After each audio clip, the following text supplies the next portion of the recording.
Welcome to Paranormal M, the home of unexplained mysteries. Hit that subscribe button, turn on notifications to join us on an eerie journey through the unknown.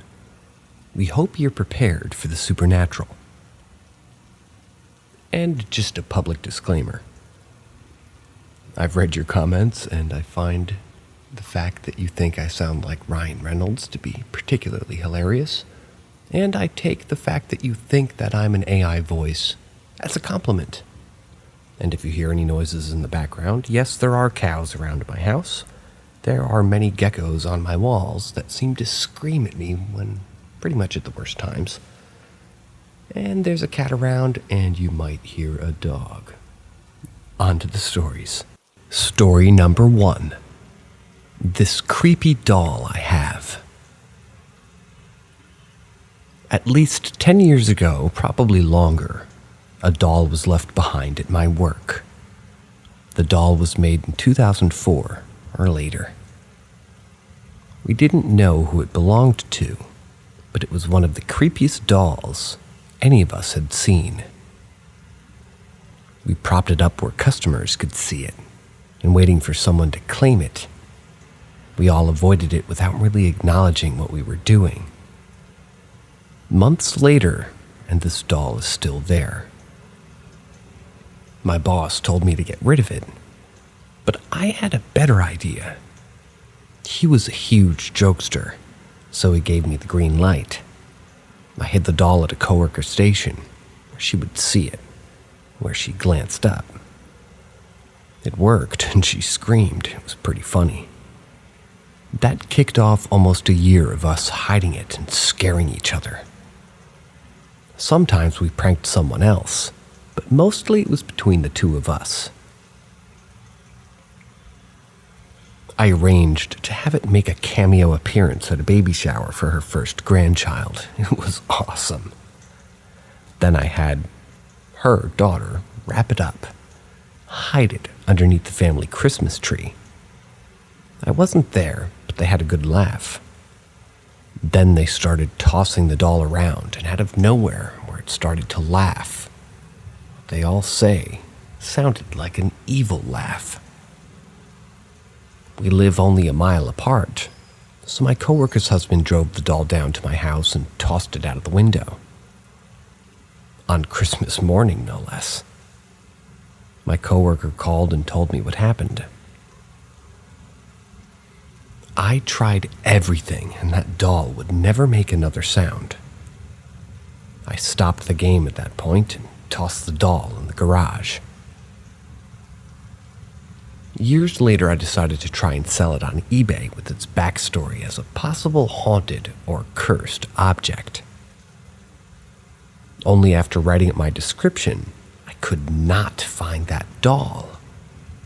Months or years later, I stumbled across it again and put it somewhere better where I would remember where it was. When I decided again to take a shot at selling it, I again couldn't find it. So this week I spotted it and decided it would be perfect for a little project art I have. It required me to basically disassemble it. Of course, I found the voice box thing. I knew it had one. What I did not expect at all was for it to start talking. The doll talking isn't the really weird thing. But what kind of battery lasts this long? Not to mention, I've washed this doll. How can it still work? The spooky thing is that the doll hasn't laughed a single time for me. It's repeating my name over and over. Patty, Patty, Patty.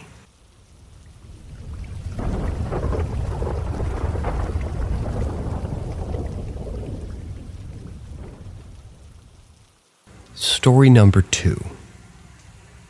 I wasn't imagining things, right? I was 6 or 7 years old and at home with my mom. My dad had gone to drop off my sister at the nursery and then go off to work, so it was just us. We decided to play Uno together, and it was really fun. We ate snacks and just played for a couple of hours. We were about to play the final match when I suddenly needed to use the bathroom. I asked my mom if we could wait a bit because I really needed to go, and she said okay. I rushed into the bathroom and did my business, flushed the toilet, and was about to wash my hands when I saw something from the corner of my eye walk just outside the frame of the bathroom door. I turned my head to look, thinking it would just disappear, as it usually did, but it didn't. Now, there was from what it looked like, a 6'4" shadow person, standing, staring, with the widest eyes in front of me. Without looking away, I slowly walked to the sink and washed my hands. I heard something shuffle behind me, and I quickly turned my head around, terrified it would be another one. But there it was. Nothing. I whipped my head back to the doorway, and the 6'4" tall shadow man at the doorway has turned towards the kitchen and walked there, disappeared right in front of my eyes. I was horrified, frozen in place. As soon as I snapped out of it, I ran to my mom and told her what I saw while hyperventilating. She told me to wait in the living room and check the house, but there was nothing. No signs of anyone being there. She told me I was probably just seeing things, and it was just my imagination perhaps. But I know what I saw. My mom doesn't know this, but I saw him that very night. But I wasn't scared this time. I was relieved, because I wasn't imagining things. He didn't say anything to me, but I'm guessing it's because he had no mouth.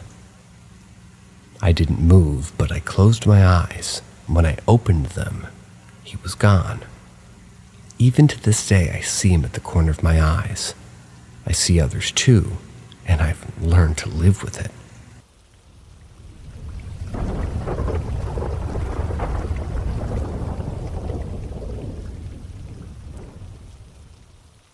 Story number 3. What should I do? Growing up, I always seemed to have some sort of connection to the spiritual world. My mom would tell me it started when I was 3. I would apparently wake up with bruises. When she asked, I would say it's the scary old lady who lives with us. I've grown more accustomed to seeing them now. But something odd happened last month. I was watching my baby sister when my mother was cooking dinner. She walked into the room and asked me if I had seen any ghosts recently. I found this strange, because she would always tell me to not mention it or bring it up. Still, I answered truthfully, which was, yeah, I see them in the corner of my eye, and sometimes hear people calling me when no one did. Why? She told me. She proceeded to tell me to forget about it and went back to cooking in the kitchen. I forgot about it after that until this week. When I'm out or at home, usually in the kitchen, I always have the feeling that someone or something is watching me. I don't know if I should tell my mom or just shrug it off. I wasn't worried until yesterday when I was washing up and saw one of them standing right beside me. I was a little scared and jumped. As soon as I blinked, it was gone. I looked around the room and nothing at all. So what do I do? Should I leave it? Or should I talk to my mom about this? The ghosts I usually see are shadow people. No identifiable features except their height. And this one was about 5'6" or 7.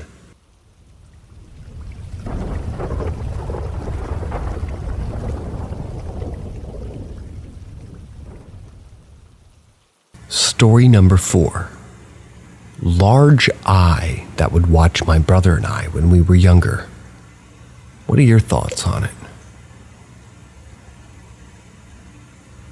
My parents bought my childhood home for my grandmother, when I was 5 years old. And the many different family members that lived here all share a unique paranormal experience that they had while staying at this home. All of the experiences ranged from seeing a full-body apparition, being held down against their will, feeling like they can't breathe, and then occasionally seeing objects move, like doors closing and photos on the wall moving.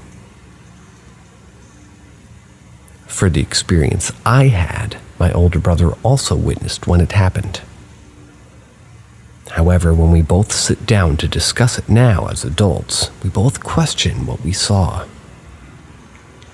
When I was growing up, my mother kept my brother and I in the same bedroom in the basement, having a wooden bunk bed and our duct taped together refrigerator box full of toys. Above that box of toys was a window. Since we were in the basement, it was a window that was roughly 2 to 3 feet deep and a metal crate over the top to prevent any animals and people to get in. Occasionally, I was woken up to the sound of my blinds bent slowly, and since I was on the bottom bunk, I would have to look around the bed frame to see the window. But when I would hear the sound of the blinds being slowly bent and snapping, I would see a large growling eye that would illuminate the room. This eye had a large pupil that would track you if you looked at it, and it didn't have any other characteristics to it, like an eyelid, eyelashes, reflection, a color in the pupil, or anything to make it look human. Just a single eye, the size of an average human fist. Since the window was so small, and the window well would not allow any person to just view in like that, it was hard to say if it was a person or an animal. My parents, of course, never believed us, and we had to stay in the room. My brother had got to the point where we had thumbtacks in the ceiling so we could tack up his blanket to block the view. I would go to the extent of sleeping on the side of the mattress, practically hugging the wall. The eye never did anything other than just watch and track us if we moved. This happened to us ongoing until we moved upstairs, and then it never happened again. My brother and I will hang out during family events and talk about it often. We both still have no idea what we saw.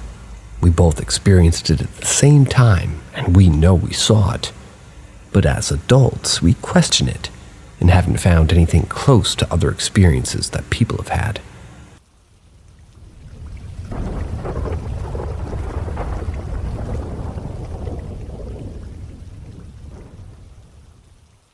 Story number 5. People saying my name. My parents were divorced, so I grew up in 2 houses in the UK. First house was 650 years old. Wonky floors, low doorways, servants' living area and main living area, the lot. Had many spooky situations there.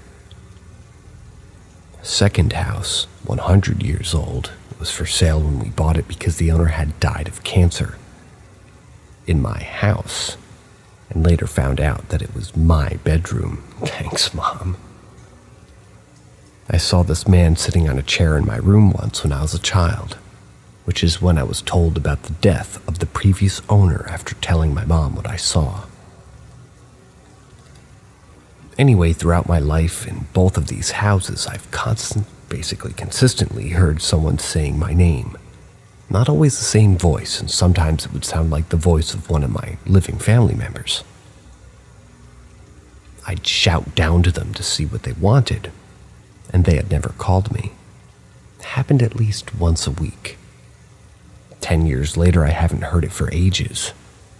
Then a few days ago, I was falling asleep in my house, built in 1838, and I clearly heard my boyfriend shout for me. I got up to see what he wanted, as he was downstairs watching TV. When I got down, he was asleep on the sofa. I thought he was messing with me, so I woke him up and it was clear that he had genuinely been asleep.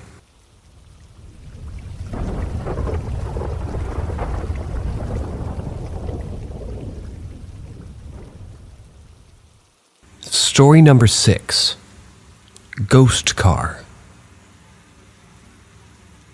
So back in 2018, I was working at a national park in Wyoming and had a friend that was coming out to work with me. Due to some errors with his bus ticket, he got stuck in some nowhere town in Utah, and I offered to come pick him up. It was around 6.5 hours of a drive, and it was a one-way.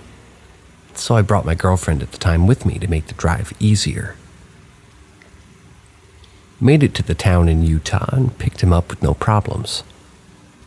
It was about halfway back to Wyoming when I heard some weird shit starting. It was roughly around 1-ish in the morning, and I noticed 3 bright red lights in front of us, almost like someone hitting their brakes. It was 2 red lights with a smaller red light directly above them. As we got closer to where the lights would have been, they suddenly disappeared. I mean, completely vanished like they weren't even there. Now in the moment, I thought, okay, I'm tired, I'm probably seeing things. I'd been awake for over 20 hours at that point. It was when my buddy in the back seat leaned forward and asked me if he had also seen those lights. My girlfriend turned and said that she saw them too and asked where they went. Up until this point, it had all been well over 30 minutes since we had seen another car, as it was super late and we were on some backcountry highway. We passed where we all thought the lights had been, and there was no car, no road for a car to turn down, and there was no one around. Probably another 5 miles down the road, the lights came back. Same pattern, same brightness, same distance away. My girlfriend started freaking out and telling me to go faster and just get us back to that park. Now she didn't want to be in the car anymore, too. My buddy and I are starting to get a little bit freaked out as well. Same deal, we get to the point where the lights should have been, and there was nothing. This happened one more time before we stopped seeing the lights. The fact that this all happened, and there were other people around to experience it, made me feel a bit better. Until about a year later, it happened to me again, while I was alone. I was driving through the mountains of Colorado at probably a little after midnight, and saw the red lights. Same pattern, same brightness, and same exact distance as last time. This time I'd seen them, and I'd get closer. They'd blink out, and then almost immediately they'd reappear further down the road. That was 5 years ago. I live in Georgia now. I drive an hour one way to get to work in the mornings, and I make that drive at 3 a.m. I saw those fucking lights this morning. Anytime I tell anyone about the lights, people either don't believe me or they laugh it off as just nothing. I don't know if it's aliens or if it's a ghost car or what, but this has me spooked. I sincerely hope someone out there has experienced something like this before.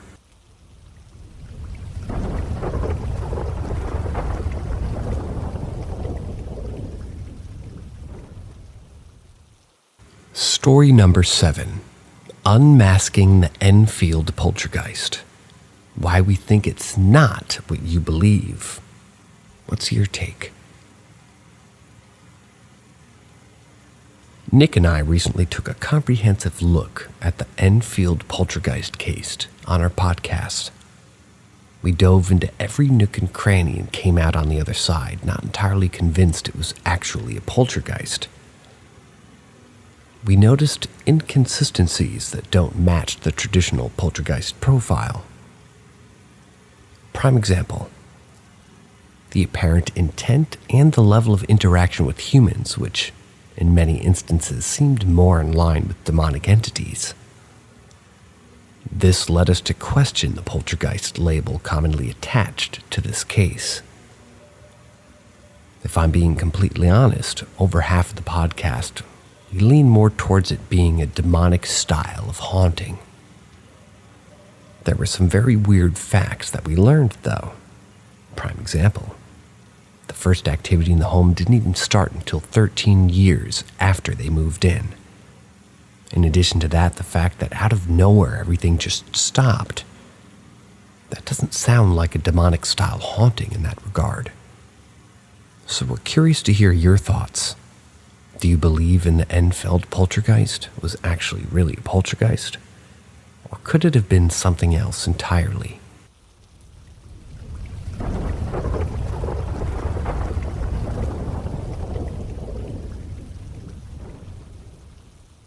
Story number 8. A mysterious light. A memory that still haunts me. Ever since I was a kid, I've been fascinated by the paranormal. I guess the thrill of the unknown always got me curious. As I grew older, some experiences stuck with me, but there's one that stands out the most. When I was a teenager, I still lived with my parents, and one night I decided to go to bed early and read a little. This was before smartphones and tablets. A high-end electronic back then was an Atari 2600. After about half an hour of reading, I switched off my lamp and lay there thinking. Suddenly, I saw a light from the corner of my right eye. At first, I thought it was my dad messing with me with a flashlight. It wouldn't have been the first time, really. Dick Dad. My room was next to the kitchen, and there was a glass window above the door. It was an old house built in the late 1800s. I realized the light wasn't coming from the small pane of glass, but from the other side of the door. My thoughts raced. Could it be an intruder? I sat up in bed silently watching the light. It floated up the glass above the door and then moved through it into my room. But it wasn't like a normal beam of light. It was solid and didn't reflect on anything, not even the glass it passed through. Stunned, I watched the light drift through my room, go back out through the glass, and disappear. After a few minutes of pondering, I decided to check on my parents. They were asleep. My mom woke up when I knocked and said nobody had been up. It took me days to even tell her what I'd seen. As I grew older, my childhood fascination with the paranormal evolved into something more. It became a cornerstone in my life. This interest has led me to create various side adventures, each requiring hours of research and deep dives into the mysteries of the unknown. Through this research, I've come across theories about orbs. These are thought to be balls of energy, often captured in photos or videos, but sometimes visible to the naked eye. Some believe they're manifestations of spiritual energy, while skeptics argue that they're simply dust particles or lens flares. Now, if I'm being honest, I believe when I see orbs on any kind of video, 95% of the time I believe it's either dust or a bug. Even I, while out ghost hunting in the past, whenever I've seen orbs in my personal videos, I throw them away. I just don't believe there's much validity to these, as I'm a huge skeptic. They can be easily replicated using basic dust in the house. Now there's 5% of the videos that I look at that I believe there might be something there. What I saw with my eyes that night, what intrigues me, is the theory that orbs could be a form of energy consciousness, neither fully spiritual nor physical, but something in between. Given what I saw that night, the orb theory holds a certain allure. The light I witnessed behaved unlike any ordinary beam. It didn't reflect on surfaces, but it had a tangible presence, a solidity that defies easy explanation. Could it have been an orb, a form of energy consciousness that existed, even if for a brief moment within the confines of my childhood room? While I can't say for certain, the theories I've encountered in my years of research give me pause for thought. Maybe that mysterious light was an orb, a phenomenon that both the spiritual and the skeptical have yet to fully understand.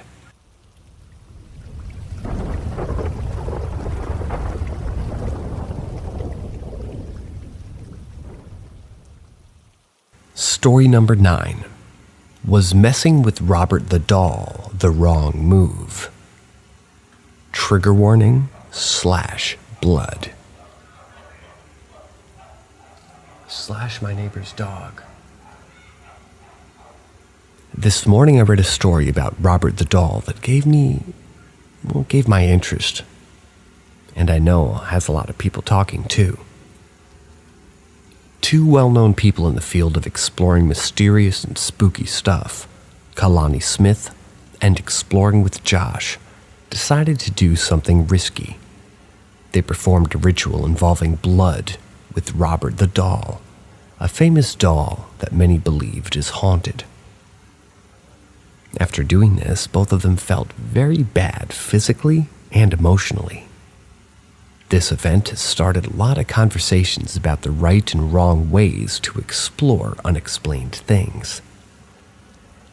So what's the problem with what Kalani Smith and Exploring with Josh did? Well, there are questions about whether they thought through consequences, not just for them, but also for others who might interact with Robert in the future. Also, they shared their experiences online, which could influence other people to do similar risky things. The story has caused quite a stir online. Many people think that Smith and Josh should have been more careful. The public's reaction also highlights that even in the age of the internet where sensational stuff gets a lot of attention, people still care about doing things safely and responsibly. I think this is the biggest problem with many content creators. It can muddy the water, in my opinion. What are your thoughts? Not just this story in general, but investigators pushing the envelope. Does it push things too far? Truly interested to hear what others have to say about this.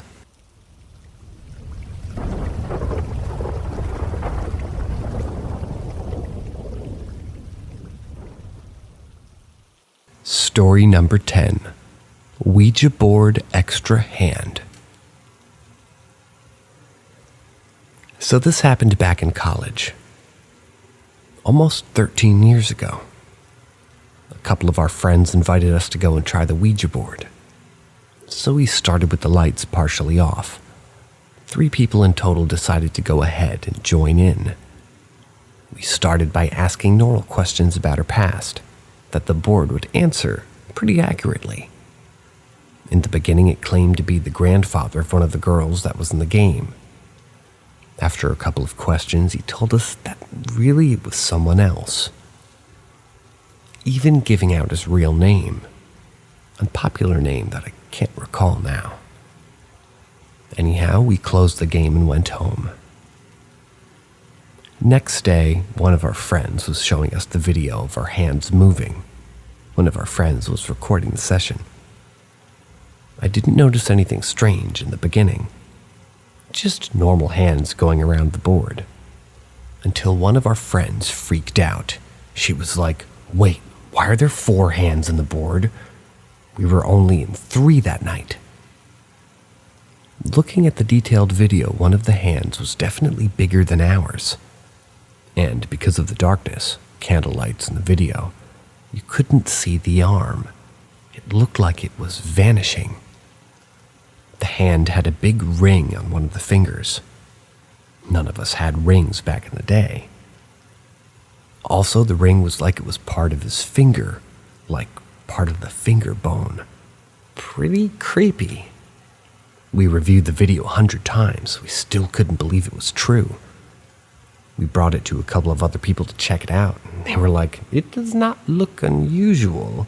But of course, for somebody that was not there, no one believes that we were only 3 people. Simply thought there was a 4th hand there.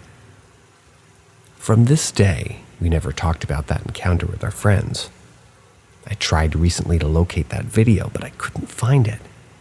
It's probably somewhere in a dead Nokia SD card somewhere. Anyhow, I don't recommend anybody to do anything with the Ouija board. It's dangerous, and who knows what it leads to and what gate it opens.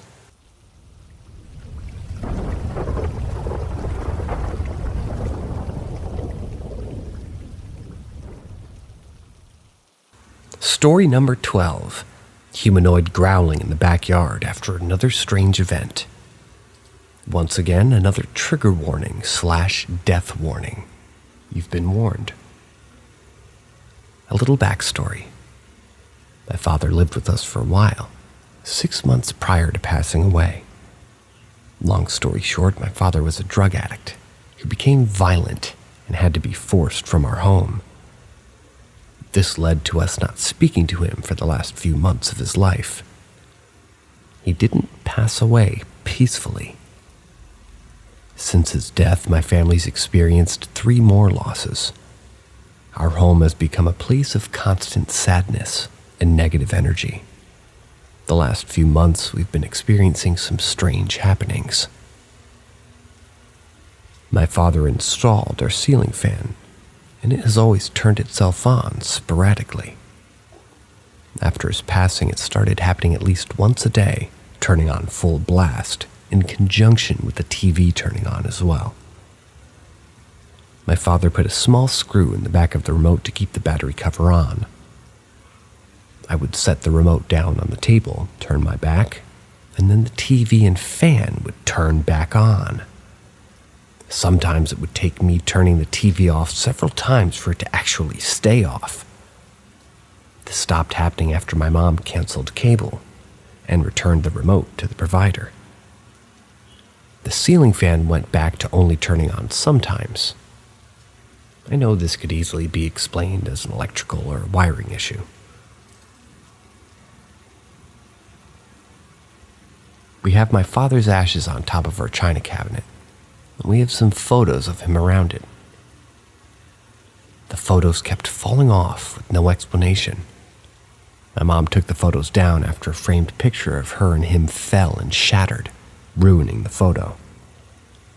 He found the photo in storage shortly before he was removed from our home. When my partner and I are home alone, we've both heard cabinet doors slamming, the front and back doors slamming, what sounds like a drawer opening and being rummaged through, then slammed shut.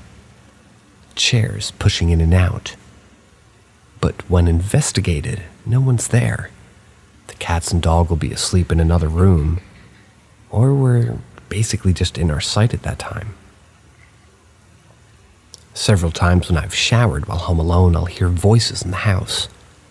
I keep seeing shadows out of the corner of my eye. The other day, I briefly saw a brown outline of a person in my kitchen. This didn't happen prior to my father's passing. Yesterday was my aunt's funeral. She passed young and suddenly. We've all taken it kind of hard, but last night my partner and I were sitting on the back porch for a few hours just talking, and as I was mid-sentence, we suddenly heard footsteps and a loud growling sound that was getting closer. We both immediately got up and ran outside. I felt this primordial sense that I was in danger. I made my heart beat fast and my hair to stand up on the back of my neck. Didn't see anything after looking around 10 minutes later, though. The growl sounded like it came from a human. The yard is fenced in, and the gate on the other side of the yard that the noise came from was locked, and the other gate was in view of us. If someone had jumped the fence, we would have heard it. We were outside for 2 hours, and my dog had been out with us. If a person had been there, she would have ran up to them. If it had been an animal, she would have been trying to run at it or alert us to it. She's a hunting breed and has done so before. We talked to my mom and she had a similar experience in the yard. We can't figure out what it could be, can't think of a plausible explanation for this.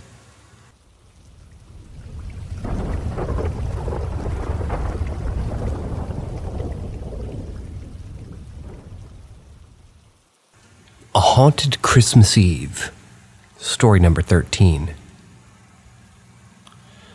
10 years ago, I, a then 16-year-old female, now 26, had eaten a lot of Burger King on the 4-hour journey to my grandparents' house. When we arrived to see my Nan, it was Christmas Eve.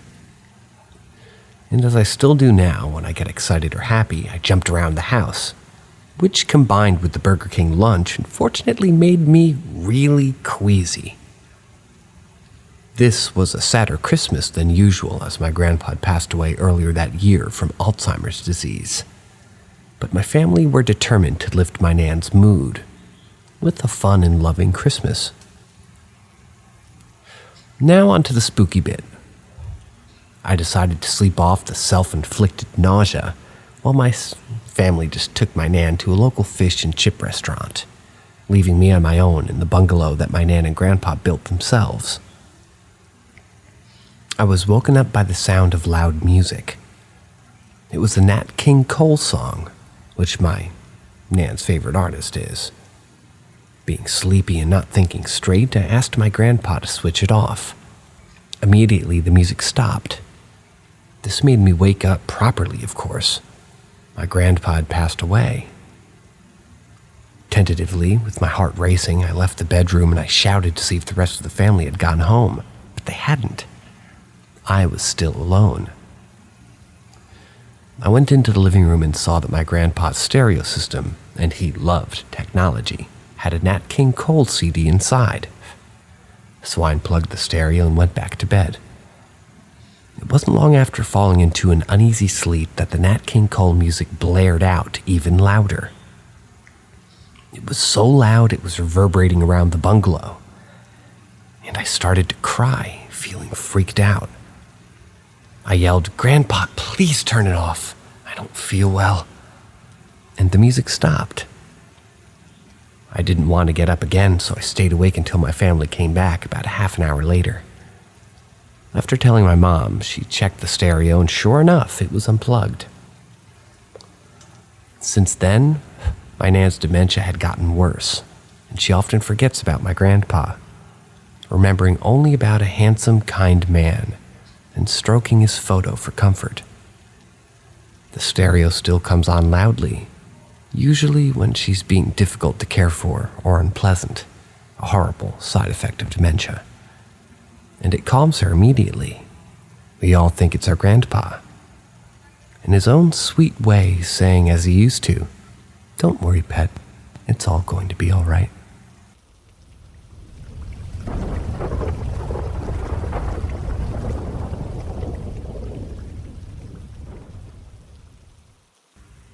Story number 14.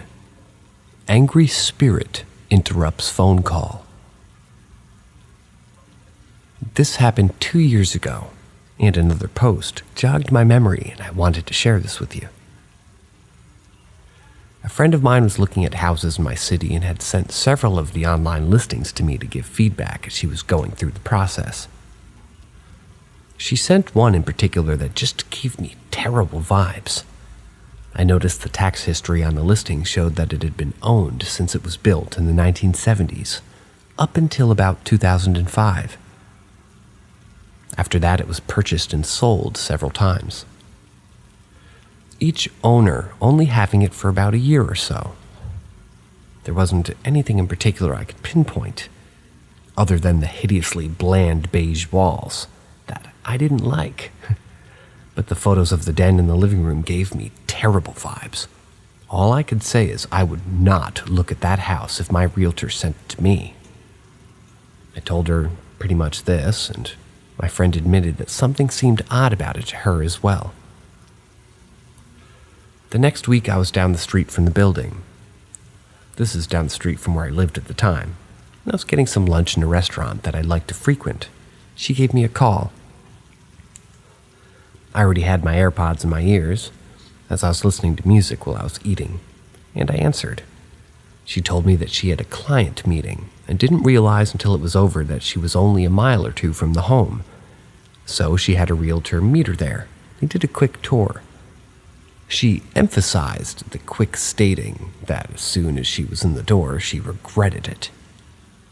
She began to describe the house and the feelings that she had in there when out of nowhere this terrible sound that was something between a growl and a human wail filled my ears. It was louder than anything my AirPods could have been able to produce, even at the loudest volume setting. It physically hurt my ears. Without thinking, I immediately grabbed them out of my ears and dropped them on the table in front of me. I had assumed it was some weird Bluetooth glitch, which can happen with wireless earbuds of any kind. When you take AirPods out, they call automatically and it switches back over to the phone, so I picked it up and said, "Sorry," to my friend.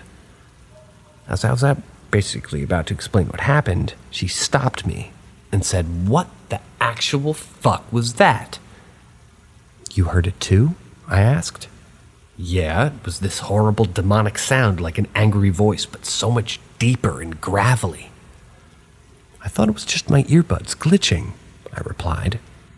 We both took a moment and I told her that there was nothing but bad energy in that house, and she should probably run by a shop that sold sage and sage herself before driving home. Several days later, I mentioned it to a realtor friend of mine. She asked me what address it was. I didn't know, but I described the location of the house and some of the info that I had on it. She got out her laptop and was able to find it quickly. She glanced through the info, and when she saw the tax records, she said, "Yep, there's absolutely something wrong with that house. It's rare you see so many sales and resales within such a short amount of time." She also told me that while she personally doesn't believe in ghosts, she knows that things that happen in houses leave imprints. She often shows houses that have wonderful and uplifting energies, and knows there's a lot of happiness and love in those houses. She also comes across homes that have very heavy and dark energies, and she knows that bad things of many kinds happened there in the past.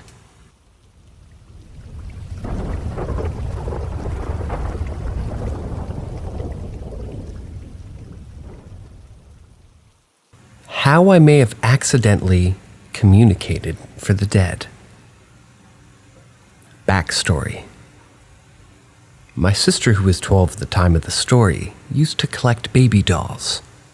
Along with it, she would also purchase real baby stuff, like baby clothes, strollers, and baby swings. This story happens to center around the baby swing. The baby swing was not of the automated ones where it rocks on its own. You physically had to push it. This story took place around when I was 8, and at the time my cousin was 11. They were staying the night. We were playing in my older brother's room since his room is bigger than ours, and he was staying at a friend's house.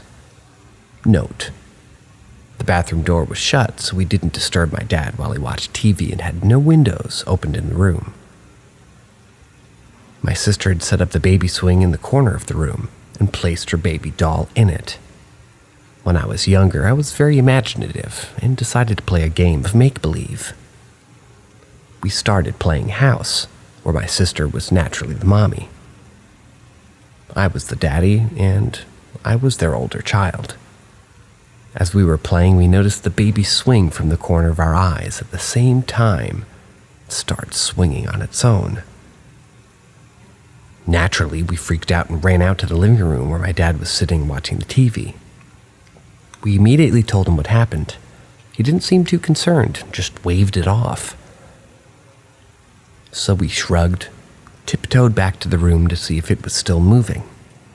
Luckily, it wasn't, so we just assumed it was just our imagination. Soon as I was getting bored of playing house, we started playing another game. Still a variant of house, but darker. At this point, my sister and I were sitting on my brother's bed, and I was sitting on the bed. I started telling a story about a woman who killed her baby. Can't remember the story for the life of me, but it was pretty detailed, and I'm pretty sure it involved her drowning her baby in the bathtub. Soon the baby swing started swinging on its own again, but faster and banging into the wall. We once again freaked out and ran for my dad. As soon as we made it into the living room, we noticed my dad was watching an episode of Old Murders. The story I was telling to my cousin and my sister in my brother's bedroom was playing on the TV, The exact same story with the exact same details. Nope, I didn't hear the story, and I was not repeating it as the episode aired.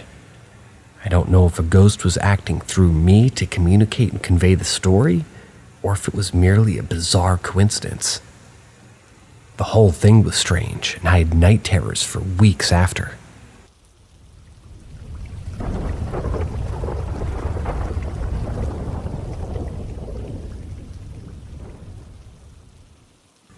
Story number 16, The Sobbing Ghost.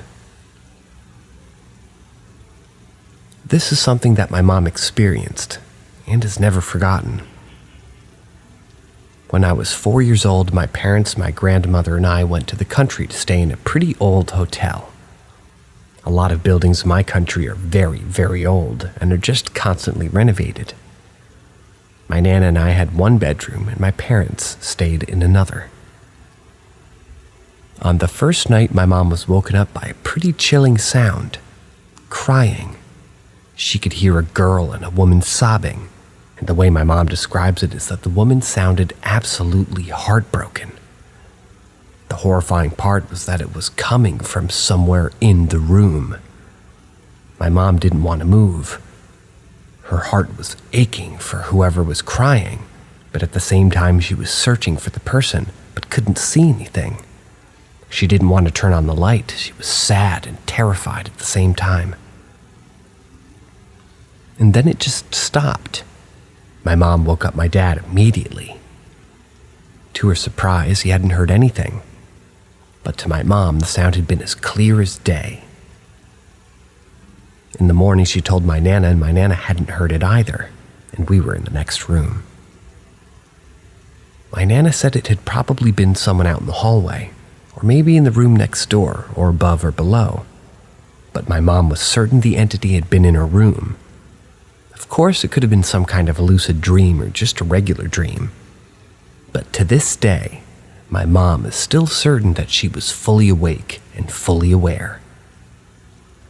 Look, it was a hotel, which is going to be full of people, so it's very possible that the sound was coming in the window from outside or something.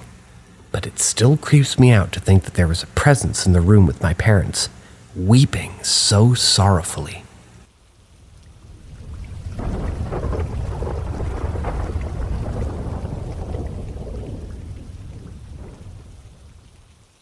Story number 17, My First Ghost Experience. I believe in ghosts wholeheartedly. Bad ghosts, good ghosts. Ghosts that just like messing with people. All of them. My first real encounter with a ghost, I now can say I've had plenty, was when I was 10. Now, I will also preface this post by saying that I was so young then, and have told a lot of stories in my life and seen so many movies, but I guess I can't tell if it was real or not. But also old enough now to definitely tell whether ghost phenomenon has happened or not, just not back then. The house I lived in when I was younger had a ghost that we'd like to call Larry. And thinking now, I'm sure we even made jokes about it back then, but maybe he was a she and was so angry all the time because we called her Larry and mocked her all the time. Damn it, Larry. Larry's back. Larry's mad. Things like that were said when cups in the middle of the tables would fly off the cupboards. Things would be opened and closed, and our grandfather clock from my passed-away grandmother would chime randomly. Creaks on floorboards where no one was. My encounter that I am unsure of, whether it was actually real or not, at some point I tried making my real ghost encounters more scary by telling it this way and seemingly got carried away. That was when I was standing in our pantry, grabbing maybe a bowl or a cup for something. We moved my grandma's grandfather clock in there, and the space was that of a walk-in closet, not very wide, long and narrow. So keep that picture in your head. I just got done grabbing my whatever when I jumped down off the countertop, and the clock all of a sudden fell violently to the other side of the wall. like it had been pushed, to which I had to fall completely on my back to not get crushed by it. The door flung open and the chimes fell down. But it was held up by the wall. Everything just swung right above my face, dangling. Got many more stories to tell, too, that I'd love to write about because I'm into all this creepy goosebumps vibe, but also because they're true stories that happened to me, and I like sharing things about my life so other people don't feel alone. And I can actually have someone else relate to and not tell me I'm crazy or making it all up. Which is possible for that last one, but I admitted that already, so...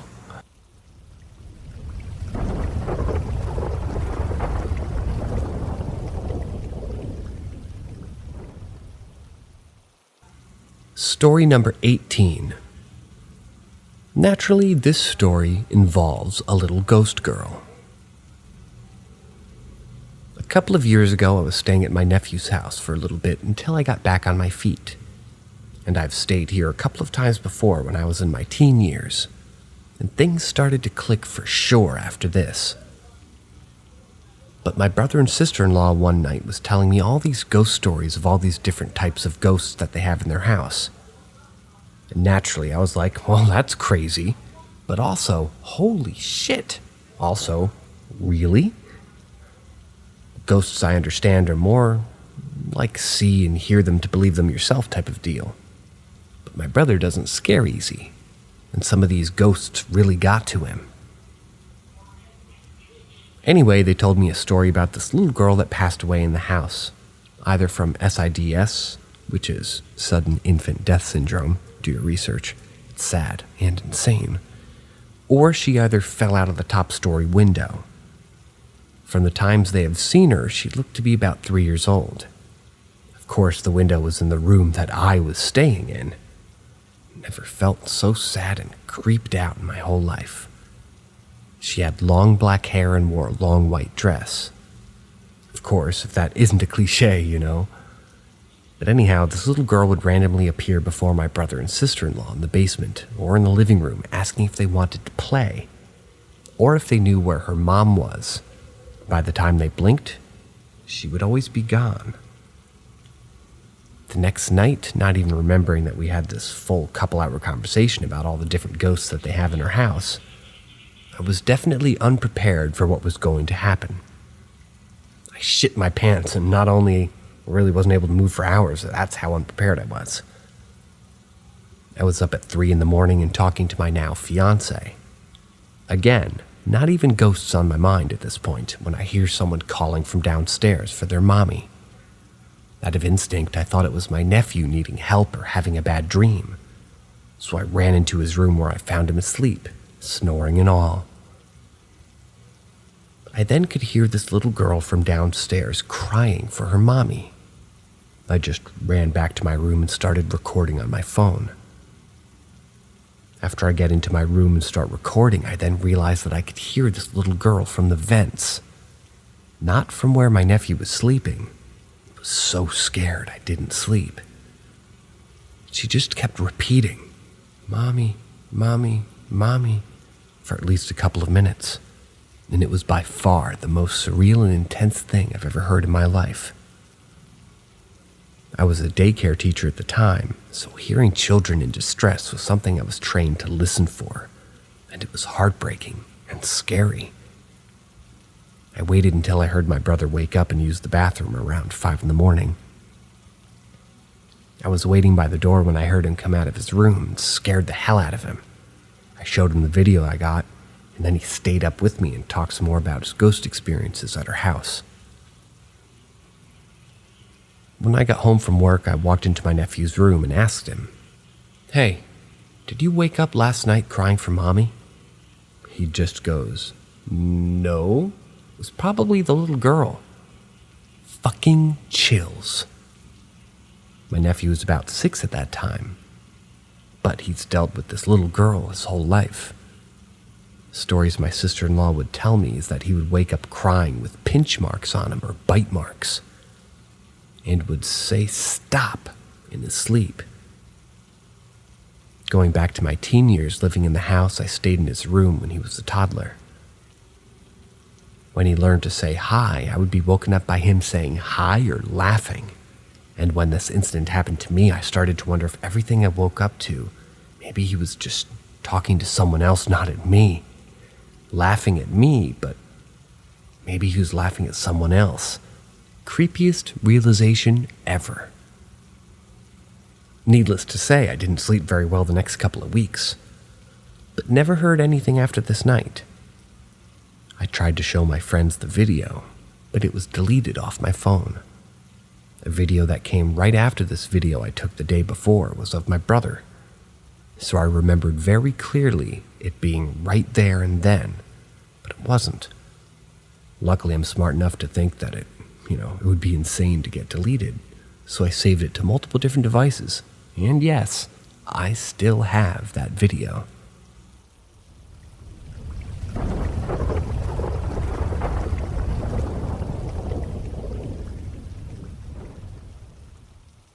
Story number 19. I think a woman tried to contact me. I think a lady tried to talk to me while I was asleep. Okay, so I suffer from lucid dreams. Turns out it could be sleep paralysis, but I don't know. But this one was different. Different because in all of my other dreams, I'm able to control my eyes, and I also wake up in a hot sweat. I did neither of those and was also talking in my head but don't remember any of it. I can always remember what I say in my lucid dreams. After heaps of thought, I also remember moving my arms, something I've never been able to do during my dreams. So I went to bed as usual and woke up slightly later than I normally would. I remember trying to get up and then must have fallen asleep before actually getting up. I quote-unquote woke up and was in my room and saw a lady in all black against my bookshelf, looking out the window. She wasn't looking at me, but looked incredibly sad, and that's the vibe I got from her, as she wouldn't look at me at all. It kind of looked like she was in some sort of shawl or something that would cover her head in a long black dress. I then woke up a few minutes later and have been dwelling on the encounter ever since. I don't really know what to think, but as someone who absolutely loves ghosts and everything paranormal, this is right up my alley. I'm just wondering if there's something I should do or not do. I'm thinking of heading to the library and doing some research if that's something I can do. If she's sad, then I could try to help her. My roommates also found some writing on the fence posts outside, but I still need to venture out and find them.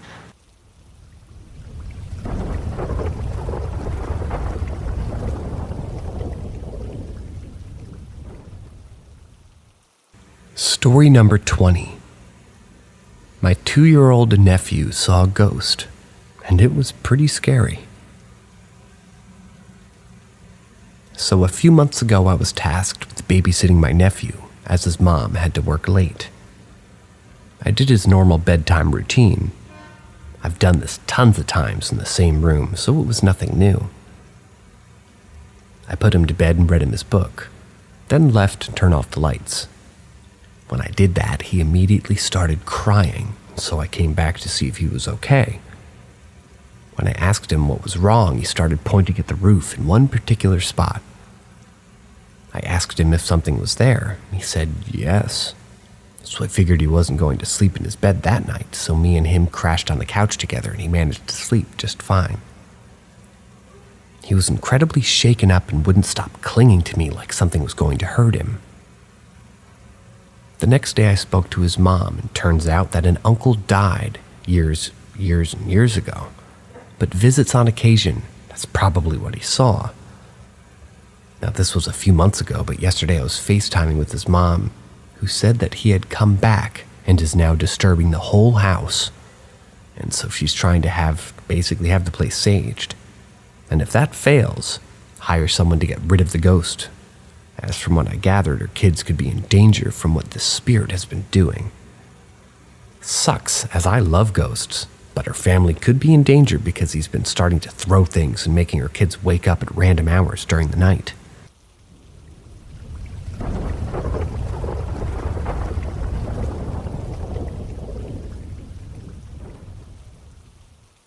Story number 21.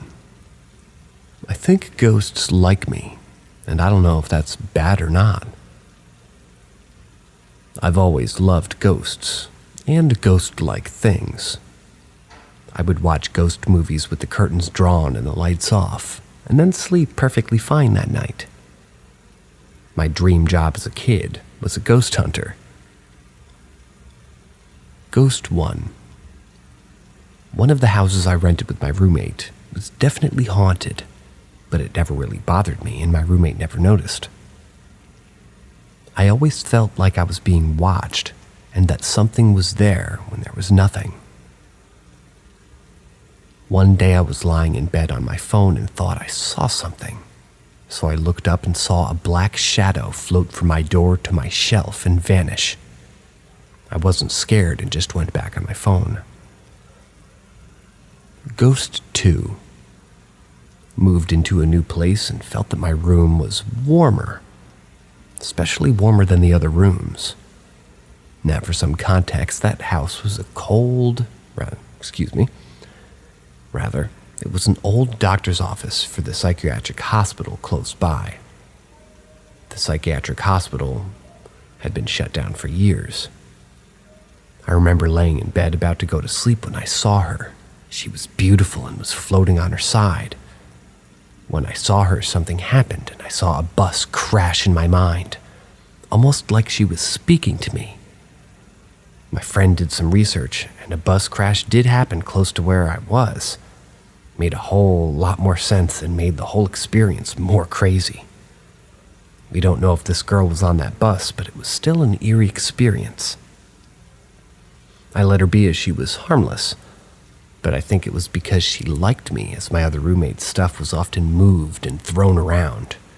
She got woken up a few times. Never had that stuff happen to me. I did treat the ghost with respect and told her she was beautiful as often as I could. Now to my most recent house. I've posted about this one before in a different sub. But for now, Ghost 3. So I had a dream. I don't really know what to call it. I kind of woke up to find a lady in all black with a shawl on. She was very sad and wouldn't stop looking out the window. I never got to see her face and I didn't get to talk to her. I'm kind of mad that I didn't say anything. I then woke up properly the next morning to this feeling of utter strange. I also got a vibe that she lost her baby or child or something. After talking to my friend who knows heaps about spirits, she told me it's probably a demon who's tricking me, so I got some sage and I'll be doing that. I also wrote down some pages from the Bible. This lady also likes to sit next to me and sit on top of me every night. They say, or rather I say, you do not have permission to enter me in the name of Jesus Christ. The first time I said it, my entire left side went cold, like I just walked into a freezer cold, and my right side was fine, so I knew she was next to me. Some mornings are incredibly difficult to get up, and I have issues breathing, almost like somebody's on top of me. Sometimes I think she watches me play Grand Theft Auto, because I feel her when I'm playing that.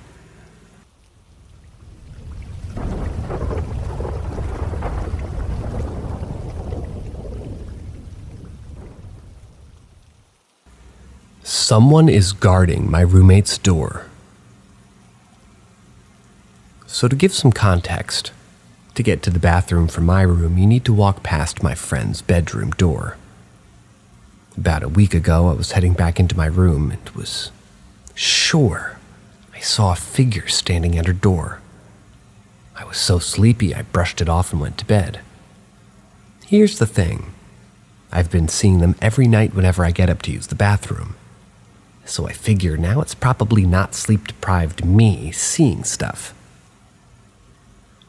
So last night I spoke to them. I don't know the gender, so I'm using them. And I told them that they could chill in my room if they wanted to, and they didn't need to protect the door anymore. And when I said that, I felt someone walk into my room, and I figured they stayed. They must have not really, as my ghost or demon might have made them leave, Kinda sucks.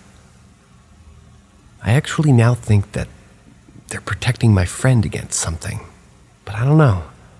And if they are, it could be the demon living in my room, as this person is pretty evil and enjoys making me sick.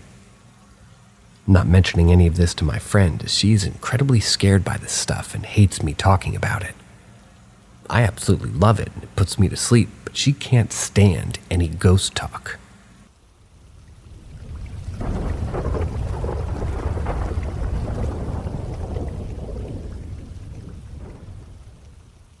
Story number 23. My first experience seeing something. To this day, I have no clue how or what. I was 7 years old, and the memory of it down to the last detail is etched in. I was sleeping next to my mom and happened to wake up in the middle of the night to see a little boy dressed in a white shirt, blue shorts, similar to a typical school uniform of primary school boys, enter the room. It didn't quite faze me at that point for some reason, but made me wonder who this could be. My first thought was that it was my cousin of the same age, but he wasn't even in the same city. The boy came in and walked toward the wall on the left side of the room. Toward the top of that wall was a Jesus picture, the modern-day white Jesus type. And to the left was a suitcase on top of which was my favorite stuffed teddy.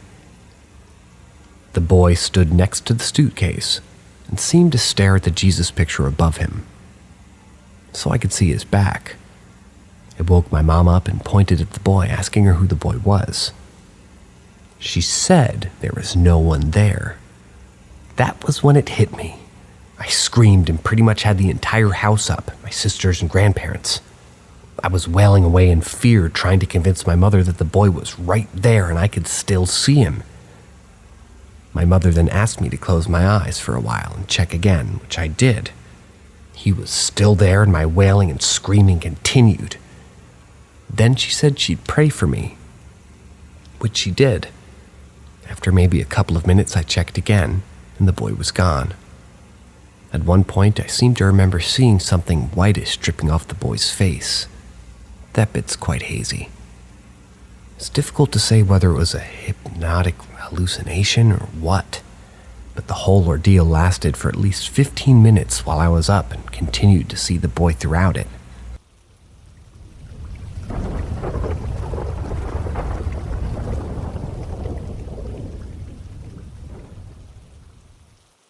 Story number 24. Light switches switching on by themselves. Haven't had all that many paranormal experiences, except for like 3 or 4. One of which was the most vivid that I've described in a previous post. This one was the last that I experienced. Maybe there's some natural explanation, faulty wiring or something, but it doesn't quite make sense. So, here goes. My entire family once went for a relative's funeral in the countryside, about 5 or 6 hours away from the city where I lived. The funeral was to take place the following morning, so we stayed overnight. In the morning, I decided to take the bus back home myself, without staying on for the funeral. It was around midday when I got home, and I hit the sack immediately. A couple of hours later, I woke up and the lights were on. Obviously, I didn't switch them on before going to bed, because it was broad daylight and no one was in the house but me. Didn't think much of it, so I switched them back off and went back to sleep, only to wake up to the same thing again. It was either the same night or the following night, don't quite recall. I woke up at around 2:30 a.m. to the lights being on. This time I thought that maybe I was sleepwalking or something. So I switched them off, went back to sleep, woke up again exactly half an hour later to find the lights were on again. Just in my room. At this point, I was too freaked out to go back to sleep. This continued to happen until I became numb to it. But this made me realize how it used to happen all the time, even when I was a kid, where I was so sure I'd switched off the lights, but would wake up to my mom yelling at me for leaving them on. I always thought that I probably forgot to switch them off. And this was still the case. Different houses, though. It became so predictable every night that one night before going to bed, I called my mother and asked my sister to switch the lights in front of her so she'd know that it wasn't me, just in case they were on the next morning. Like clockwork, the next morning, they were on. I grew numb to it, where over time it just made me curious more than scared. For years now, nothing's happened, until the same thing happened last night. I don't even live in the same country anymore, but it's quite possible that it could have been just me switching it on for something in the night. That's the end of tonight's stories. Hope to see everybody tomorrow. See ya.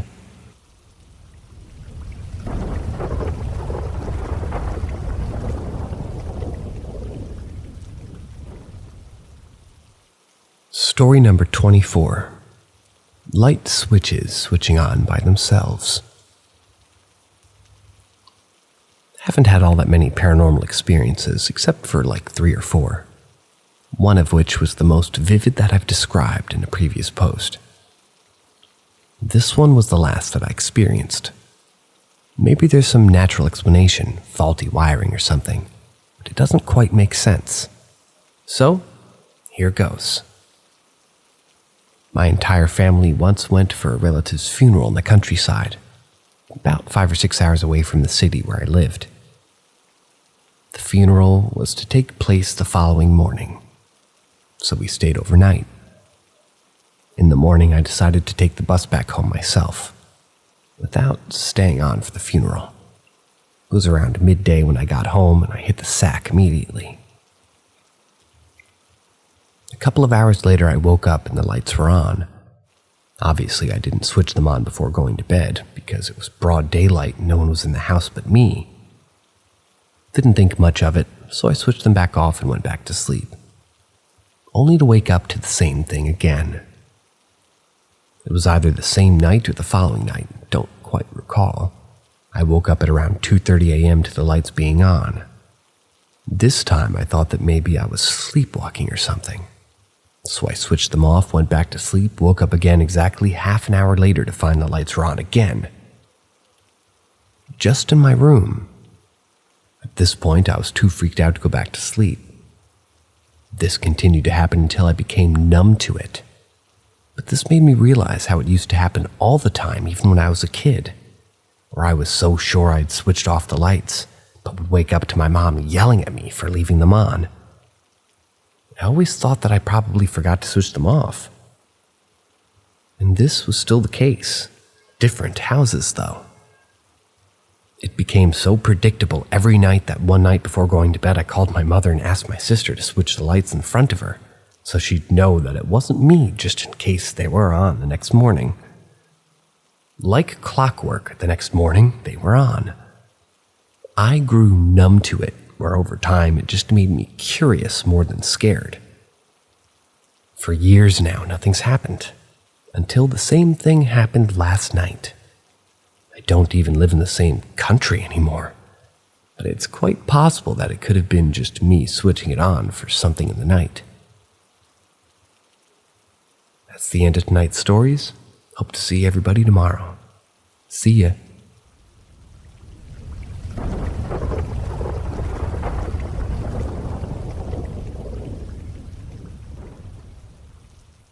Greetings from the spectral dimension of Paranormal M. Prepare to be spooked by tales that defy the laws of reality. Subscribe, turn on notifications to stay up to date with our chilling narratives. We hope you have a hauntingly good time, and don't forget to leave a comment and like the video. Help us keep these things kind of chugging along. Story number 1. Some weird, tall thing. So I live in Southwest Virginia, and I'm pretty skeptical about stuff. But this, I cannot deny.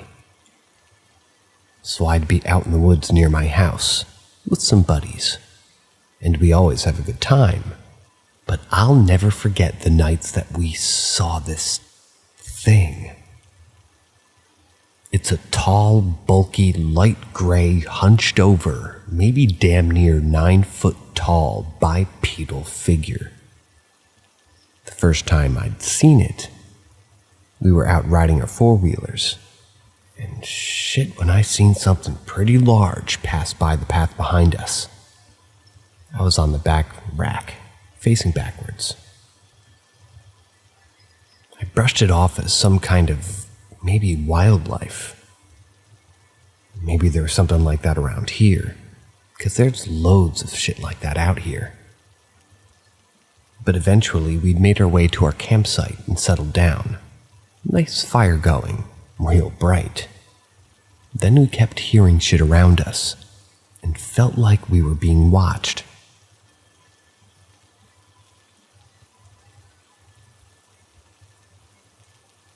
I grabbed my flashlight, shined it around the outside of the firelight. After some scanning, there was nothing, so we brushed it off as maybe a possum. Then, I got the bright idea to shine it roughly 50 yards out past an old broken-down tanker that was nearby to us. There it was. From the bushes, we'd seen a pair of silver gleaming eyes. They seemed to just be locked onto us. So we panicked, hopped up on our rides, booked it out of there. One night, me and my other buddy went out just searching around for a new campsite for us. We eventually wound up in an old junkyard where there was an old shut-down coal mine. We found a real nice spot, and it wasn't far from our old one at all. We set some stuff up to mark where we were for the rest of us, when we heard a big, loud bang. Like an old car door slamming. Spooked us pretty good. So we set the marks, packed up, and boogied on out of there. We was nearly out when I seen those damn unforgettable eyes, maybe 70-ish yards out. We picked up the paces and eventually got back to a gate on the main road. As we hopped that gate, we'd heard a god-awful groan maybe 20 yards out. Shivered our spines good. Another day I was out on my porch alone, just taking in the night air, when I seen the brush moving, and I yet again brushed it off. But I hear that damn groan again. My hair stood up like it had 20 million volts going through me. I hollered at it, and it just went flying through that brush. But then, the last time I'd run into it, it was the worst. I was by myself looking for my phone.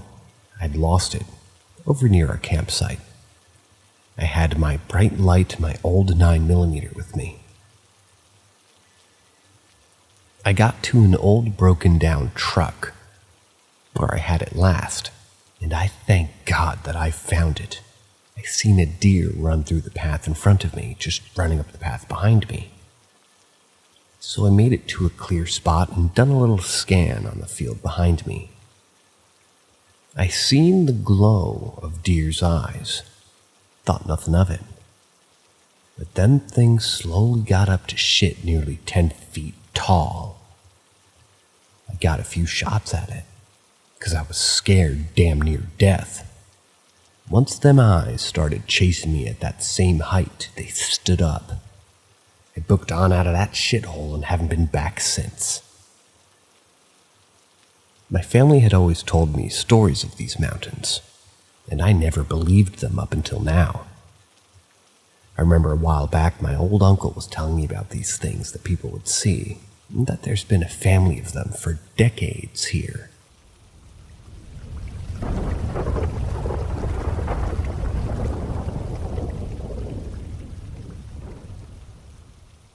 Story number 2. My encounter with Mr. Boots. Back in 2019, I attended the Edinburgh Film Festival, and it was my first time visiting the city. I had an amazing time, and one night I decided to take some time off watching films to do some tourist-like activities in the hostel where I was staying. And I saw a leaflet for the Edinburgh Vault Tours, which I thought would be fascinating as I'm a serious history buff. If you don't know what the Edinburgh Vaults are, they are like a series of chambers formed in the 19th arches of the South Bridge of Edinburgh, this is in Scotland, which were used to house a number of different businesses until they became a shelter for the homeless. The tour was a ghost, quote-unquote, tour of the seedy part of the old town of Edinburgh. And despite having some slightly paranormal experiences in the past, I felt pretty confident that I could handle going on my own.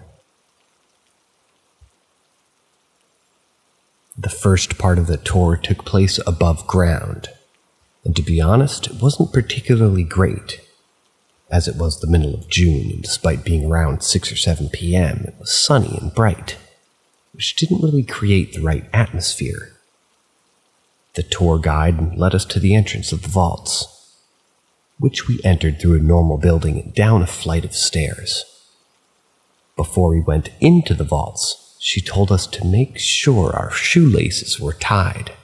I double-tied my laces, as I didn't want to trip up as the floor was very uneven. This was where the tour really started to get interesting. The guide told us about the history of the place and the ghosts that apparently resided there. One of them is known as Mr. Boots. They're an evil spirit who can be heard stomping around in boots. The other is a small boy that attaches itself to women that he considers to be motherly in figure, and he likes to grab their hand, and is known to untie shoelaces. The unnamed boy is apparently scared of Mr. Boots. As a tour group, we walk from room to room as the tour guide recounts different stories of ghostly encounters.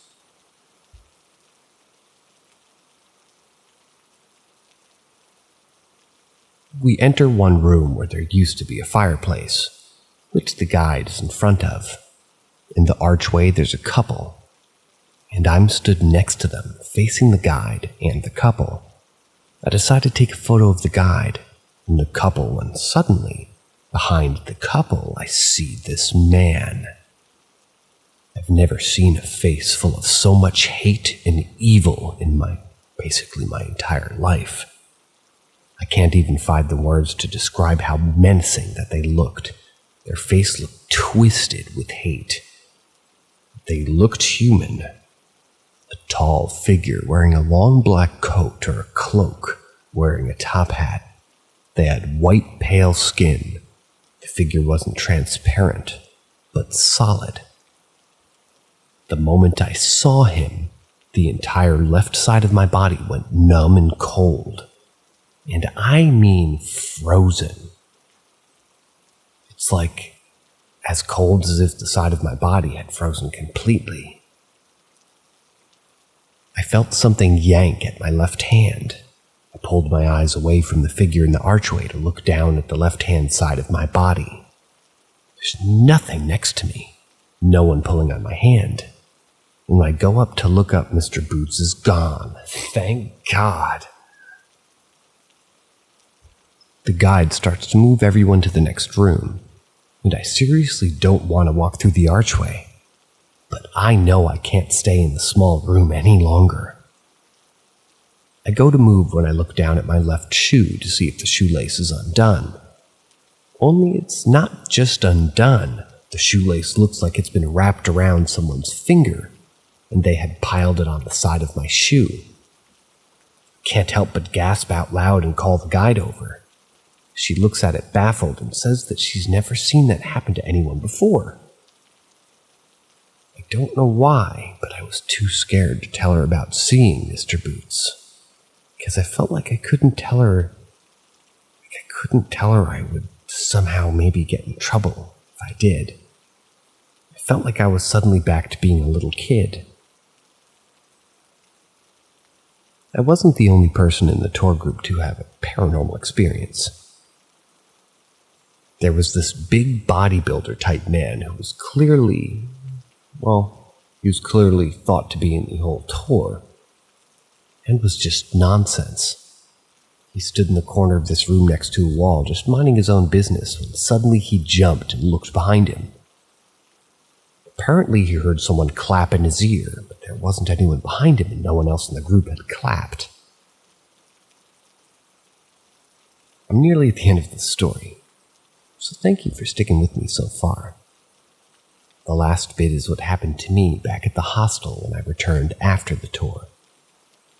I had been sharing a room with a few other girls, and I was retelling my experience, minus seeing Mr. Boots because I thought no one would believe me. The girls thought the tour sounded really interesting, and we chatted for a bit about Scotland in general before I decided to go to sleep. As I was lying in my bunk, excuse my audio, I was suddenly overcome by that feeling of being frozen, paralyzed again, like I had experienced back in the vault. My eyes were half open. And I could see the two girls still talking, sitting on the bed. I remember wanting to call out to them, but I couldn't. I don't know how long I was stuck like this, but eventually I found that I could open my eyes fully and I could move again. I didn't sleep for the rest of the night. If people are interested in some context, I've always had strange experiences on the left-hand side of my body. What I mean by this is that whenever anything paranormal happens, I feel a shiver go down the entire left-hand side of my body. You know that feeling you get when someone walks over your grave? Well, that's what I feel. When I was there, I was involved in a terrible accident where my dress caught on fire and I was badly burnt. The part of my body most affected is the left part.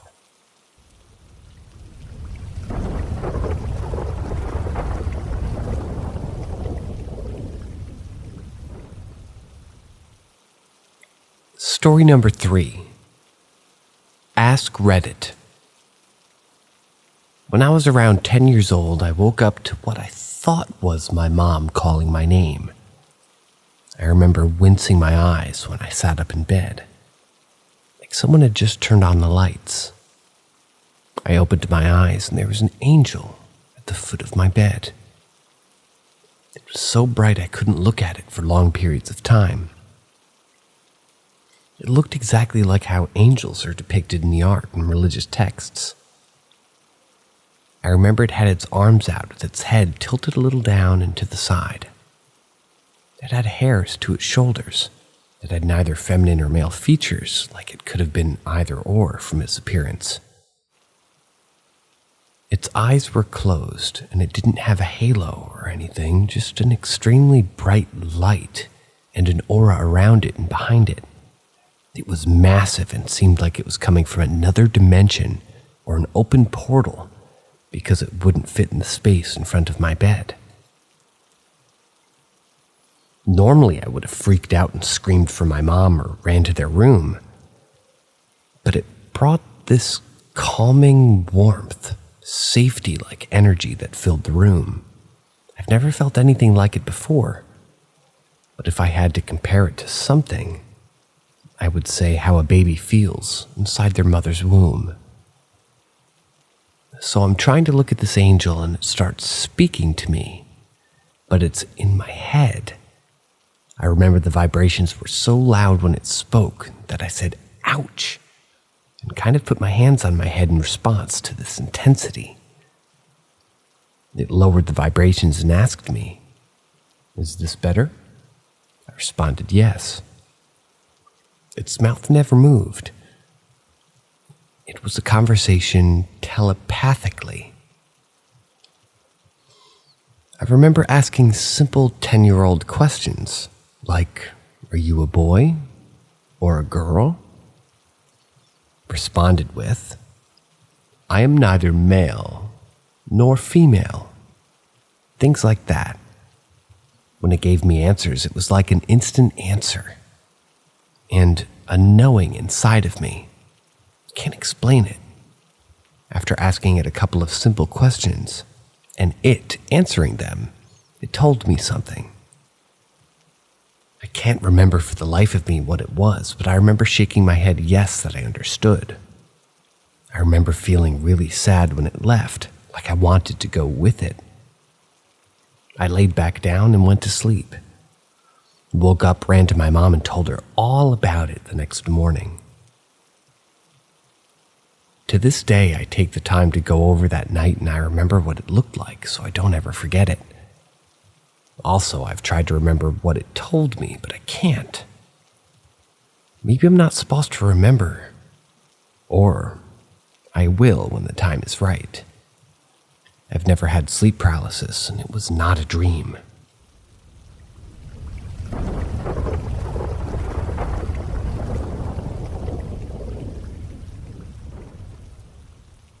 Story number 4. Ask Reddit. I had an entity visit me in my room every night. I would feel and see the indent that it would leave on the mattress. Physically hear and feel the springs cave in under the weight of an invisible force. Every single night, too, I would feel it play with my hair and touch my face. It handled it with full denial, just pretended it wasn't happening as best as I could. One day I was arguing with my dad on the phone. It didn't like that, I guess. I had a closet door that was off the hinges, leaning against the wall. The door flung forward so hard it hit the corner of my dresser and it left a huge hole in the door. My dad heard the noise of the door and asked what that was. I was stunned. Told him, "The door to the closet just flung forward." Like I said, we were arguing, so he was just agitated and didn't believe me and said, "Doors don't just fall that hard." I know. Then one day as we were doing our nightly routine of it crawling into bed with me and me trying my best to ignore its existence, it decided it was sick of being ignored and grabbed my arm so hard it yanked my arm up. I screamed bloody murder, ran faster than I ever have in my life, ran up the stairs, and slept on the couch next to my dad, who happened to be asleep in his chair that night. I honestly think it felt bad for scaring me, because I never saw or heard from it ever again. After years of convincing myself I must have just had a months-long psychosis that I do not speak of, my dad one day asks me if I ever experienced anything weird in his basement at his old house. He had experienced everything I had described a few years later, when he made his man cave down there after I had moved out.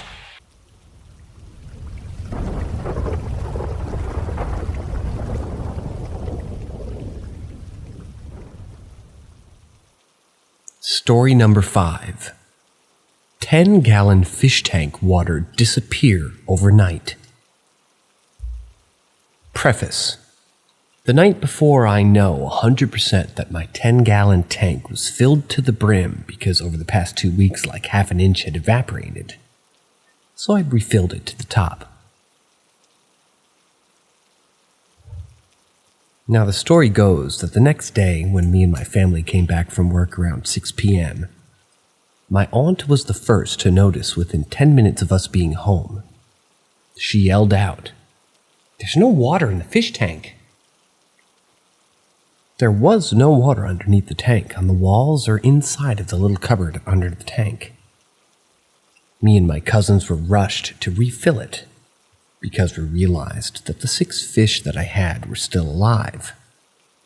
This is even weirder because that means that this tank would have miraculously have emptied within the past 10 minutes of us being home, for the fish to still have been breathing, unfortunately. 3 died of stress the next day. but we've looked everywhere and couldn't find where those 10 gallons went. This happened 2 days ago. The tank is completely refilled again, hasn't leaked at all, meaning it wasn't a mechanical problem since we changed nothing. Also, I should know that the night before I did pray to God to give me some sort of sign that there was a higher being out there.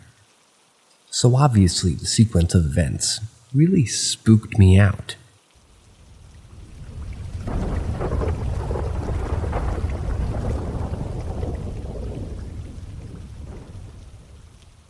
Story number 6. My dead cousin saved me from a shitty situation. In the early 2010s, I had a cousin who passed away in a terrible car accident while I was a young teen. At 18, he went head-on into an 18-wheeler and died instantly. He was meant to do great things and used to joke that I would have to follow in his footsteps since we were the only ones in the family who really held education highly. Years later, I'm a college dropout, working dead-end jobs as a server, broke in my early 20s and drinking a lot. I was living with a random coworker who took me in, and they were in a very quiet neighborhood not far from the party spots. One night I drove home after drinking. I know, and I must have fallen asleep at the wheel for a moment. The dream I went into felt simultaneous as I looked to my passenger seat and saw my cousin sitting there smiling at me. He was glowing. My whole body calmed and warmed instantly when our eyes met. He didn't say anything other than, "Look!" And as I looked forward, I woke up and saw the gate to be a closed community coming up straight ahead. I slammed the brakes and looked back, but he was gone. I stopped to breathe a minute before getting home, only 4 houses down or so. It was such a fast moment, but the memory is so clear, and a few years later I started questioning that it was a dream at all. Maybe it was him visiting to protect me. I think he'd be proud of me now. I ended up graduating and even having a master's degree. I hope that he can look down and smile.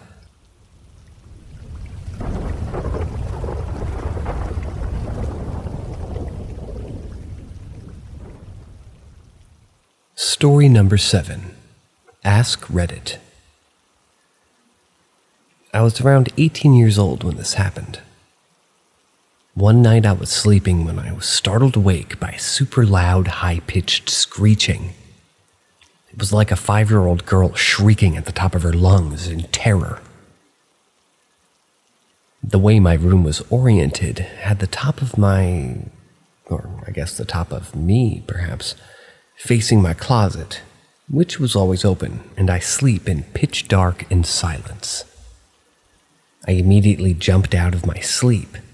I was laying on my side and front, so I wound up in a push-up-like position and oriented my eyes where the sound came from, which had me staring straight into my open closet. I stayed frozen for a few seconds, thinking to myself, what in the world was that? I must have dreamt it. It sounded so real, though. Guess it was one of those half-awake, half-dreaming things. I'd had moments in the past where I'm half asleep and would hear my name or a family member's voice say something and startle me, but it's always been during that quote-unquote half asleep and starting to dream state, but still aware of your surroundings. This was different, though, but that was the closest thing to an explanation I could come up with. This got my adrenaline pumping, I guess, because I was immediately wide awake and shaken. But I had work the next day, so I calmed myself down, told myself to go back to sleep. After all, I am an adult. Not 10 seconds into calming myself down and closing my eyes, it happened again. Exactly the same. Super loud, super high-pitched 5-year-old shrieking bloody murder at the top of her lungs. This time, though, I'm not anywhere near asleep as I had just settled myself back down. There was absolutely no way I was dreaming or hallucinating from being half asleep this time. In that moment, I unlocked my superpower. Turns out, I'm able to move at the speed of light. I was out of my bed through the closed doors and down the hallway so fast my feet didn't even touch the ground. Out of the bedroom, down the hallway, and straight into my mom's bedroom. "Mom, something's in my closet." I'm a grown adult man, running into my parents' room in the middle of the night, and nothing but boxers shouting that something was in my room. My mom and I went back to my room and looked all around and inside the closet. Nothing. I would sleep with my bedroom door open and hallway lights on for a solid week after this. I was working with my older brother at the time, so the next day I asked him, what kind of animal would make a loud noise that sounds a bit like a girl screaming bloody murder? He apparently thought I was telling a joke, because his reaction was to swing his gaze over to me and shout, "An ostrich?" Followed by holding a big grin on his face in anticipation of the answer. My response, "Then there was an ostrich trapped in my closet last night, I guess." I then told him what happened, which would prove to be a mistake. Spent the next month getting hazed by him and other construction coworkers about the little girl I keep tied up in my closet. Bastards. Never happened again, but freaks me out every time I think about it. I've told the story to various people over the years, and no one has ever come up with a good explanation. The most common conclusion people came up with is that it was just a hallucination or a dream while being half asleep. But I was absolutely 100% awake and alert on the second scream.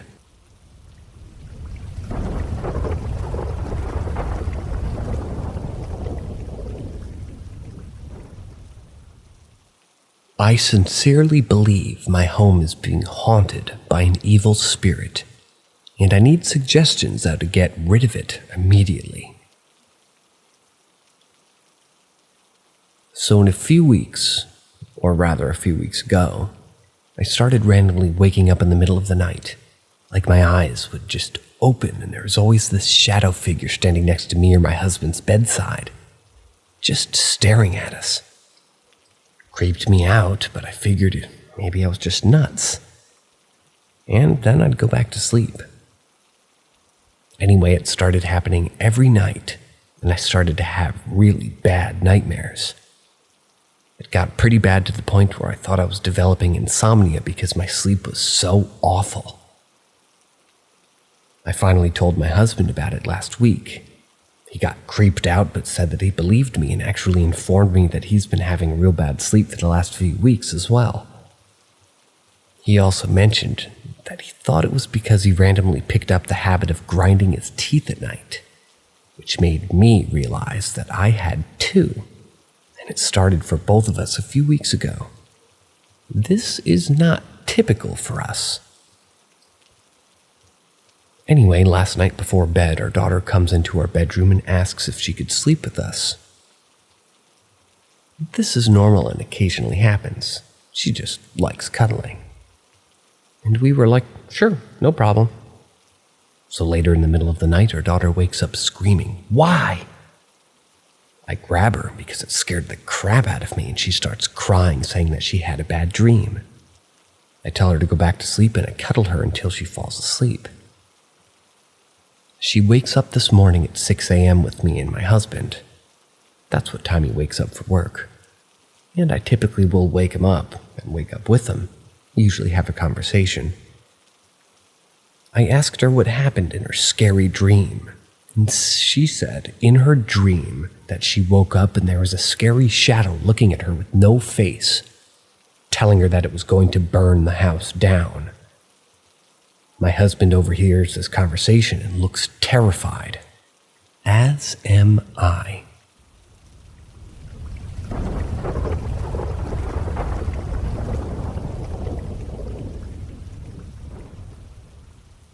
Story number 9. Comforting conversation with dead brother at the bus stop. For some context of this, I was 7 when my older brother had passed away at the age of 18, on my 7th birthday no less. My mom has had experiences ever since he passed, where she thinks she sees him on the street, though I never have. Until a few years ago. I was thinking about it after someone was talking about how they were almost sure that they had walked past their dead grandfather on a busy street. I was about 16 or 17, and I'm 21 in January. Alone for the very first time going through the Denver bus station around Christmas time. Being alone, scared, pretty much, it scared the hell out of me. It was my trip back home, and I was not digging being in the city Greyhound station at 10 p.m. I had sat on the ground where the bus was supposed to come and started to read a book. While I was sitting down reading, a guy asks if he can put his stuff near me and sit too. I said yes, and I didn't mind to even look up, and I didn't talk to men, no less at the bus stop. Don't blame you. Though I finally looked up when he started a conversation. He looked exactly like my brother and sounded like him. He asked where I was going and how the holidays went. The conversation somehow had hit a lot of points of my life up to from when he had passed, like how I moved up to the mountains and he wished that he could go see that mountain town. He talked about missing his girlfriend and asked if I had a partner. I was actually coming home from spending a few days with my first girlfriend and her family. He high-fived me for liking girls, too, very on character for what my brother would have done. We talked about how I was starting to teach myself guitar, of which I was doing because my brother had. It was hard not to cry while talking to him, and his bus was the one that really came before mine. He said goodbye and left. I didn't get his name. He never said where he was going, only said that he was from a small town in northern Colorado, of which me and my brother are also. That was it. Came home and cried in my mom's bed for hours. Such a surreal experience. I'm wondering if that kind of thing happened to anyone else. Obviously, I've heard of people thinking that they've seen their dead family members, but not entirely having like a 30-minute conversation with.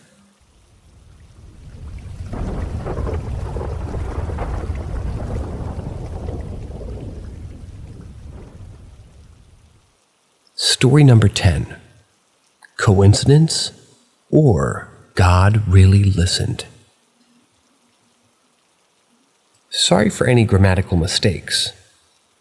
Don't worry. Don't worry, writer. Pretty good at skipping over those things.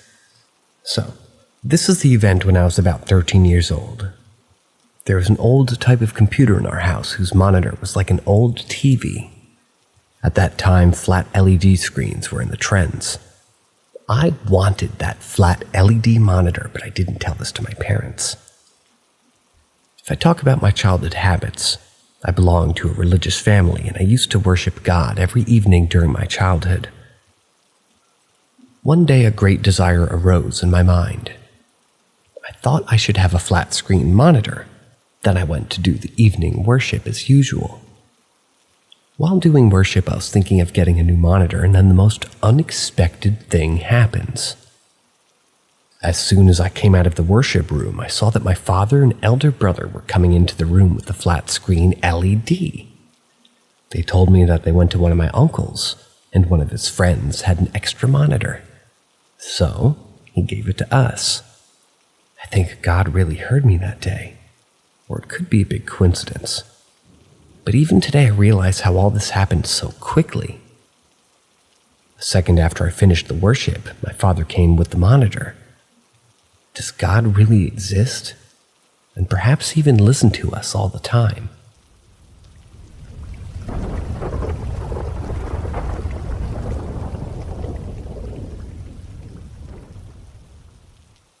Story number 11. Houses on a Graveyard. So some backstory. In Texas, there's a suburb that's just outside the Houston area that was built in the 70s over the 1800s graveyards. They pretty much removed the gravestones, but didn't move the bodies. So as time passes and the community gets bigger, they keep finding graves. The most recent graves that were found were about 2 or 3 years ago. And if you go into the forest, heading to the lake, you may find a gravestone or two. This is a story of a few of the experiences I've had living here.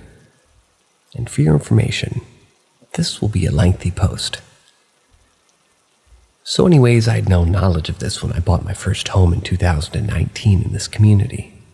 We were so excited, and I don't know if the real estate agent knew the history of the land or not. So it wasn't mentioned to us. We actually lived there for a full year before we started having our first experiences. When my wife got pregnant in 2020, we were so excited. It was our first time, and we were outfitting my baby's nursery. On this day in particular, I was just about to build the crib. I had just picked up the heavy box from inside the garage. I went to open the door while struggling to reach for the door handle. Suddenly, the door flew open out of my hands, and due to this, I was expecting to see my wife on the other side of the door.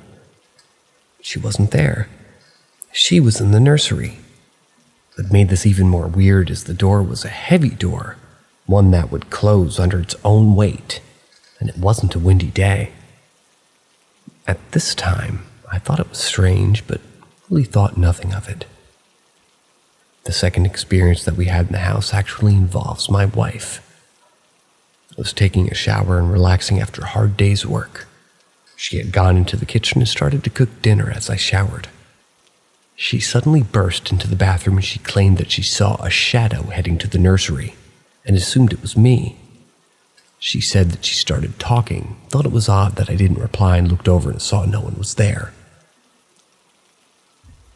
We would have things moved time, but excuse them, but we would have things move time to time, but thought we were forgetful and had moved them, but both of us never remembered moving the items. It wasn't until I buy a second house in the same community and go to rent out our first house that I learned the history of the community.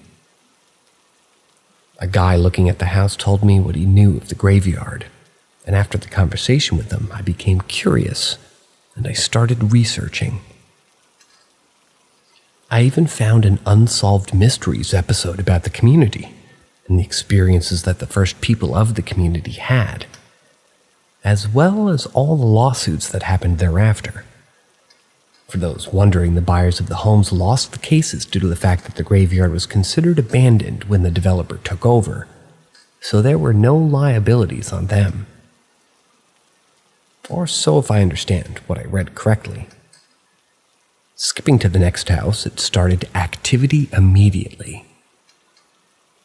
At this point of time, I have a 6-month-old and a toddler. My wife, myself, and the toddler were in the living room. My newborn was sleeping in the master. Suddenly, and with me and my wife both present to see it, a playpen ball flew out of our master and hit the wall. We both tried to figure out how it could have happened. We looked at the air conditioning if a toy nearby that could have launched the ball, but nothing. We couldn't explain how the ball was thrown that hard against the wall. The weirdest thing that happened was at 3 a.m. without fail. My 2-year-old daughter, who's autistic, wakes and wants to sleep with us. Sometimes she seems like she's scared. Sometimes she seems like she's normal. Now I don't know if this is learned behavior or something more, but I feel it's worth noting.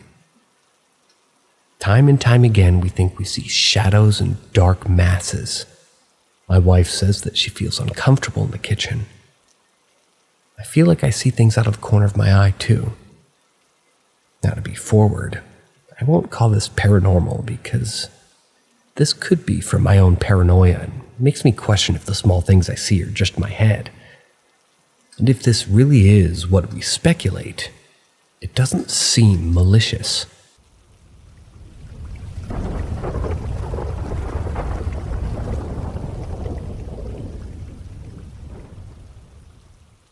Story number 12. House on a Graveyard. Update. I was unsure. We had told a few friends, but no one would believe us, and I also finally told my wife what I'd actually noticed in my daughter's room. But I was unsure if it wasn't influenced by my own paranoia. Well, 2 events happened since my last post. First off, we have 2 dogs. They've never randomly barked or responded to anything, so that's what confuses me on these experiences. As I said in my last post, my daughter, without fail, will hop into our bed at around 3 a.m., plus or minus 30 minutes. Like I said in the past, I'm not sure if it's a learned behavior, but thought it was worth noting. Well, the other night, I was outside with my daughter, talking to my sister. Suddenly, my wife burst outside with my son in hand, in a scared tone said that she had heard one of my son's toys go off. She heard the toy and looked up and saw a black mass flying across the door of my daughter's room. It matches up with what I've been seeing. My only fear is since I told her what I've been seeing, she may be influenced, or was influenced by it. The mind works in mysterious ways, after all. The second experience, it was late at night, and I walk into the kitchen and I feel like I'm being watched. What's weird about this house is no matter what we see, we may feel a little bit uncomfortable, but we never feel threatened by whatever's here. Even my wife, who jumps at the sight of her own shadow, says that she doesn't feel threatened. Anyways, I walk into the kitchen and I see what looks like the shape of a head behind the side of the fridge. It disappeared as soon as I saw it. Like I've said, the dogs have never barked. We've never felt threatened.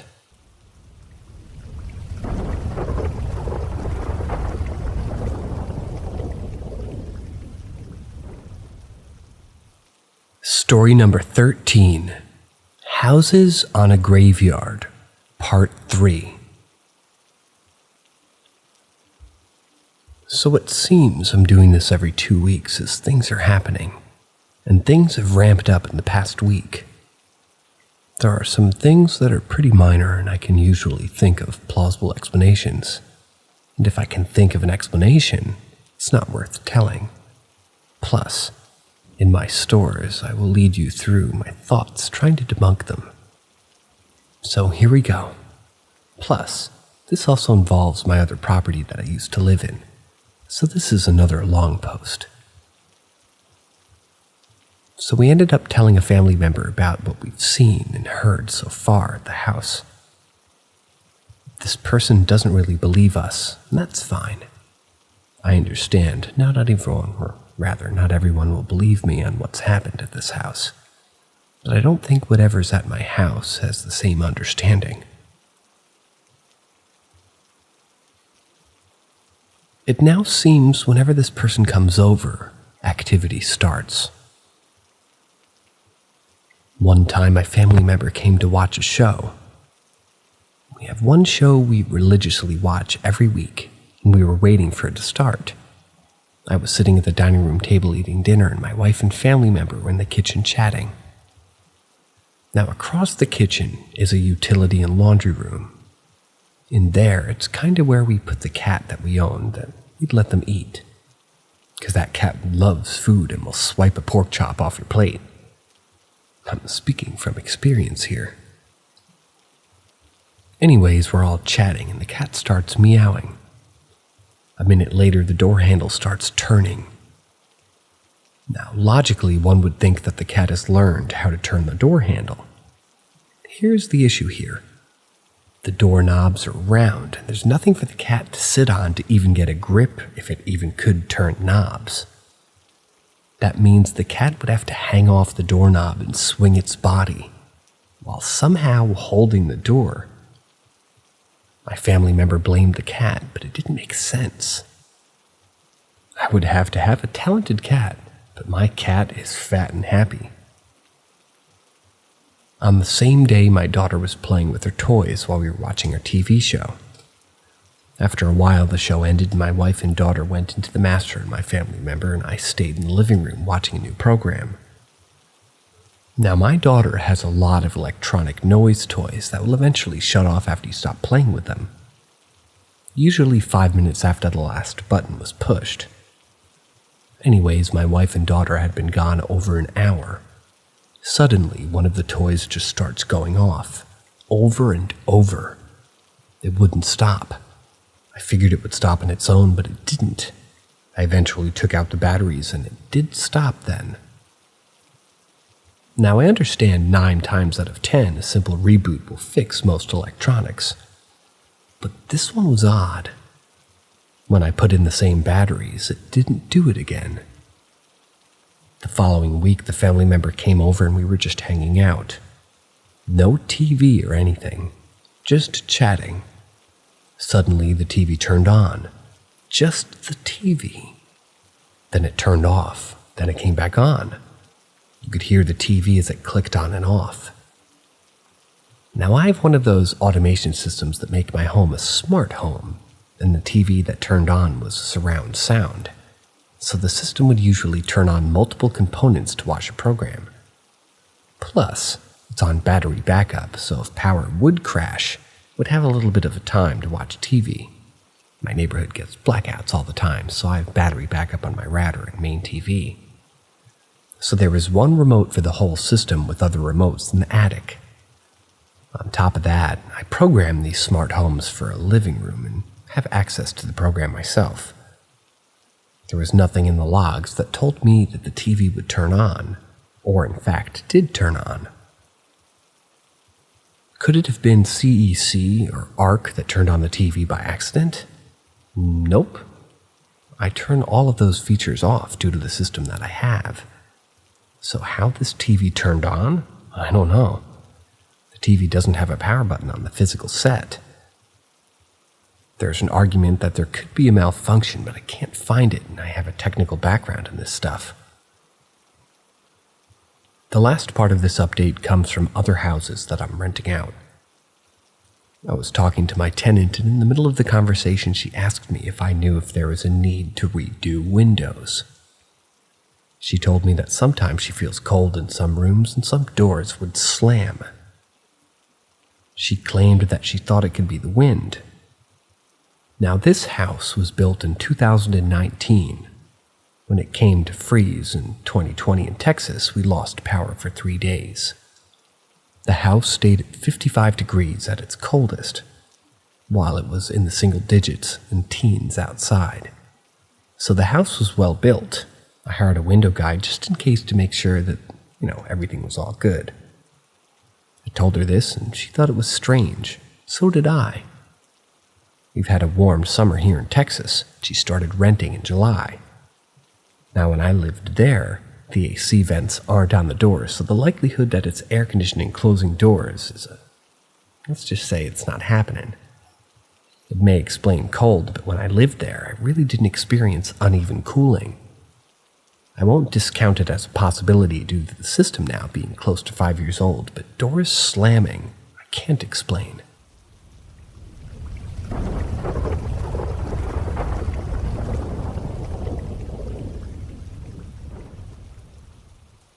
Story number 14, Houses in a Graveyard, Part 4. So as an update, we've had some noticeable things happen that are kind of interesting. So starting this off, this particular update has more questionable stuff happen, as in the sense of its paranormal or possible coincidence. One night my daughter and I were playing hide and seek. Now, she somewhat understands the concept, but she struggles on the concept of counting and then going to go seek. So what I do is I wait till she turns around away from me and I run away and hide. Sometimes she just chases me, or if I get her distracted or my wife distracts her, I'll get a good hiding spot. Once she realizes I'm gone, she goes around the house humming and squeaking. She doesn't speak, while looking for me. Well, one of the times I hid in the master closet. We have a decent-sized walk-in closet, and I usually leave the lights off and hide in there. Well, I was there hiding from my daughter to find me, and I hear a rustling of clothes that are hung a few feet away. I turn around and see nothing. Assume I may have bumped something, but then I hear it again. I stand in the dark looking in its direction, but I see nothing. I finally start hearing my daughter's hum, and I hear what sounds like hangers sliding on the dowel. I look behind me again, and this time my alert is high. It's dark enough that I can't see anything other than what's in front of the door. At this point, my daughter finds me, and I turn on the light, but I see nothing there. A couple days later, my curiosity leads me to download a ghost hunting app. Now, I know from what I read, a lot of them said that it was gimmicky and fake, but it seems that one called GhostTube was the least gimmicky, and when you download it, they claim it's legit. Is it real? I don't know. Anyways, I got 4 words. Stop recording, and this one said it 3 times. Annoying psychic, how are you? ×2. Not sure what that was supposed to be other than maybe I'm annoying for recording. We're starting to notice things are getting moved. And yes, I have toddlers. And it's given things, they'll gain toddler feet and walk away. However, a few nights ago, the family was in the living room, and I was holding my son and my daughter, and I was playing on the slide. In the kitchen that's adjacent to the living room was a pink ball that lit up when you bounced it. This ball suddenly lit up and started rocking, and it did for a solid 10 seconds at least. We all noticed it, even the kids. It was odd, to say the least. And then this morning, a shampoo bottle that I know is on the high shelf so my daughter can't reach it. Suddenly it appeared in front of the master bathroom water closet door. It's a little spooky.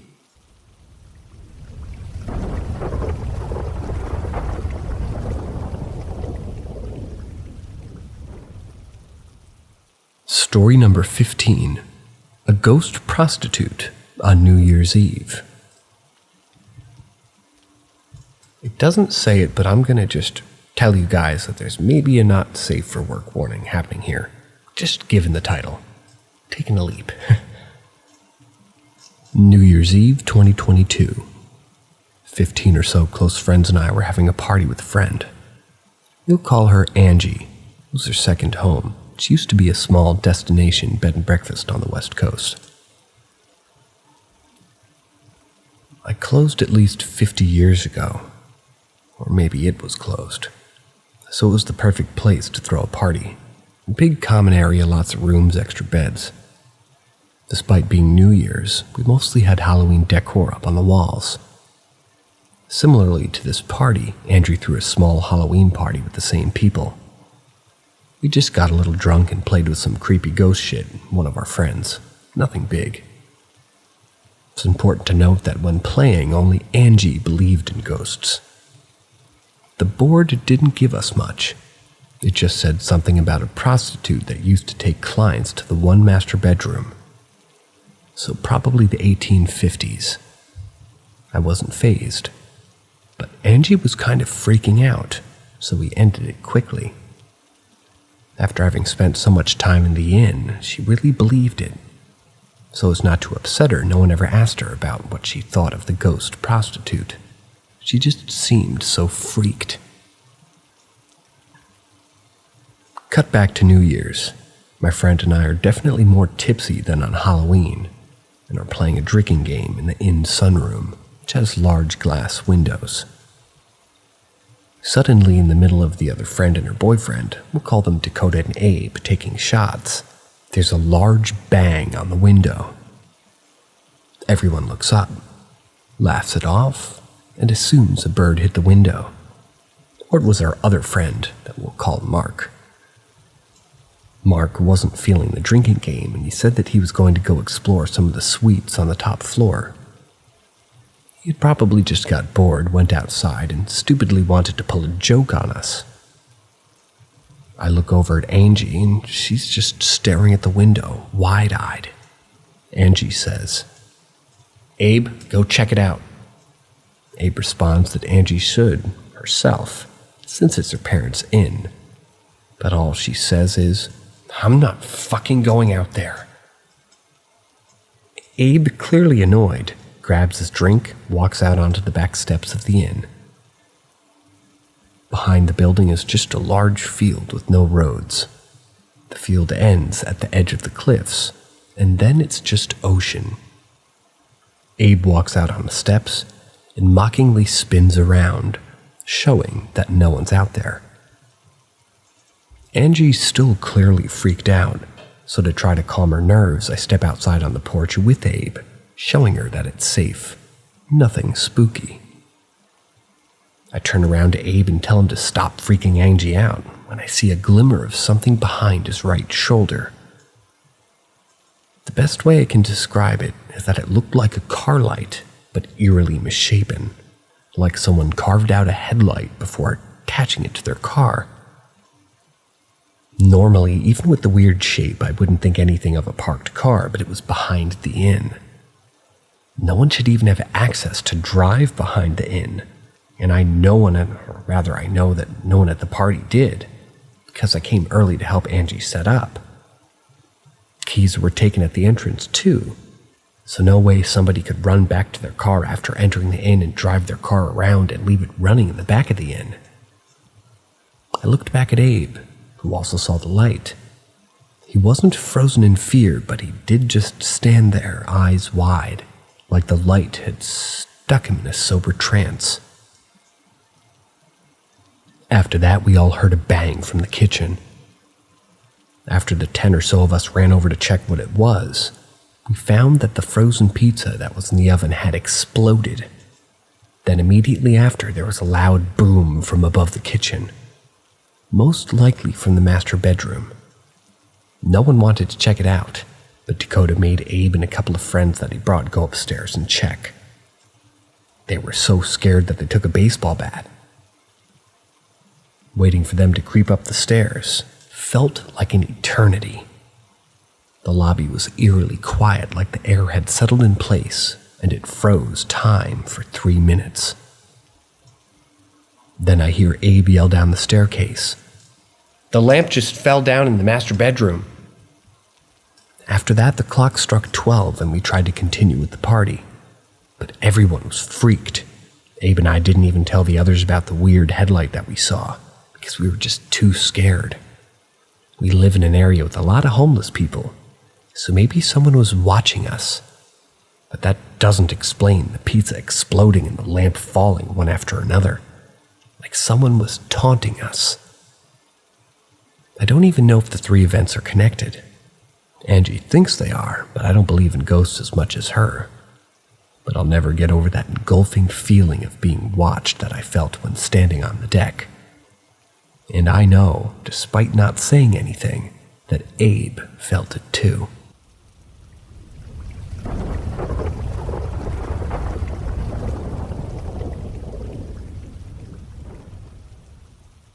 Story number 16. Anyone else have a similar experience? I hope this is the right group but I've tried for years to explain to friends and family something that me and my friend experienced, that to this day everybody says that we imagined. I came across this subreddit and thought maybe somebody else had had something similar happen. And by the way, what happened to me and my friend was real. We were sitting in her bedroom and it was around 1 a.m. Her brother was in the room just next door sleeping, and so were her parents down the hall. Her bedroom had those huge built-in closet mirrors. They were sat on a set of drawers that were empty. So her bedroom was set up so that her bed sat opposite the mirrors on the wall. I was sat on her bed with my back on the wall facing the mirror, and she was sat on the floor facing me, her back against said mirror. We were both having a rough week, and we were basically trauma dumping, letting go of some pretty heavy feelings. This is the part I can't explain, so I try to just imagine what I mean when I'm explaining it, because I don't even know 100% what I saw. In literally 5 seconds, I watched this black, fuzzy ball just shoot up to the ceiling behind my friend. What I saw wasn't a shadow or something reflecting against the wall. It was a pitch black, uneven ball that had an aim. It's like it started in the bottom corner and shot up to the ceiling, then flew across the ceiling as it dimmed in the light. Went for like a split second, then it went across. At this point, I closed my eyes and I felt an insane amount of pressure, almost like when somebody pushes your head and shoulders and tells you to try and resist. It's the best way I can describe it. While this is all happening, my best friend, who's on the floor at the same time that I'd seen this dark matter, she literally jumped on me. Like when I say jumped, I mean she leapt off the floor and jumped into my arms. We were both terrified. We couldn't speak or move, and we were gripping each other so fucking tight her nails had dug into my arm, and I still have a tiny scar. When I opened my eyes, I grabbed my friend's wrist and noped the fuck out. She lived on a 4-acre block, so we legit ran out of the house and into her mom's garden. It took us some time to start speaking normally again, but we started thinking, what the fuck was that? She told me she felt the most insane amount of tingles up her back, so bad that she knew something was wrong, and said she just jumped on me. She also said it felt like I was sinking, like so far down into the bed, which is why she was gripping me so hard. I told her how I felt pushed by the thing. There's more to it, but it's small things like we'd experienced her lamp turning on and off. It's one of those touch-sensitive lamps. And she'd never had it happen before, but it didn't freak us out like the black matter did.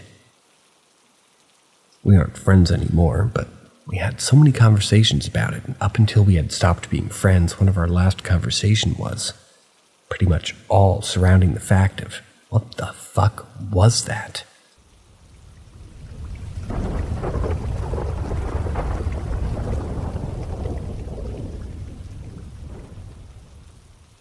Story number 17.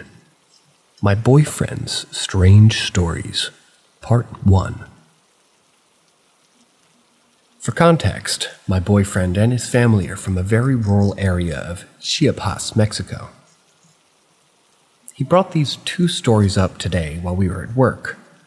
His family normally had gatherings and reunions, and these stories involve his aunt and grandpa. Story number 1. Aunt is a pig farmer. She talked about how her pigs would squeal and pace the pens during the night, almost as if something was bothering them every night for a month. She eventually couldn't take the noise and came outside around 1 to 4 a.m. She claimed in her story that she saw a dark figure on top of one of her pigs, and her quote was that it was fucking her. Excuse me. She then shouted at the figure and it jumped off the pig, walked away into the darkness, and then the sun rose. She went to check on her pig. Apparently, the one that had been targeted had strange burn marks all over its hindquarters. She claimed the pig wasn't able to get pregnant months after this event, and therefore she decided to kill it. The pig didn't put up a fight or make a noise. My boyfriend told me that they used a blunt side of a hatchet to do the deed. Story number 2. Grandpa's a land caretaker and a landscaper.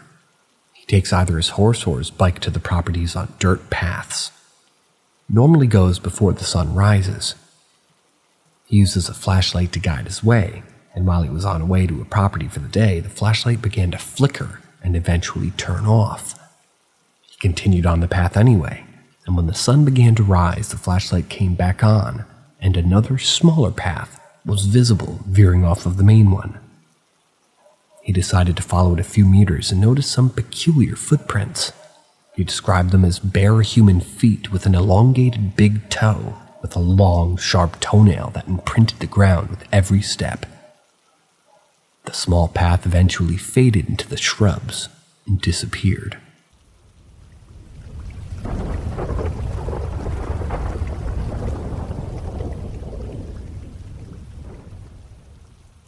More of my boyfriend's stories. Story 1. When my boyfriend was around 8 or 9, he lived with his paternal grandmother on a decently large plot of land. The land was marked by 4 concrete fences and long poles. I think they were street lamps, but I'm not sure. He told me that he remembers standing outside with his grandmother in her front porch, not screened in, and had the urge to look along the property line. There he saw half the face of what he described as a strange human creature with a beaked mouth. It taunted him, quote-unquote, and stuck its forked tongue out at him. He said he was too shocked to point out the thing that he saw to his grandmother. When the shock went away, he said that if she saw anything, she would tell him. According to him, she ignored his question and went inside. The story seems to bother him a lot, and I've noticed how nervous he gets looking at the tree lines or driving in the woods at night. For reference, he lived in Chiapas. This area borders a large jungle. Howler monkeys, tapir iguana, jaguar, all of them live around him. Story 2. He spoke a lot about how him and his family would cram into a pickup truck and get to family parties or birthdays. One night they were returning from a party. Him and his cousins were sitting in the bed, and they were holding flashlights in that truck. They'd flash them at the tree lines and on the gravel road. Apparently, the entire time they were driving from the party to their homes, they could hear something just beyond the tree line keeping pace with the truck. Then something was chasing or following them. I think it could have been monkeys or a jaguar. Story 3. This was a more recent story that my boyfriend had relayed to me from his gym friend. Not totally familiar with the myth about cadejos and brujas that turn into large black dogs, but that's what his friend claimed to see. When his friend would go to bed, he'd hear shuffling near the windowsill. His window was covered by a curtain, and out of curiosity, he pulled it back and peeked out, seeing a large black dog with red eyes towering over the window and staring at him. Of course, he was frightened by it, ran by the window, went to sleep, and there were no paw prints on the ground the next morning. I believe his friend is from El Salvador. Story 4. Another one of my boyfriend's stories comes from his paternal grandmother.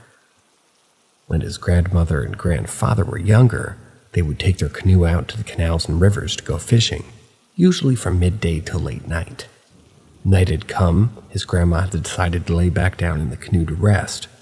Well, apparently, as they were floating along the canal, they heard patterings of feet and rustling of trees above them. They had claimed stones and glass had been thrown at them from the trees, as well as whispers and gibberish. What they think it was is called a duende. They're creepy. Even his family here believe in them. I personally think monkeys.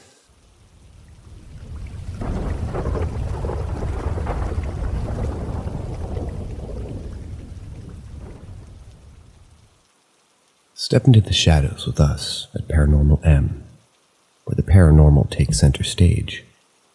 Don't forget to subscribe and turn on notifications to embark on a journey through the supernatural. We hope you're ready for a spine-tingling experience. Story number 1.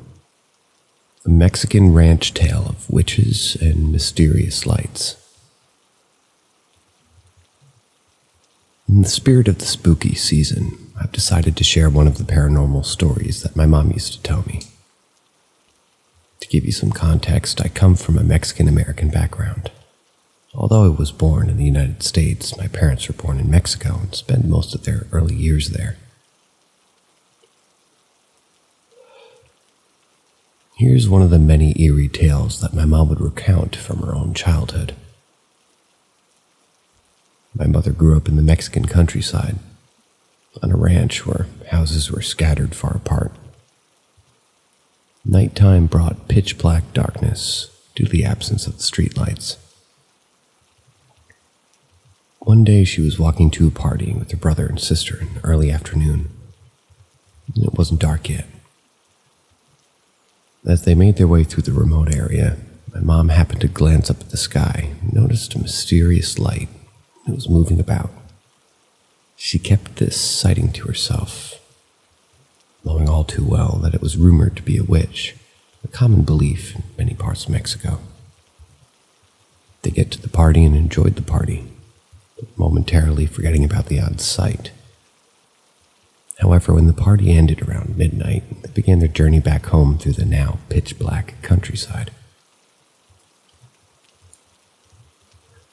Halfway there, the inexplicable light appeared in the sky once more, and this time her siblings also saw it. They continued walking in silence, not daring to mention the eerie sight to one another. Then out of the blue, my mom tripped, turned to look behind her, catching a fleeting glimpse of a mysterious lady. Almost instantaneously, the figure transformed into a glowing light and ascended into the sky. All of this happened in a matter of seconds.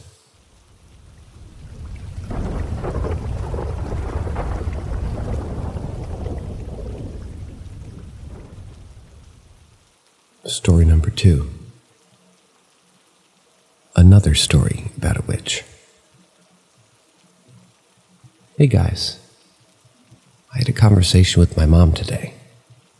I managed to coax another chilling tale from her. This time the story revolved around her grandmother's experiences in the early 1900s.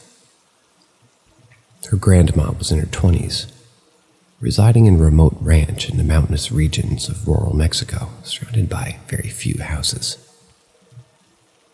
There was a local belief that witches would prey on newborns, particularly if they hadn't been baptized.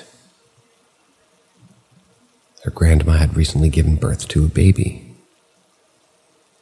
and one eerie night, she and her husband awoke to the sound of their infant's ceaseless cries, accompanied by the eerie howling of their dogs. What unsettled them even more was the strange flapping of wings on their roof, reminiscent of a chicken or a rooster. Without delay, they realized it could be none other than a witch. They hastily snatched the baby, nestled in between them, clutching him tightly. During that time, there was no electricity. Her husband, summoning his courage, attempted to light a candle, but it kept flickering out mysteriously. He returned to bed, and they both remained vigilant. Strangely, though, they felt as if they were under a spell, unable to stay awake, gradually drifted into an inexplicable slumber. Upon waking the next morning, they were greeted by a horrifying sight. A pool of blood had formed around them, and the baby lay lifeless, bearing a small snake-like bite on his neck.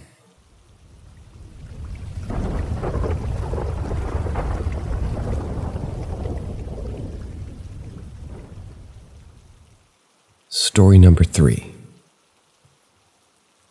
He took his soul.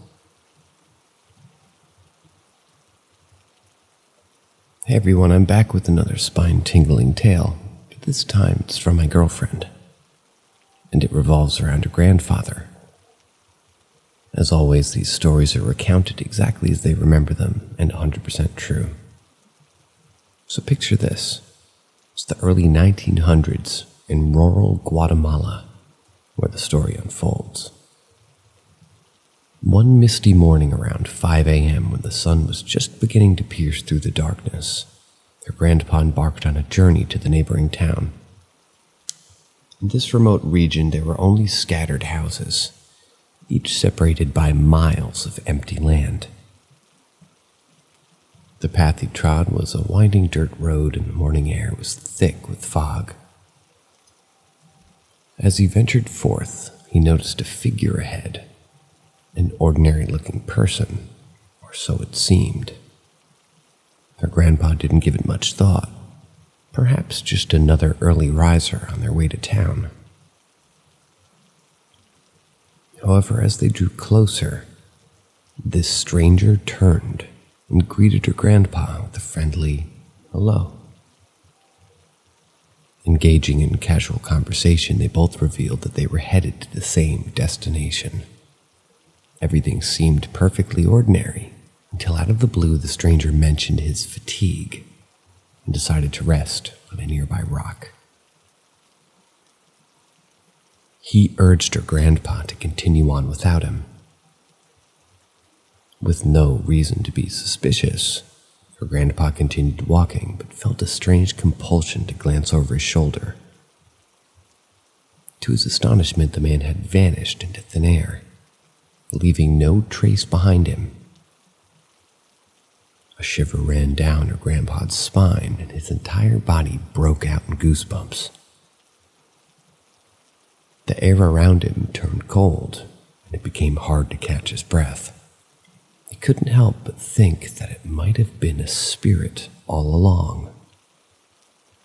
In a panic, her grandpa made a quick decision. He turned on his heels and hurried back home. Little did he know that within a week he would draw his last breath. Many believed it was the work of a malevolent spirit, robbing his soul in that encounter.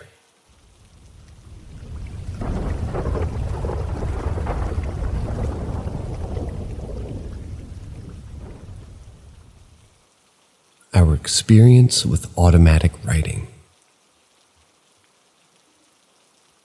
My husband and I have been watching a lot of Sam and Colby lately and are absolutely addicted. We've also been watching Selena, Spooky Boo, and Chris. If you like ghost hunting shows, I highly recommend both of their YouTube channels.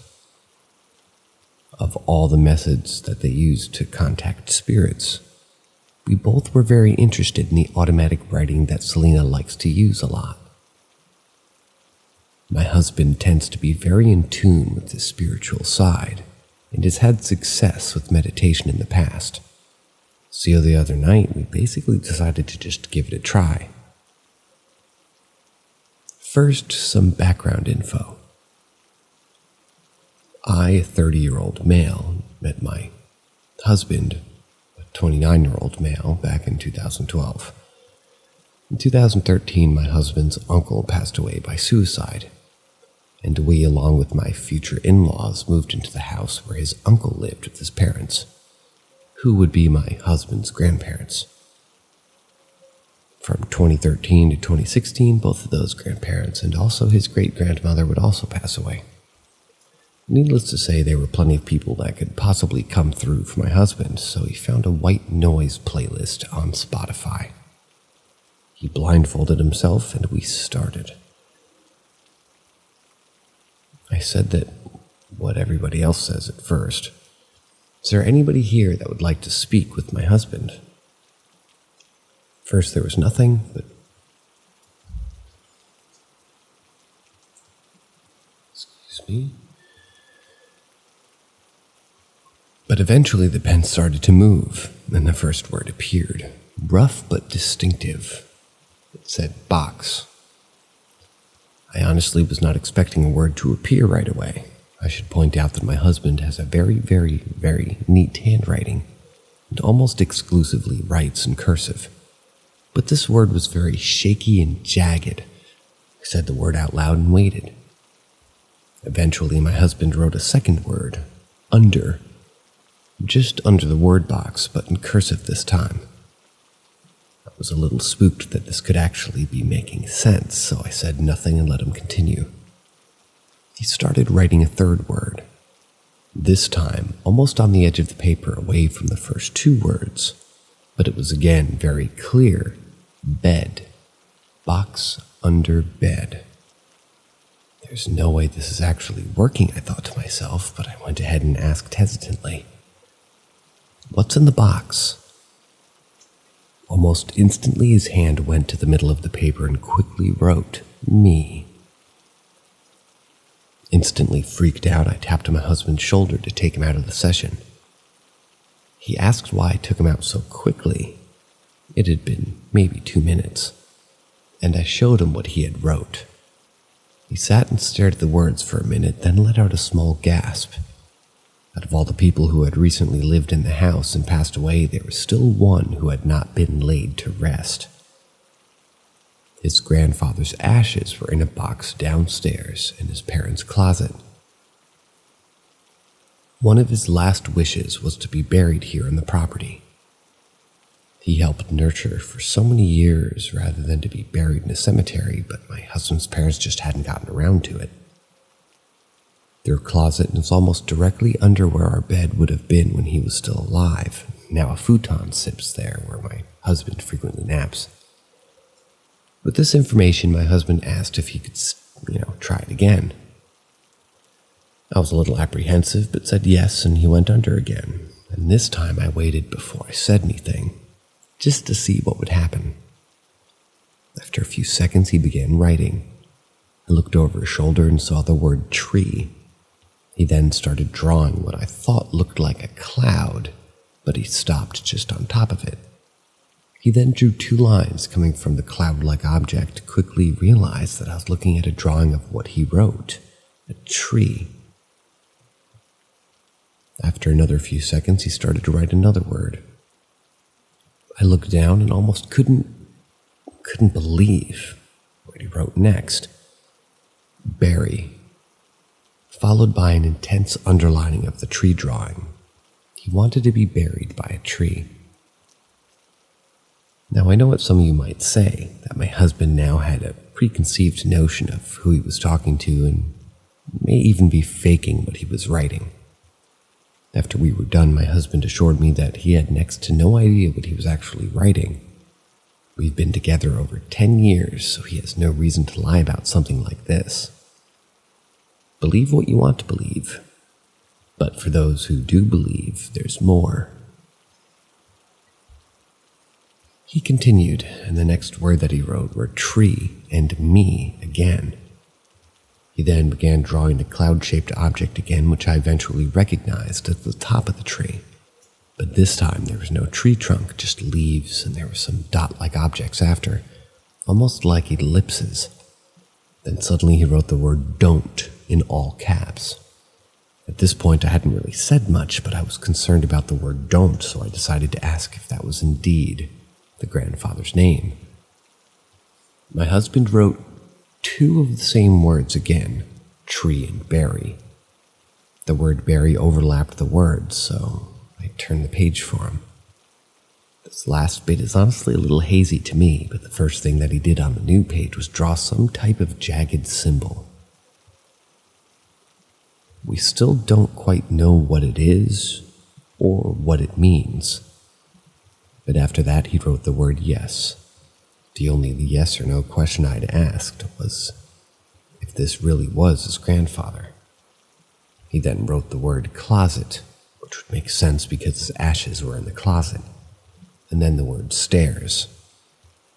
As I was trying to figure out what stairs had to do with anything, my husband wrote his final word, please. With that, I decided to go ahead and tap on my husband's shoulder and bring him out of the session. We then talked about everything that had happened. His grandfather absolutely loved everything about nature, flowers, and animals, so it made sense that he would ask to be buried outside after spending the last 8 or so years in a closet. Oddly enough, at one point my in-laws had even talked about buying one of those trees that you plant with the loved one's ashes, so the tree part made a lot of sense too. Also, his grandfather used to tell my husband when he was a kid that he wanted to be buried in his garden. The tree with no trunk and then the word don't symbolized to us that he didn't want to be buried in his garden, but rather near or as a tree instead. We still don't know what the stairs was about, but the weird symbol thing almost looked like a flight of stairs. I'll post the pictures in the comments if I can, but let me know what you guys think.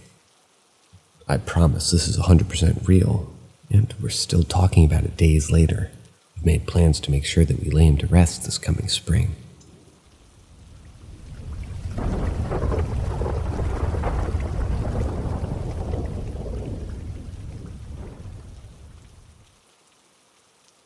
Spirits cooking in my kitchen. Please tell me I'm not the only one that's experienced this. So I'm fairly certain that my house is haunted on some level. I don't know why, or what spirit may or may not be in here, or what the history of the house is. Other than that it was built in 2008, and I've never even done a cursory Google search on it. A little afraid of learning things I don't want to know. I'm about an hour outside of Phoenix, Arizona, in the rural desert.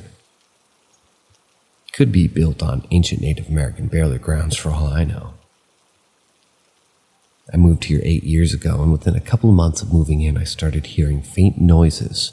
I couldn't account for them. Kind of reminded me of the noises that the early 1900s houses I had living in Detroit would make. Pipes creaking, banging, walls creaking, windows rattling when it got windy, a steam boiler kicking on and off, just at much lower volumes. I've seen things in the past in Michigan that I can only describe as apparitions.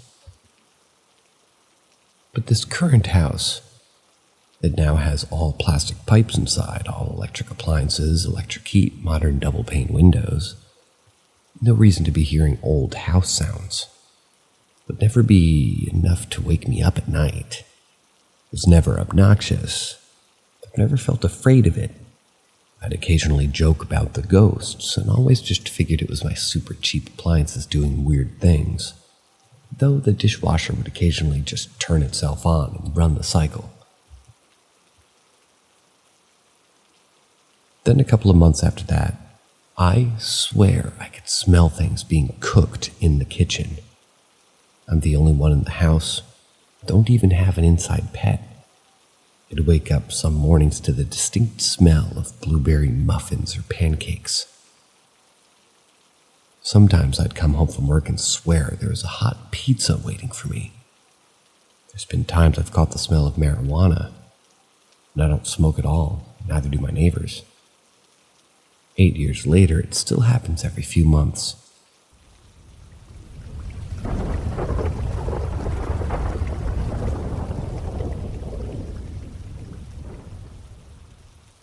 Story number 6.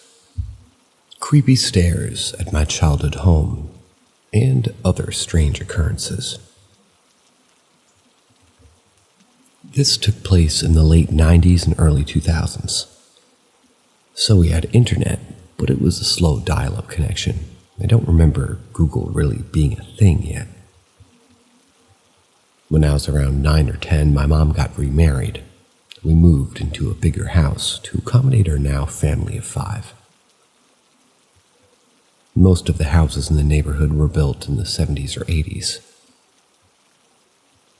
The house was okay overall, 3 bedrooms, 2-bath ranch style with a finished basement. One weird thing about the house was the feeling I got on the staircase that led downstairs. It's hard to explain, but I got the worst feeling on the staircase every time I had ever had to use it. Coming and going. Like you were going to be pushed or pulled down the stairs. It was a finished downstairs area with a built-in bar and a lot of living space, so it's not like it was a creepy basement. It was completely irrational, but I hated that staircase. We later found out that the man who lived there had previously died in this house. Not sure of his manner of death, but his widow didn't bother to pick up man cave downstairs, and we were left with a lot of his belongings. I never talked to my family about the weird feeling on the staircase and chalked it up to my imagination. When we were moving out of the house, I asked every member of my family separately if they had ever had any weird experiences in the house. Every single person, without prompting, said they felt uneasy on the stairs, like they were going to be snuck up on or grabbed. There was a strange experience that my stepdad at the time told me about. One weekend, him and my mom were laying in bed in the morning. It was a weekend that his kids were with their grandparents, and I was at my dad's. So they had the house to themselves. My mom got up to make coffee, and her husband was still sleepily laying in bed. He was facing away from the doorway with his eyes closed when he heard my mom walk back into the room and plop down in the bed. The floors were hardwood, so it was easy to hear. He started to talk to her about their plans for the day. When she didn't answer, he rolled over to see my mom wasn't in the room, but there's an imprint of somebody sitting at the foot of the bed. He got freaked out and left the house for the day. We would all often hear footsteps and doors would open and close on their own. There were times where things would go missing only to be found in the middle of a room previously searched. Lots of weird feelings and little things. I would get nightmares and struggled with insomnia. Not sure if it was related, but it only ever happened in that house. One time the old industrial whole house attic fan that we hadn't worked on in years came on in the middle of watching a paranormal movie, blowing papers everywhere and being loud as fuck, scaring everybody until we figured out what was happening. Nothing super crazy, but still the weird gut feeling that you would get in that house. They were intense.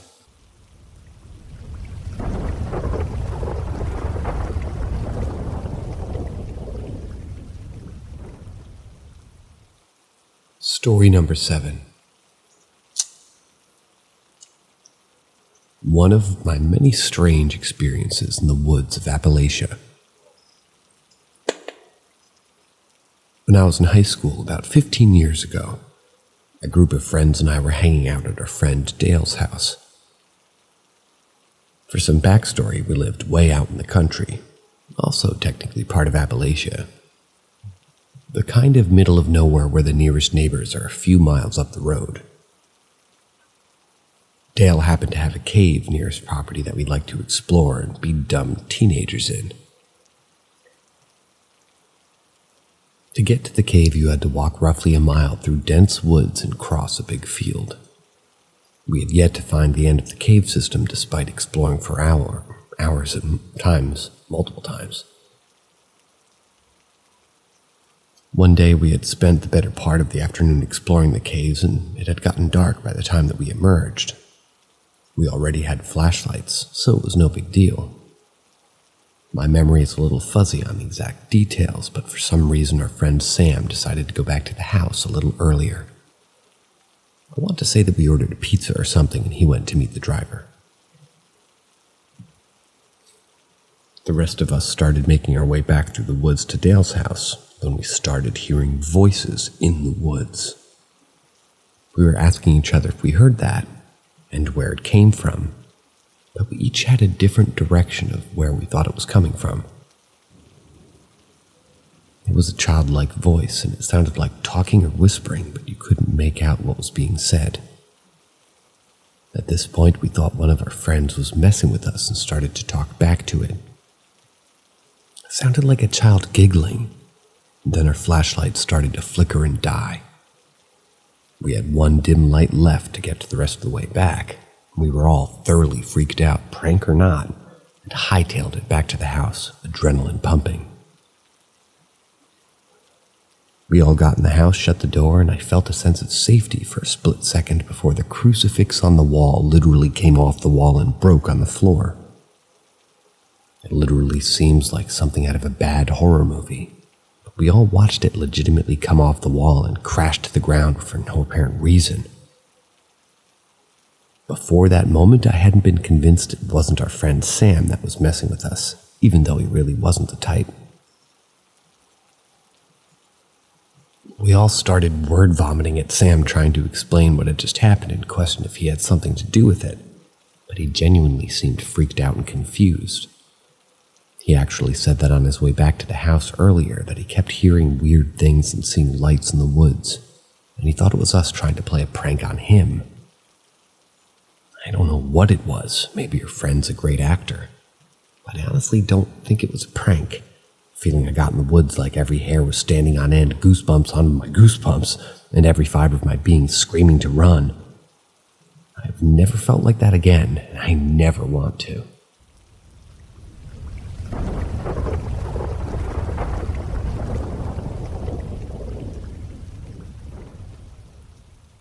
Story number 9.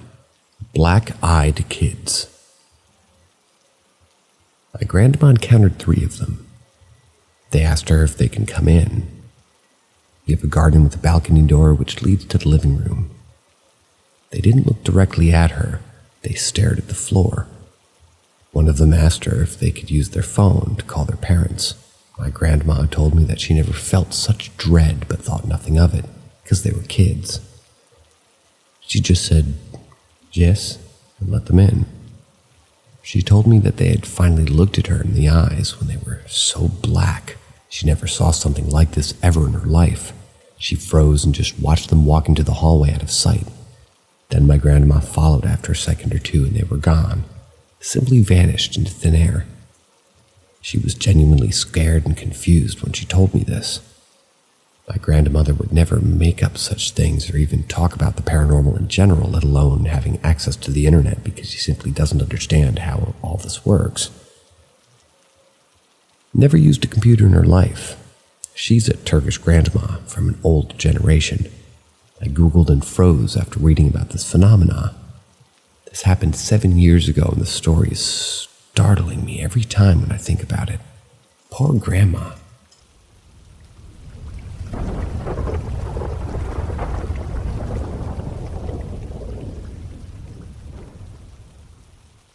Can a painting be cursed? Not safe for work warning. You've been warned. I was riding my bike to work last Monday and I saw a woman putting some things on the roadside in front of a house, so I couldn't resist stopping to see what it was in the boxes. Not much was in the first box, just some useless household items like kitchen utensils, a few candles, some dried flowers with all the petals gone. But in the second box, there was only this small painting of a letter, the letter E. It's not a great painting, but immediately caught my eye. I had to grab it, put it in my backpack, and started riding again, and I wasn't more than half a block away, and my tire blew out, causing me to wreck. Now, it doesn't strike me as weird that it happens to a lot of people every day. And that's what I thought at first. But then, because of the wreck and the flat tire, it almost made me about an hour late for work. I got fired from my job, tried to call work and explain that I was going to be late, but my phone was completely destroyed in that wreck. I got home that night when I took off my backpack, tossed it in the recliner, and when I did, it accidentally got caught on a lamp, causing it to fall and break. So I went to clean up the glass and cut my finger really bad after I got the bleeding to stop. I went to bed but kept having these really vivid nightmares. I would wake up and feel like I wasn't alone in my room, like my backpack was watching me somehow. Tuesday, when I woke up, I went to grab my backpack and remembered the painting was in there. So I took it and I set it on the table, so I thought. But after I got home, the painting was now on the floor next to the table. I'm almost certain that I put the painting on the table, but it's not where I found it when I got home. I decided to hang the painting on the wall next to my bed, but I now feel uncomfortable being around the painting. I feel as if it's watching me, and every night since the painting has been in my house, I've had terrible nightmares. And ever since I've had the painting, I felt tired and weak. My friends said that they want me to get rid of that painting, but I just can't bring myself to throw it away. It can't be the painting's fault, right?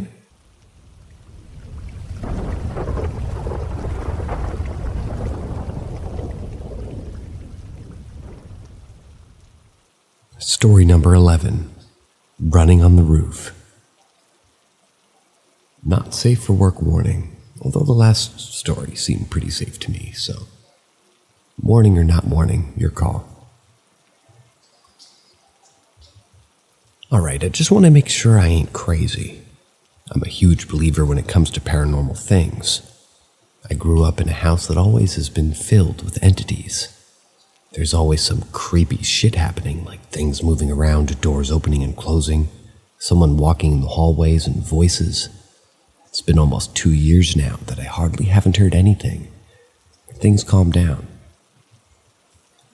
It's not as bad as how it was when I was younger, but I've noticed that whenever I talk to anybody about what's happened, suddenly things start happening again. Last Saturday, me and my brother were on a road trip and we started talking about paranormal stuff and things that people have been seeing lately.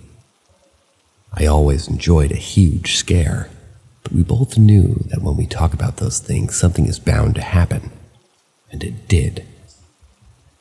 This morning, everybody left for work and I was alone in the house. I was getting ready to run some errands. I suddenly started hearing noises, like things falling or being thrown or small footsteps. I didn't think much about it, only because sometimes we have cats that are on the roof and they tend to fight or do whatever they do up there. But this time I had this eerie feeling that something wasn't right. As I was getting ready to leave, I heard something run from one side of the roof to the other. I'm talking about actual footsteps of someone running so fucking fast. It scared the shit out of me to the point that the fear I had made me literally cry.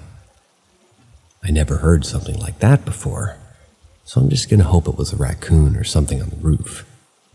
What made matters worse is I had to leave to run some errands, so best believe that my ass was paranoid and didn't even want to look on that roof.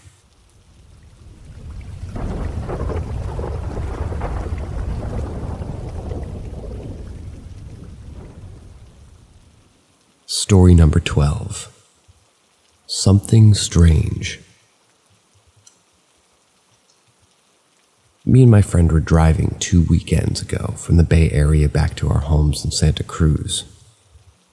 Highway 17 is the final twisty, narrow forest highway that takes you into Santa Cruz. It's a notoriously dangerous drive, lots of deaths, and generally just dark forest, spooky vibes. Most of the highway has no shoulder, just rock face or trees directly next to the road. It's a 16-mile stretch with no gas stations or really anything minus a few homes tucked away. It was 3 a.m. We were just about 4 miles deep coming up the hill, and we saw a man standing on the side of the road. He was facing away from us. He was standing straight and perfectly still, all black clothing including some type of hat. There were very few cars coming by, maybe one a minute. He must have been standing there still, even before we had come around the corner. He was just staring at the forest, about 5 feet from the edge of the road on a very narrow shoulder. He wasn't relaxed. It was like stiff and straight with his arms, out a little bit wider than what would be typical and comfortable. It was so unsettling. The most unsettling part is that there were no parked cars for the 4 miles prior to seeing him, and no parked cars for another 6 miles after. And we counted, but he was just alone somehow on the side of the highway and not able to be walked along. I guess what they're saying is that you can't walk on that highway. I'm not sure what to make of it, but it has definitely stuck with me and haunted me ever since.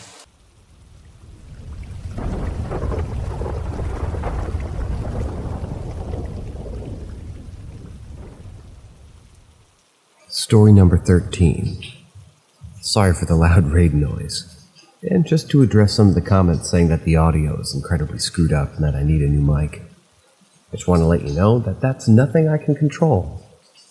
I send them stuff at a really high quality and then they seem to upload it or edit it on whatever video editor that they use and completely destroys the audio, which makes me quite a bit depressed because I have a very nice microphone and I'm a musician, so sound matters to me.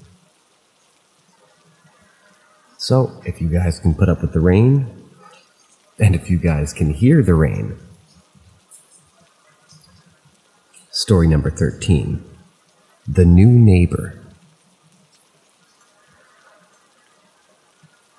Me and my wife moved into our home a little under 2 years ago. The first year we had some interesting interactions with the locals of our new town. They told us stories of our home and the father and son who had both passed away in the house. The father of old age and the son of a heart attack shortly after. I was on the fence of believing in the paranormal until we started noticing objects moving like our dog's balls and toys at first. Until it turned into larger objects like shoes and decorations. Odd objects that didn't belong in our yard showing up on the back stairs. Things like door hinges and random pieces of ceramic. The house across from us was assumed abandoned, even though we saw people every now and then going inside. till recently when a middle-aged man showed up to live there. Immediately after moving in, he got 2 younger pit bull puppies. Both of them were white with brown spots in them. Me being a smoker, I go out nightly around 12 or 11 for my final cigarette. I noticed some strange noises coming from the backyard and never really thought much of it. The other day, my wife asked me if the gray dog had always been over there. And now I noticed that the second white and brown dog had been replaced with a gray dog. Nothing I was very stressed about until tonight. While out on my smoke, I noticed a pack of deer in the field behind the neighbors. Normally our deer are terrified of humans, but this man just calmly walked through the pack, as if they didn't even notice he was there. He bent down to try and pet his puppy, who seemed to growl and back away from him. He looked over at me when this happened and slowly stood up and continued into the home. No lights turned on when he went inside. Being a little freaked out by the situation, I made my way inside slowly.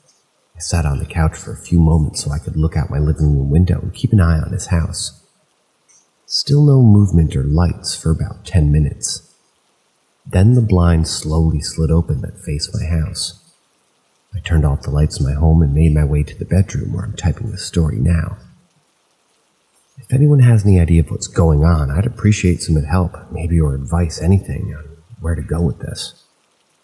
I was thinking maybe a skinwalker or a watcher of some sort. Maybe one of y'all have some information I could read into.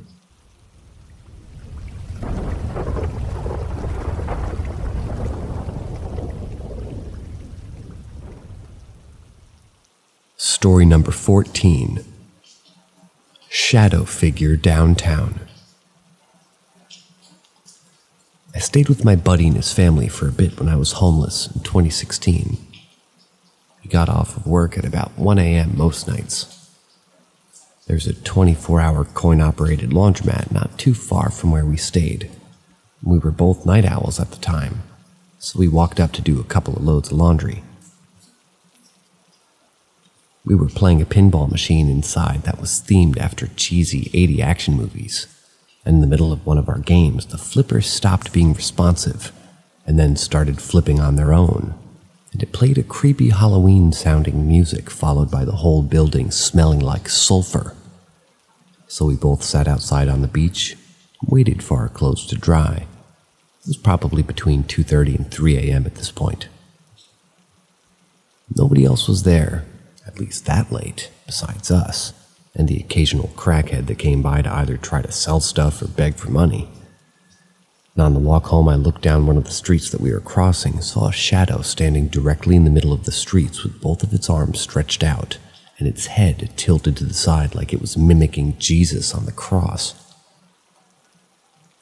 I looked at him and asked if he saw it too.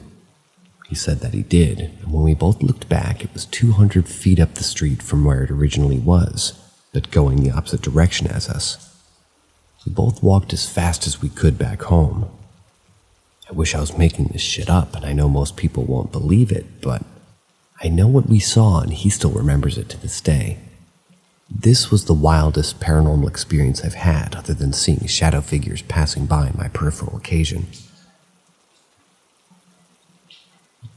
Passing by my peripheral occasionally, I think they meant. I haven't had really many paranormal experiences since then.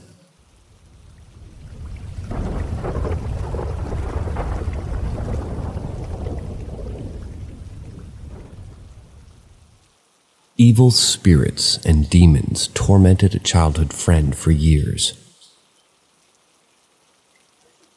I had a buddy I grew up with who had a terrible upbringing and was sexually abused by a neighbor as a young child. He claimed to be tormented by evil spirits after moving into the house in the same neighborhood where the sexual assaults took place when he was a teenager. We were around 14 or 15 at the time. He called me one night really scared, saying that his dog started barking and growling while staring at the shelf in his living room. He couldn't get it to calm down. The shelf flew off the wall into the other wall. Other friends of mine saw objects get thrown when they were over his house too. Around this time, he tried to kill himself like 3 or 4 times in the span of 2 to 3 years. He was using a lot of substances and in a toxic codependent relationship with a girl who he had gotten pregnant. His life was not good or normal for a kid his age. He was on a break with his girl at the time and he called me and told me that he did some sort of ritual to sell his soul to the devil and used a picture of the girl that he was seeing and cut himself. Used the blood and the picture in it somehow. I just kind of brushed it off, but it scared the absolute shit out of me. One night we were smoking weed with his younger brother at his house, and he broke out into crazy laughter. He couldn't stop for literally 10 to 15 minutes straight. Then his brother started getting incredibly scared and yelling, stop it, please." He just wouldn't.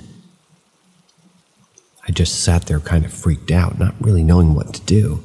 When he finally stopped laughing like a madman, he got really serious and said, "I was just fucking with you. Guys, stop being pussies." Wanted to drop it like it never happened, but it just kind of stayed in a serious and angry mood until he went back to bed that night. It didn't feel like a prank or him just messing around at all. It was one of the most odd things I've ever witnessed. I slept on their living room floor that night, and him and his brother slept in the bedroom that they shared. I woke up early the next morning and they both were still asleep, at least for a couple of hours, and I heard a laugh that sounded like a stereotypical depiction of a devil laugh from a horror movie coming from their room. I got up immediately to see if they were awake. Nope, both still out cold. Just brushed it off and tried to not let it scare me. Another night during the same summer, we were smoking weed in my bedroom at my house with my other friend, and he was sitting in an armchair in the corner, and he says to us, "I just felt something crawling on my neck." Got really scared, and when we questioned him about it, he just dropped it, told us that it was nothing and to ignore it. A few minutes later, it looked like he was getting pushed back into the chair and choking. He started screaming for us to help him. Took us both a couple of minutes of struggling as hard as we could to get him up. When we asked him what had happened, he didn't want to talk about it again. It was just terrifying, and he was terrified. He insisted that we just drop it and not bring it up anymore. So we did. The reason I think that he might have been possessed for sure is because there were times where he would go from laughing and having a good time to getting extremely angry and serious. And he would say incredibly mean things for a few minutes until he would snap out of it and not even remember saying those things at all, go back to acting like nothing happened. This happened a couple of times, and paired with the laughing incident, it makes me wonder. He overdosed on fentanyl in 2009. When I think about him and his childhood being so poor and miserable, I miss him a lot. I feel like he wasn't given a fair chance in life. It makes me really sad. There's many other paranormal experiences myself and other mutual friends of ours have had while hanging around him. We all think that they were tied to him and whatever it was that followed him.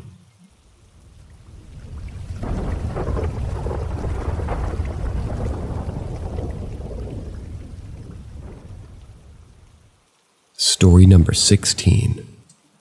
Hereditary imaginary friend or a demon. My father was the firstborn child, and he had an imaginary friend named Miku. When I was young, I had an imaginary friend named the same thing. I found out when my dad got us a pet python and named it Miku. Not sure how it's spelled, but that's how it's said or pronounced.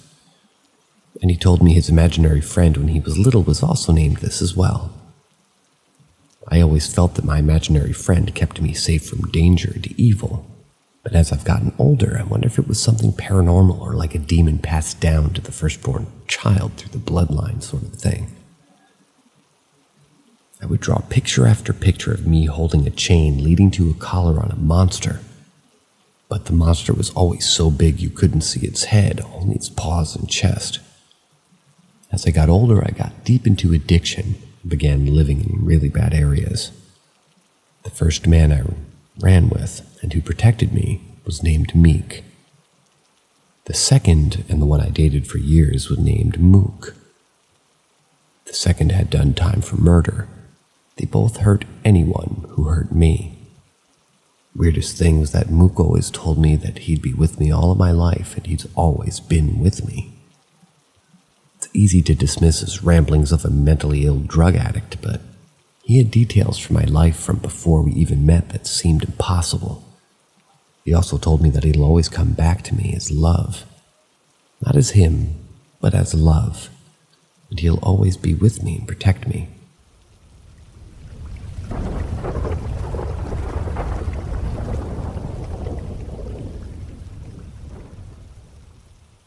A horrifying spook that I had.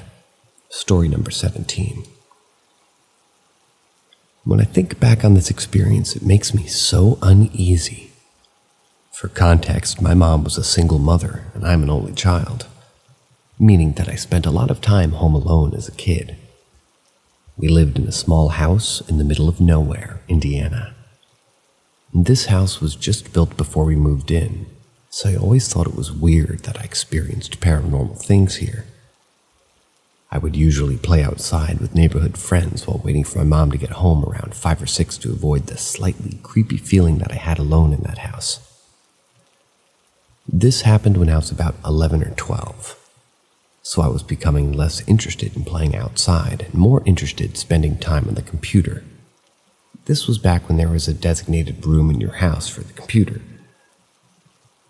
It was a 3-bedroom, single-story house, and the kitchen and living room were on one end, and then you'd go through the living room to get to the long hallway on the other side of the house where the bedrooms were. The garage was connected and in front of the kitchen, and there was a door connecting the two. My mom would always park the car in the garage and walk in through the kitchen, and then she'd have to walk through the living room to get to the hallway. Anyway, the living room had hardwood floors, and my mom always wore heels. Every evening I would hear the same sequence of noises letting me know where my mom was, basically, as I was usually in the computer room. The garage door opening, the door into the house opening and closing, and then her heels while she would walk on the hardwood floor. This particular day it was sunny outside. I had the blinds open to the window facing the street, and I had been home from school for a couple of hours, so it was probably 3:45 or 4 p.m. I was sitting at the computer, probably on MySpace, and I was totally zoned out. Then I heard the sequence of noises. The garage, the opening of the door to the house and the closing, and her heels while walking through the living room. I remember thinking how weird it was that she was home so early, so I was excited to see her, so I called out, "Mom!" Went into the hallway and no one was there. I had a sick feeling instantly and then went in to check the garage, thinking that I would for sure see her. I opened the door to the garage and my stomach dropped. There was no car. She wasn't home. I got so freaked out I remembered running back into the computer room at the end of the house, grabbing my cell phone and then running out the front door. I can't remember what I did for the rest of the evening while waiting for my mom to get home, but I probably went to my neighbor's. I may have called my mom as well, but she worked an office job and rarely was able to answer her cell. However, I do remember telling my mom what happened when she came home that night. She didn't seem to want to talk about it at all or really even believe me. That was one of the many weird things that happened at that house occasionally. After moving away, I never had anything like that happen. I sometimes wonder if maybe the house was built on an Indian burial ground or something had an energetic attachment to me. Whatever it was, it felt bad, and obviously was trying to trick me. Hearing the heels walking through the living room is always what freaked me out the most. I have a few other stories from when I lived there I may share, but this is one of the times I felt most scared.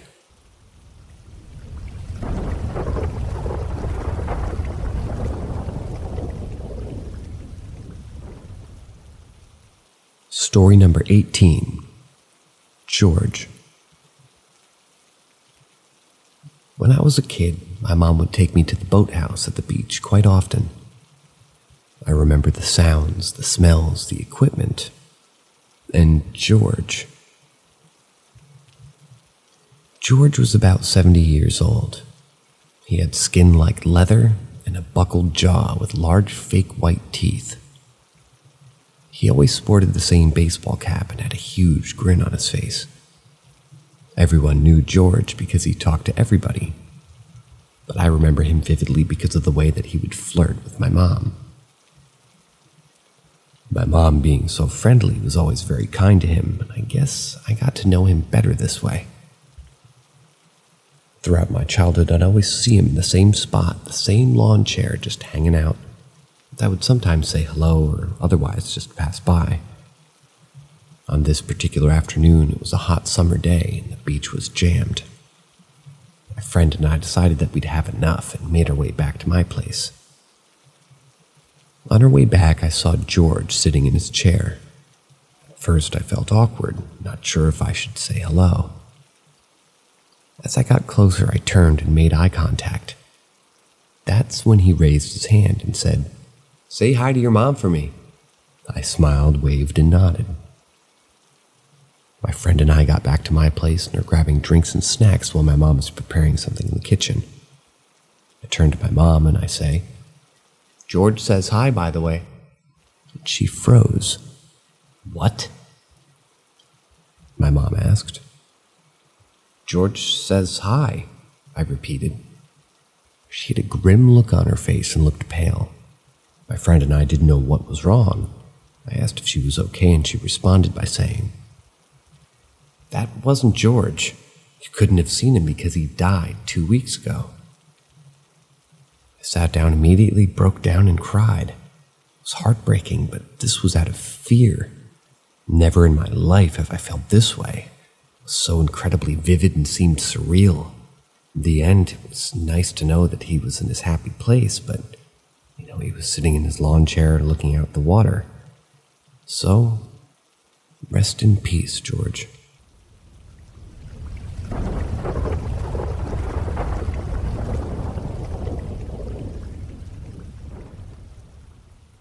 Story number 19. Ghost Who Steals Food. I'll start this story with the remark that out of the whole family, I'm the only one susceptible to the paranormal. Since childhood, I've encountered inexplicable and strange phenomena, and none of them repeated themselves. This is the apartment that my parents rent. Lately, there have been a lot of noises in the kitchen.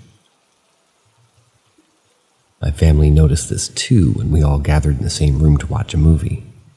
Before this, though, there were also other paranormal cases here. Something definitely lives in the kitchen. Literally less than a half of an hour ago, it happened again.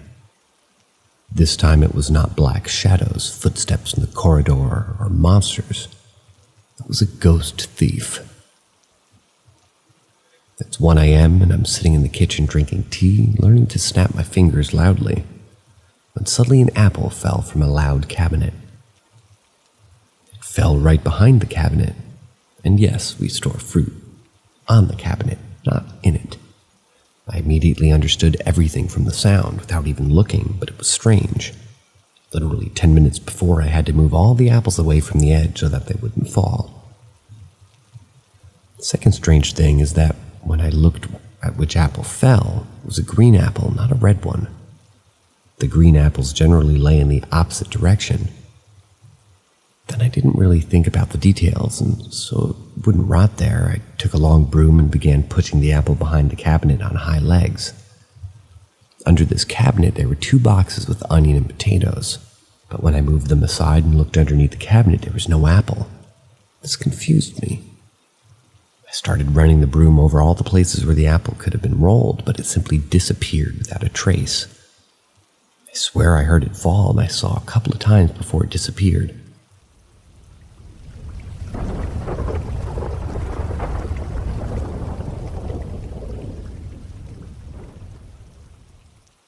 Story number 20. My mom saw a guy from the 30s. This one is not my story, although I have many, but it's from my mom. Here it goes.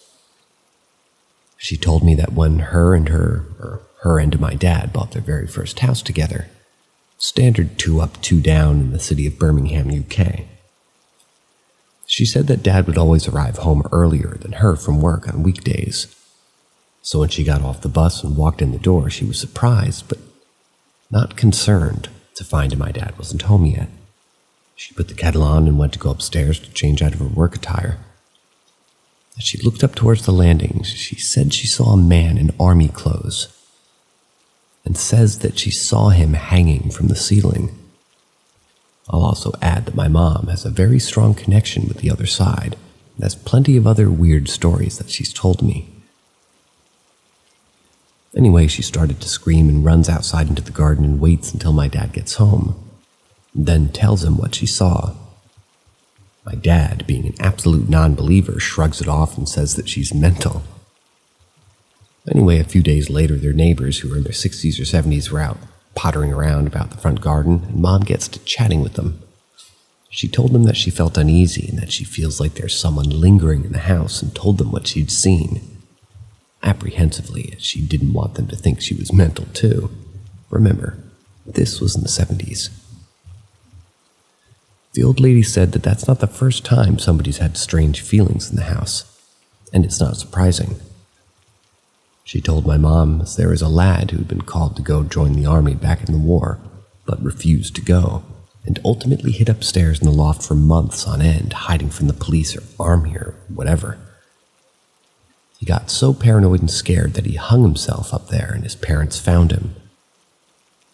My mom always said that she didn't find the presence scary or malicious, just knew somebody was there who shouldn't be anymore. And obviously with what she saw, she kind of knew that somebody didn't quite know what world he should have been in. Very sad. She said that he stayed there until she kept speaking to him when she was alone in the house. She basically explained what had happened and that he no longer has to hide anymore and to go enjoy the next part of the journey on the other side. Eventually the weird stuff did stop. God love him.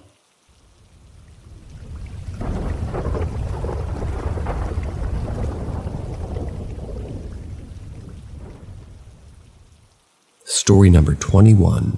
What are some of your unexplained experiences that also had a witness? When I was in high school, I lived in a neighborhood that had a big park area down the street. During breaks, all the neighborhood kids would go down and hang out, and we were all pretty good friends. There were a couple of ramadas that were pretty well lit, and we could hang out at the tables often at night. There were 2 tables, both like diagonal. One side you had facing the pathway up to the ramada, and the other side had you facing the grass area and basketball courts. My friend Matt and I were on the side facing the pathway, and suddenly there was what looked like a teenage boy run past and duck behind a trash can that was right in front of us. We both stood up immediately and looked at each other and basically at the same time asked, "Did you see that?" I saw a young guy wearing a white t-shirt and a white hat. We both asked each other questions, one at a time, to kind of test if the other person did in fact see it. I asked Matt if the kid was wearing a hat, and he said, "Yeah, it was white." Of course, we got up and checked the trash can, and there was no one there, no sign of movement behind it. It was kind of in the middle of an empty dirt patch between the parking lot and some foliage, but not away enough where if somebody was sneaking away, they would be able to see all of us who were not even looking at the area. Anyway, we just chalked it up to being a ghost. Me and him were the only ones who saw it. I have 2 other experiences that happened with other people at that park too, but this one was the first that really stuck with me.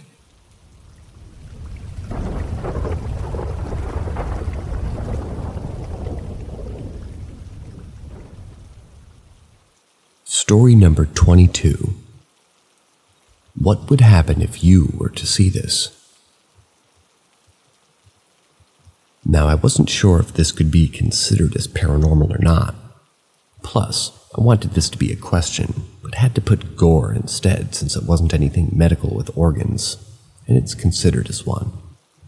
No idea what they mean by that, sorry guys. But long story short, my mom had an enlarged heart and soon passed away due to cardiac arrest.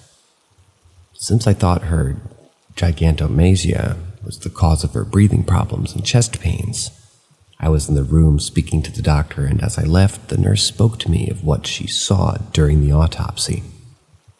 The enlarged heart and the dilated aneurysms were removed. There, she said, as the pathologist placed it on the table, he went out to get a drink or something, but as he did so, she was doing her report on the computer until she saw the heart starting to thump really hard by itself. At first, she was curious to see what was happening. She had never seen anything like this, until it began beating irregularly. She thought she was going crazy, but as she'd gotten close to my mom's enlarged heart, it was like that for a good few minutes. The nurse said that she could see the instruments on the table shaking due to the pounding, and hearing a disembodied heartbeat, believing that it was possessed by something, perhaps, till the pathologist arrived back when it stopped. Now, I thought it was hogwash, as she was probably pulling my leg or that she was exhausted with all the work. Now, there could be some explanation about this, as it might possibly be temporarily jump-started until stopping again. Since it was a wall-to-wall globular enlarged heart with the multiple dilated aneurysms of her CVC, aorta, and pulmonary artery. But I've wondered, could spirits or souls or apparitions possess organs?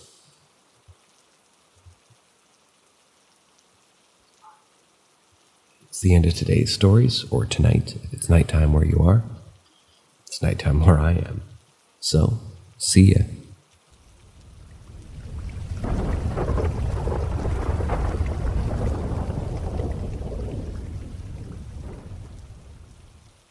Greetings from Paranormal M, the channel that unveils the extraordinary.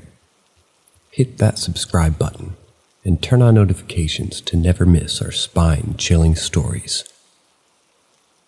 We hope you're prepared to question the limits of reality. Story number 1. This damn clock that no one liked, but my dad liked. Backstory on this clock. We got this old vintage clock a while ago. It's been in storage for over a year. We moved recently, and my dad brought the clock and decided to hang it on the wall about a month ago. No one in my family liked this clock but my dad, so we kept it. So, 2 nights ago, I was taking my dog out to go to the bathroom around 11 or 12 in the night. As I take him out, I sit down and chill on the sofa. All of a sudden, I hear this ticking. My first thought process is, what's making the noise? So I go to investigate. I walk up to the clock, and it's moving. It's ticking and moving. And the glass plane that usually covers it is wide open. I know nothing about this clock, so I literally just look up at it and go, that's weird. I go to sleep, and I don't dream of anything, as usual. The next day comes, and later that night, my mom announces that she's going to sage the house.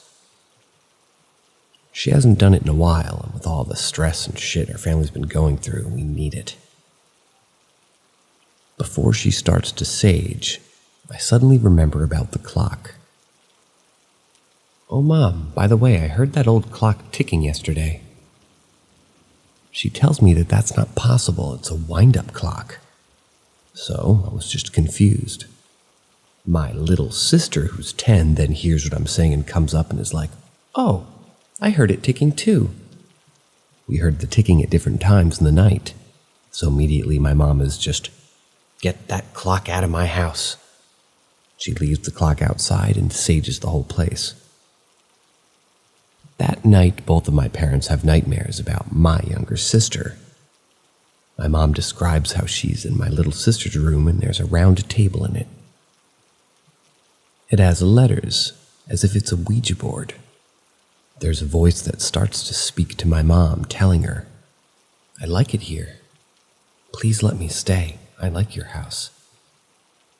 Now, my mom is very sensitive to presences and everything. There are times where she grabs things at Goodwill and flinches. She tells me that whoever had that was bad. She's been in a car that my dad bought to resell and literally started to cry and told him she'd never go in it ever again. When he got the papers for the car, it came with the title and the owner's death certificate. He died in that car. But anyways, my mom's experiences of getting shit out of her house due to the dumbass things that my dad buys and brings to them. She begins to pray very strongly, tries to get him out. The thing comes back, and once again my mom gets him out. Imagining as if she's burning him, the thing returns again. My mom starts praying so hard that she's starting to wake up from her dream. It started to try and negotiate with my mom, trying to let itself stay. But my mom said, fuck no. My mom has this thing where she imagines a beam of light coming out of the heavens. And that's what wipes shit away when she really is in dire situations. So that's what she did. That's where her dream ends. Eventually she wakes up and her entire right arm is cold. My dad is now awake because he heard the chanting, and immediately my mom asks what time it is. It's 3 a.m., the witching hour, you know? My mom starts to curse and say, God fucking damn it, and tries to go back to sleep. After my dad had woken up, he goes to sleep and proceeds to have a nightmare about my sister. So today comes and my dad is going to get rid of the clock. He goes to work, putting it in his van, and starts to work on his van itself. He's going to sell it to a client in a couple of hours. Those next 4 to 5 hours were the most difficult time that he's ever had with a van in a while. He cut his finger, he burned his finger. Nothing was going out well. Shit was just not going well anywhere. And eventually his deal happened and everything was solved on his end. But once he had finished with repairing it, he opened the slider door. He works on Volkswagens. And he forgot that he left the clock in the damn van. That's what was causing him so much shit.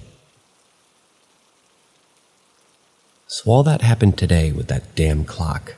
And now, just an hour ago, I was telling them again how exactly I came up to the clock and all that stuff. I say that it was ticking. I saw it ticking and the glass pane was just wide open. My parents look at me like I grew 2 heads. That glass pane was locked with a key that no one has.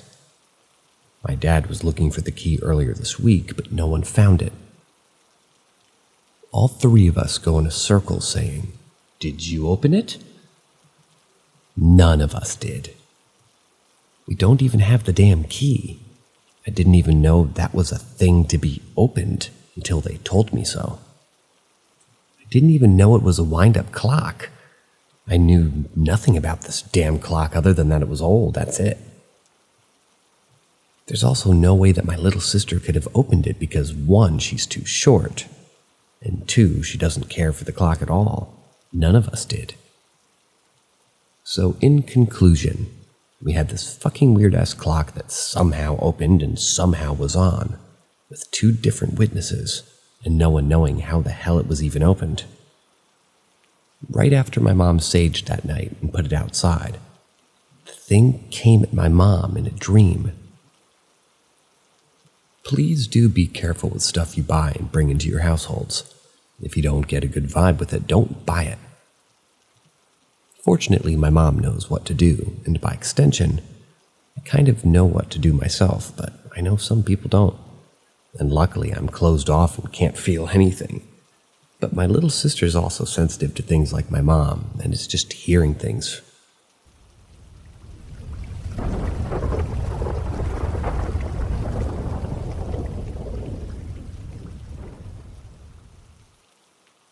Story number 2. Saw my boss's dead ex-wife at work. This is such a cliche way to start explaining my experience, but despite believing in the paranormal, I'm an extremely skeptical person, so I always look for rational explanations, and for this, there aren't any I can think of. I also apologize in advance for the novel I'm writing here, but I would say it's worth reading. So I, a 16-year-old female at the time, worked at a Chinese restaurant. Loved working there and stayed for 2 to 3 years, but the owners did have their flaws. Taking most of the tips from staff and only giving 15% to share between all waiting staff. The owners loved money, let's put it that way. To explain the layout of the restaurant, relevant to the story, there were 4 floors, and the second and third floor had rooms that 2 members of staff lived in. The rest of the rooms on these 2 floors were stock rooms. The ground floor and first floor were the restaurant. Attached to this building was another, and the ground floor of that building was the bar, and another part of our dining area at the restaurant. It was connected to the 4-story building by the kitchen, which only staff could walk through. So the minute I started working there, I was noticing weird happenings, like bamboo baskets flying off shelves on the CCTV, things going missing, things moving in front of us. One day, a chef, who's also my uncle, told us that the owner, the wife, that was basically married 4 times before, and all of her husbands died, and she inherited all of their money. The deaths were sudden and unexplainable. She met the owner, her current husband, at her ex-husband's grave as his father was buried in the same cemetery. Crazy. They quickly became business partners and went on a business trip together in Scotland. The restaurant is situated in another country, while the owner's previous wife ran things. My uncle has worked there for 30 years, and the room now occupied by a current member of staff used to be a place to stay for the owner's previous wife. And one night, she said goodnight to my uncle and went to bed and said, "I'll see you tomorrow, and I'll help you prep in the morning." My uncle goes home, comes back the next morning, and begins prepping. He waits a little while for her, and let's call her Sally, to come downstairs, but she doesn't come. He goes upstairs, and she's not there either. All her stuff is completely gone. He goes in the back as he hears the door open, and the owner's current wife, let's call her Chloe, is cleaning everything with bleach. She's supposed to still be in Scotland with the owner. My uncle asks what she's doing, and she said she came back to help after an argument, and that she needed help cleaning blood off the ceiling. Trying to clean it before thawing the ribs and hanging the ducks. My uncle blindly helps her. Sally has never been seen by anyone at the restaurant or the family of the owner. Fast forward about 20 years. I go upstairs to the first floor of the restaurant to turn off a till that I could see was still on through the CCTV, even though I turned everything off, including all the other lights that were still off. And as I get halfway up the stairs, I see a pale figure of a woman wearing nothing but 3/4-length leggings and dark, messy hair. I didn't see a face. I ran back downstairs screaming. I asked for a description of Sally and what she was last wearing, and it matched what I saw. They all told me it was my brain playing tricks as I was working 70 to 90 hours a week, and I was pretty much just overworked and tired, perhaps. This was the first time I'd seen a ghost as a full apparition of a human. A month later, a member of staff on the bar who was unaware of what I had seen exactly the same thing on the same floor in the toilets. This wasn't an hallucination. There was also a Chinese calendar on the second floor from 2003 that hadn't been touched. The stock rooms were a mess, and they pretty much hoarded stuff in there from 1999 to 2020. And one day I was steaming the napkins when I heard paper fluttering. This was September 15th, 2020, or around that date. And some paper from the calendar fell and revealed that date for 2003. I always saw the calendar's paper move, but this was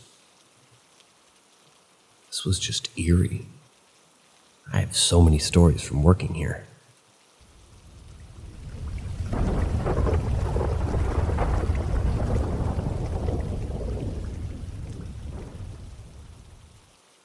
Story number 3.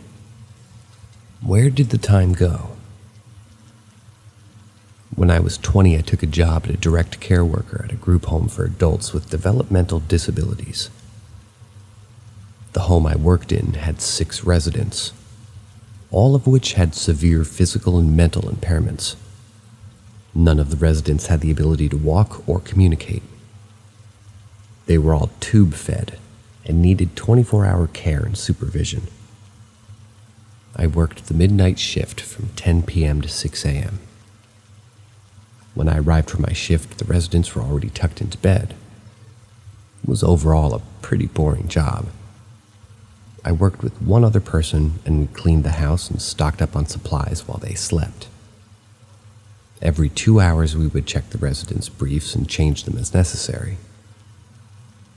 We also had 2 medications to pass during our shift, and in the last hour, we would give 2 residents showers. One night, my coworker and I were just settling into our shift. I started a pot of coffee and we chatted. It was around 10:30 p.m. We had baby monitors in the residents' room and in the kitchen so we could hear them if they were in distress. Suddenly, we heard our resident, and we'll call her Rachel, through the monitor. She was coughing and gagging uncontrollably. My coworker and I jumped up because we knew what was happening. Rachel had been congested that week, and she didn't have the ability to roll herself over, and this had happened several times in the past, and it was always a serious situation. The excessive coughing could cause her to vomit, in which she could aspirate and die. We tended to Rachel immediately rolling her onto her side and using a special suction machine to clear her mouth. Sure enough, she had vomited quite a bit, and we had gotten to her just in time. After a while, her coughing ceased and her breathing returned to normal. We cleaned her up, changed her clothes and bedding, and made sure she was propped up better with pillows. Adrenaline was still pumping through us as the whole situation was a bit frightening for a couple of 20-year-olds with minimal medical training. We agreed we would check on Rachel frequently for the rest of the night, and if something happened, write an incident report. My coworker and I left the resident area and headed back toward the common room. I was ready for my coffee, and she was ready for a cigarette. She headed outside, and I went to fill my cup. That's when I noticed the lights on and the coffee pot wasn't on. That's weird, I thought. It's plugged in, and I hadn't tripped the breaker. Started pouring my cup, and I realized it was ice cold. That didn't make sense to me. I had just started the coffee less than an hour ago. Why wasn't it hot? I rolled my eyes, figuring something must be wrong with the coffee pot. I dumped it out and went to start it again when my coworker barged through the back door. Her eyes were huge. A little startled, I asked her what was wrong. She asked me if I'd looked at the clock. So I immediately looked up and saw that it read 5:30 a.m. Before I could make sense of things, she shoved her cell phone in my face, which too read 5:30 a.m. We couldn't have been with Rachel longer than 45 minutes, but we had lost 7 hours. Neither of us could make sense of it. We walked into the back of the house and walked out 7 hours later without time feeling like it had passed at all. We hadn't given out meds, done bed checks, given showers, or cleaned anything. The next shift was coming in a half an hour, and it felt like we had just arrived. We did our best to pull it together and at least make it look like we'd worked all night. When the next shift arrived, we just sat at the table silently and then left. We never told any of our coworkers about the experience. It sounded crazy. If I hadn't experienced it myself, I wouldn't believe it either. My coworker and I lost touch eventually, and we both moved on to other jobs. But we recently found each other on social media. She sent me a message and asked me about that day. Our memories of the event are exactly the same. Nothing like that has ever happened to either of us ever again, and I have no idea what happened in those 7 lost hours. I do know that there was never a problem with the coffee pot. It timed out after 4 hours and shut itself off.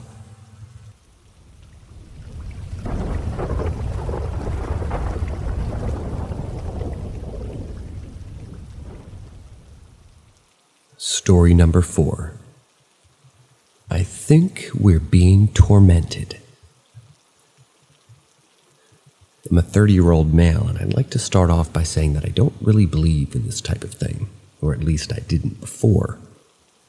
Some people in my family always have thought of the paranormal to be real and claim to have had experiences, but until recently I've always chucked it up to just their imaginations.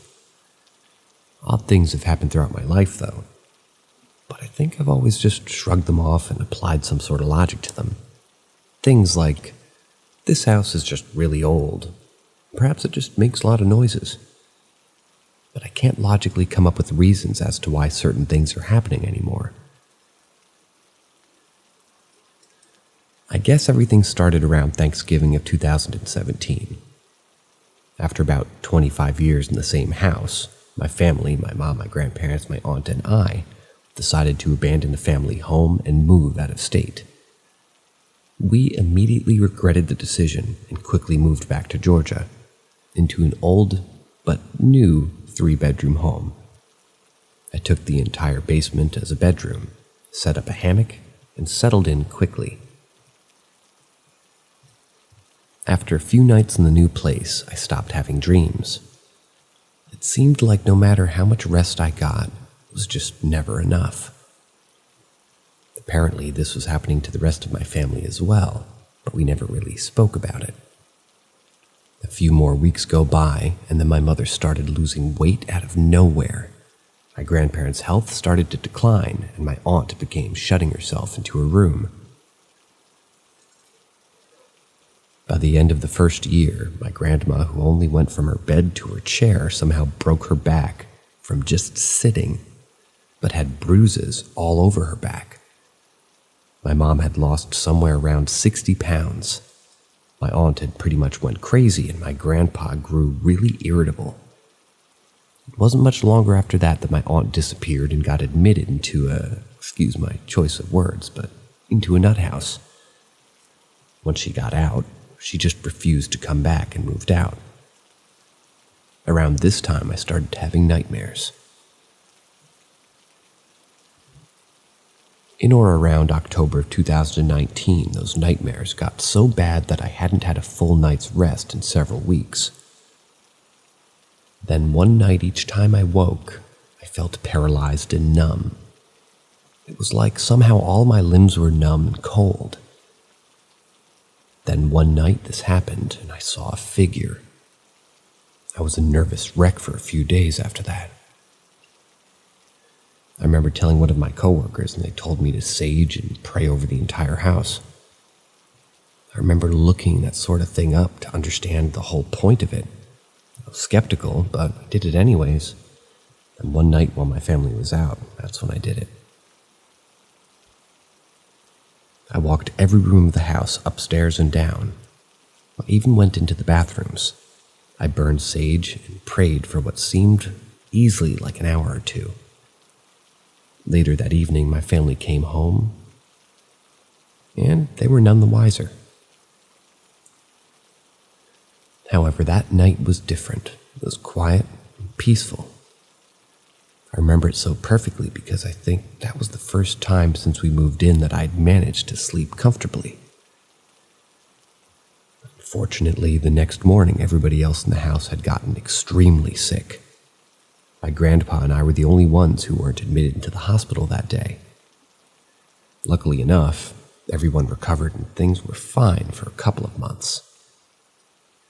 Then, before the pandemic went into full swing, 3 other family members moved into the house with us and took over the living room. My great aunt and my second cousins. With them came several dogs, who were always playful and calm. Then, for who knows why, stuff started happening again. Mom started to lose weight again, Grandma and Grandpa's health went downhill, and I started having nightmares again. The other 3 family members began to bicker and argue like I had never heard from them, and their dogs started barking at all hours of the night. This continued on for months, and the situation just kept getting worse. Everyone was growing irritable and miserable. Eventually, those extra family members moved out and I began spending less time at the house. Even though we were going through a pandemic, I met my now wife and moved out rather quickly with her. My family stayed in that house though, and I would visit on the weekends. A few months later, my mom had lost well over 140 pounds. The doctors told her that she was healthy. Also, during this time, my grandma's health had gotten so bad that she was admitted into a nursing and a physical therapy facility. She spent about 3 to 4 months there before coming home. During that time, I had gotten married, and sadly, a week later, my grandma had passed away. It was the beginning of the summer in 2021. That just left my mom and grandpa in the house. I can't really speak on if they had any weird occurrences between that time and now, because I didn't live there anymore. They never spoke about those kind of things, and when I visited, I never brought it up or asked questions. I didn't see the point, or make any weird connections. That was until recently. Sadly, my grandpa passed in February of 2023. Since then, my mom has finally moved in with my sister and is taking her time getting her stuff from the house. Well, it's been about 3 weeks since the funeral, and as of today, I think I'm terrified. I don't know what to think or do other than sit here and draw connections to strange things that have happened the last few years. Heck, that's why I'm here sharing all this information. Last Thursday, I was driving home from work at roughly 3:10 p.m. I was passing by the old house my mother was moving out of, and I saw someone I didn't recognize from a distance.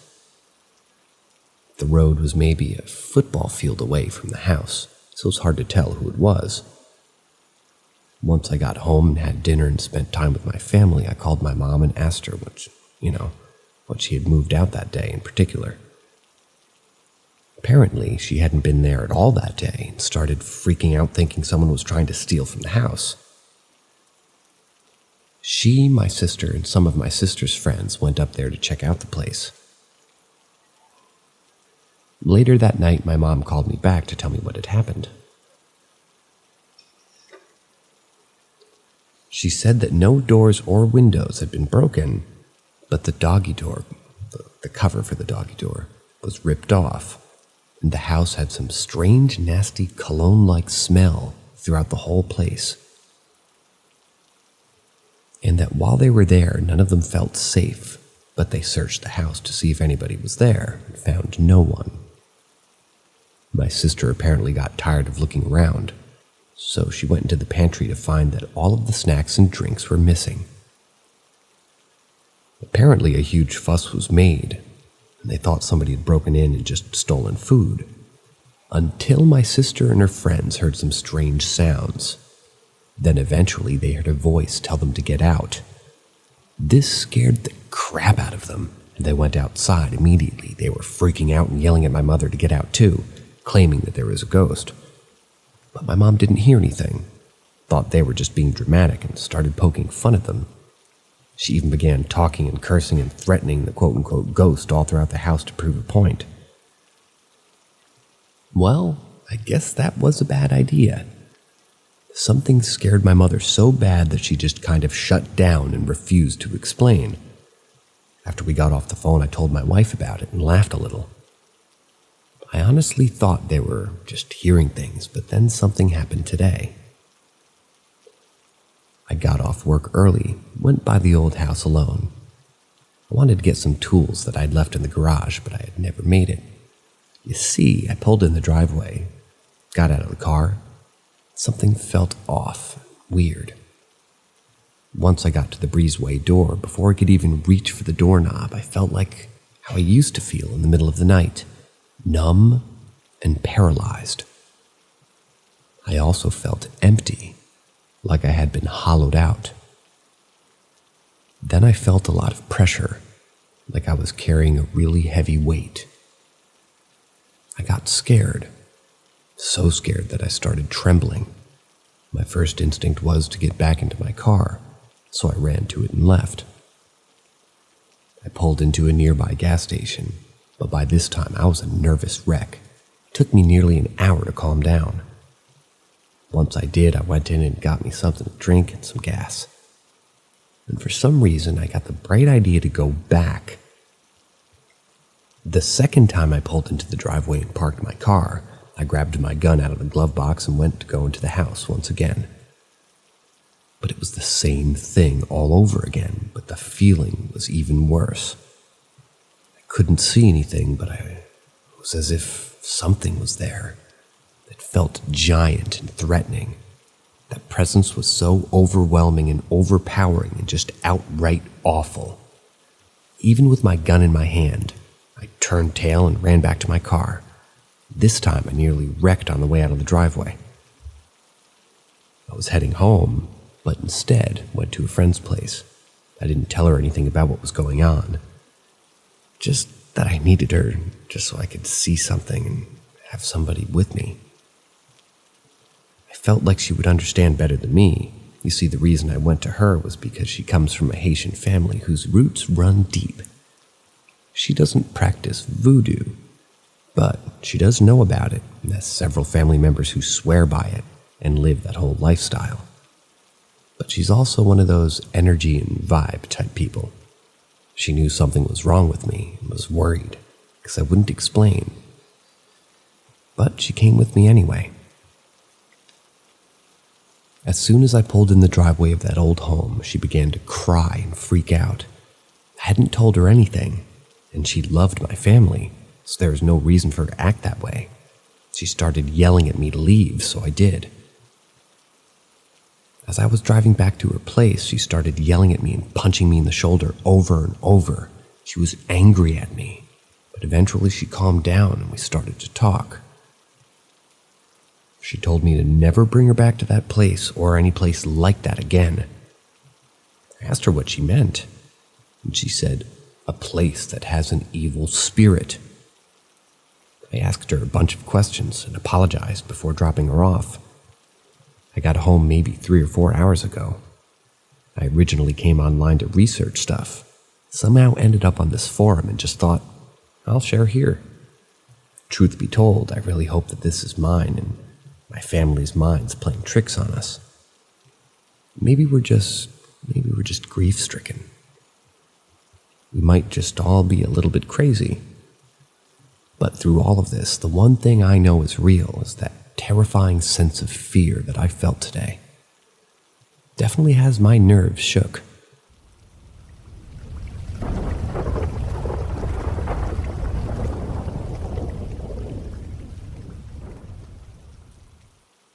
I think I saw a legit possessed person. I had always assumed these things only fell into 2 categories: mentally unwell or faking. Something happened a couple of days ago that had me questioning this lack of belief, though. I like to think through logical explanations for things before I jump to conclusions. So here I am. 2 days ago, I was walking home from church carrying a small prayer book.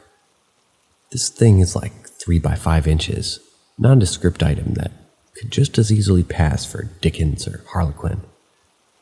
It certainly doesn't look like a Bible, and the words that were on the cover, they're not even visible. As I got closer to home, I saw a man walking in the opposite direction towards me, mumbling gibberish to himself. I live in a big city, and I've been assaulted by a mentally unwell person some years ago. So now I'm in the habit of putting distance between myself and anyone who appears to be having an episode in public. He was still several meters away, certainly too far to even see any writing in my hand, even if it was visible, and When I started to cross the road, I heard him yell, "I'll throw that Bible in the toilet," and go right back to talking nonsensical gibberish. It took me a second before it occurred to me what really even just happened. How did he know exactly what I was holding? No, it's not a Bible exactly, but it does have a lot of Bible passages in it. But no one who hasn't examined it closely could tell that. And what of the crazy coincidence that those were the only coherent words that he was even able to muster? Just wanted to get this sub's thoughts on this encounter.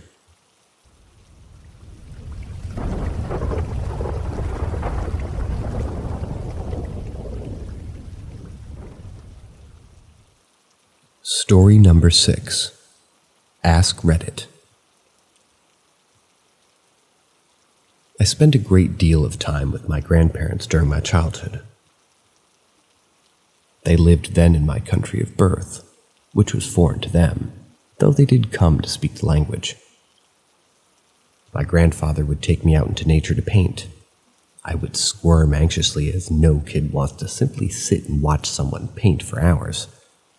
So eventually my grandfather would start talking to me, and I would reference family events I had heard about from my maternal great-grandfather.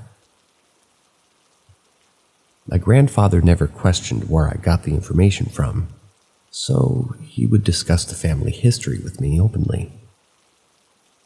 It wasn't until a setting that included both grandparents and myself that it became problematic, as I couldn't actually have ever met my maternal great-grandfather, as he killed himself when his cancer treatment sapped his will to live. And so my grandmother asked me to describe this man.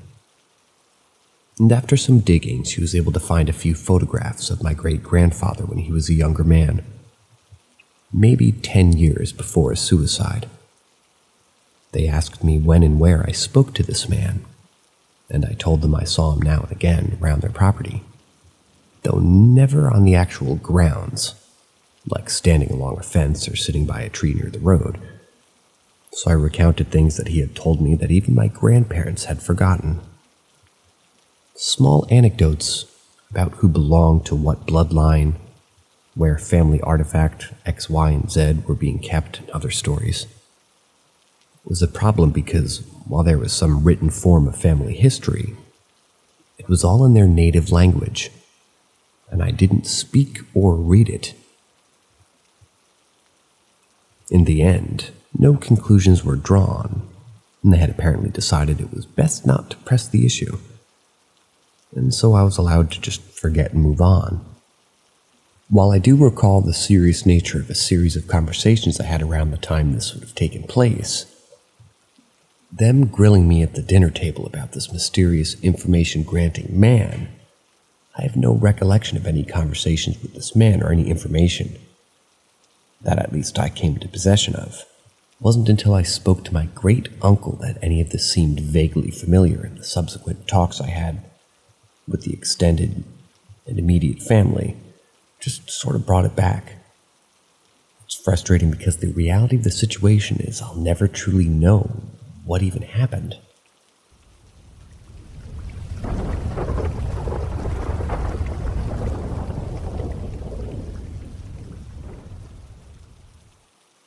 Story number 7. I was house sitting for my parents not long ago, and their house is old. It's like built in the 50s. I decided to sleep in the basement where they had a futon. For context, the basement is a small cement room that my friend once referred to as being a great slaughterhouse for kidnap victims. It's since been furnished, but it's still creepy. So night 1, while I was down there were 2 electric candles laying on a chair right next to my face. As I was about to fall asleep, coincidentally, one of the candles turned on, all on its own. The candle had no on switch, no light sensor, nothing. You have to twist it to turn it on. So this kind of spooked me. Regardless, I just chalked it up to it being a coincidence. Went to bed a little bit spooked. Night 2. Throughout the day, I kept checking on the candle and it never turned on again. Once more, I took this as a sign that it was probably just a weird coincidence. I get ready for bed, head down to the basement, and find that the candle is still off. All is good. I fall asleep, and then in the middle of the night, I wake up to find that the candle is now flickering. Not cool, dude. Just creepy. But I was tired, so I just dismissed it and went back to sleep. Night 3. I head down to the basement to get ready for bed, and as I'm about to fall asleep, I hear this knocking sound. Like if a chair or table had one leg short and it kept knocking onto the ground. I dismissed it and I tried to fall asleep, but after a while it started to bug me. I get up, inspect the room, and can't find the source of the noise. Whatever. So I get back into bed, and within 30 seconds of getting comfy again, the knock happens. It's like it's taunting me. This time I decide that I'll just lay in bed perfectly still and try to zone in on that noise by my ear. I lay in bed motionless for 20 minutes straight. No noise. At this point I just give up, go back, just fall asleep, and I swear to God, right as I get comfy again, the knocking happens. I look up to see where the noise is coming from and think to myself, this is way too creepy for it to be a coincidence. And almost simultaneously, the freaking candle turns on right in front of my eyes. Goosebumps all over. I then packed my things and moved upstairs.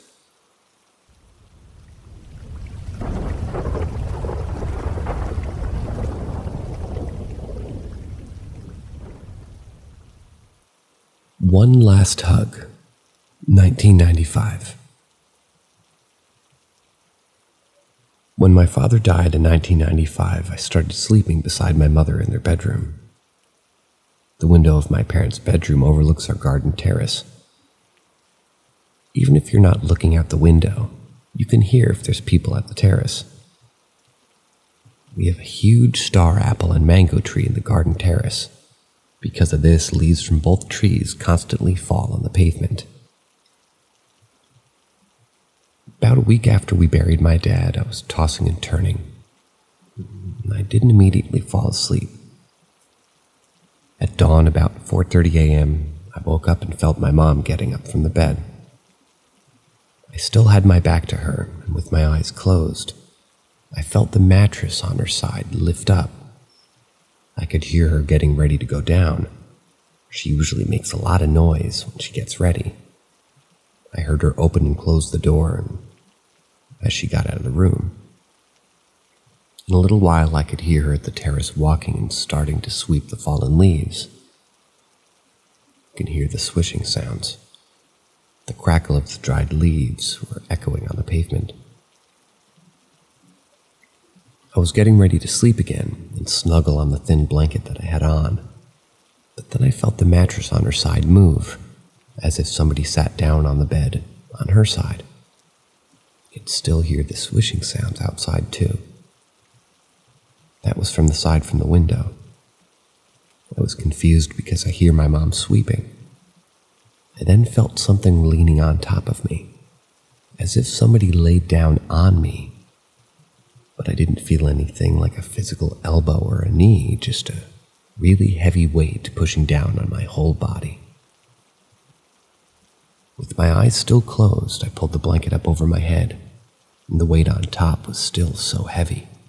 I got really scared. I was always a scaredy cat ever since I was a kid. I started praying Hail Mary and Our Father, still hearing the swishing sound. It was constant sound at that terrace.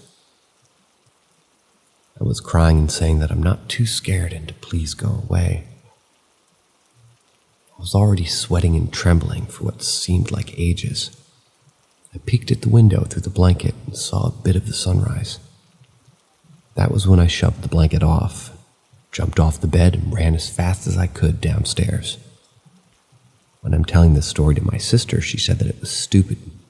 Didn't realize that what had happened may be her dad saying goodbye and hugging me one last time.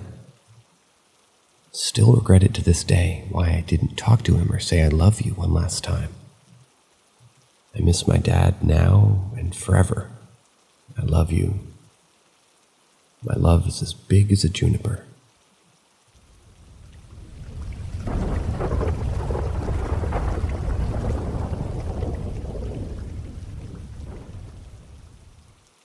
Story number 9. That time I was explaining to my grandson who God was. My daughter was working, left her son with me on one evening. While I was looking over some books concerning 2012, he came and sat down beside me and was asking questions about why I was always reading books. I took this as a chance to introduce him to God.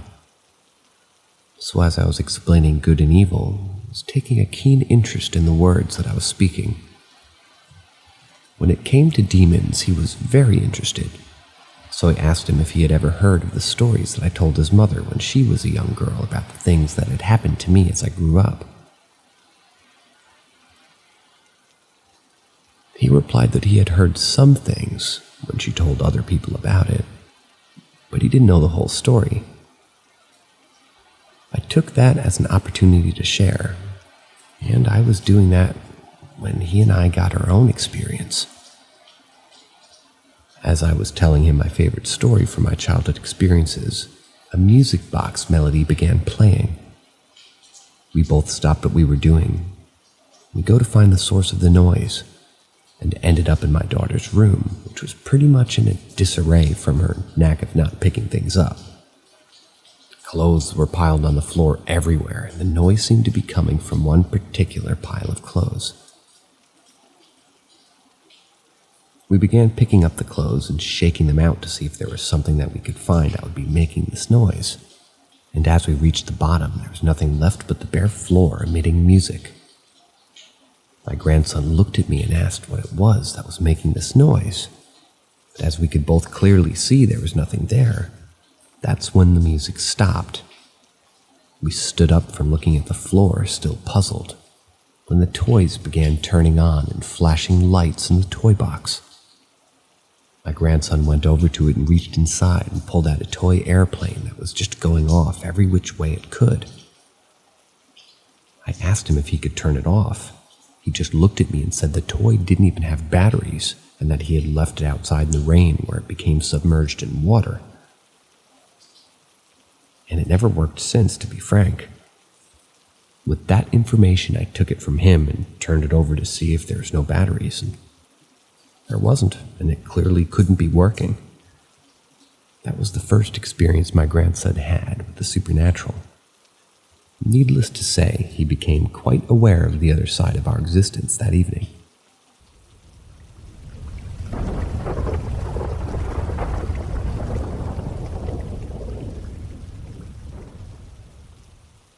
Story number 10. Used to see shadow people. I used to see shadow people all the time from ages 11 to 14.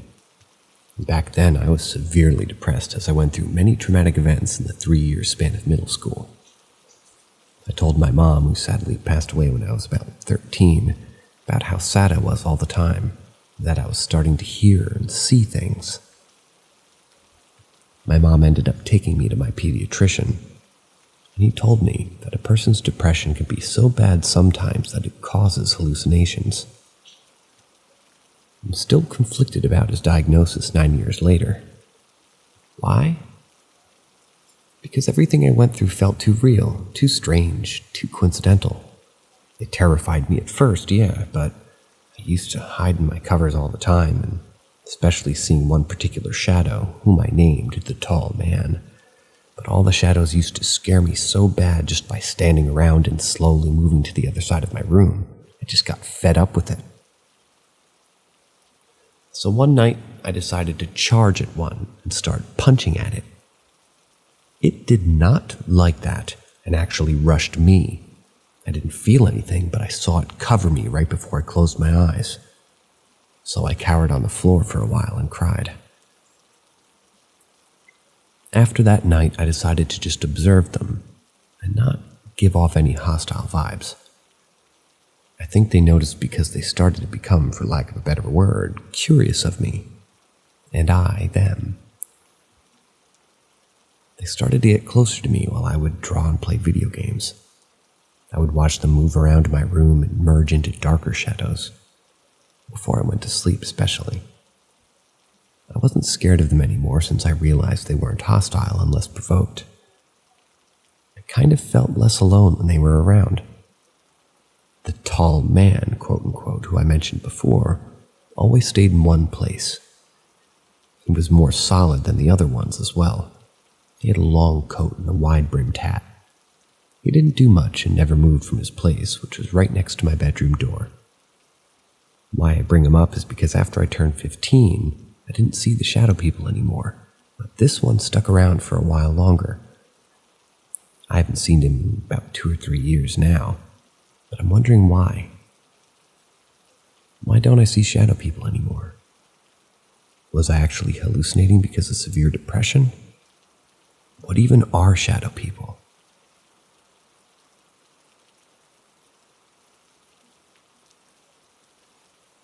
For anybody listening, drop down in the comments what your version or your definition of shadow people are. I'd actually like to know.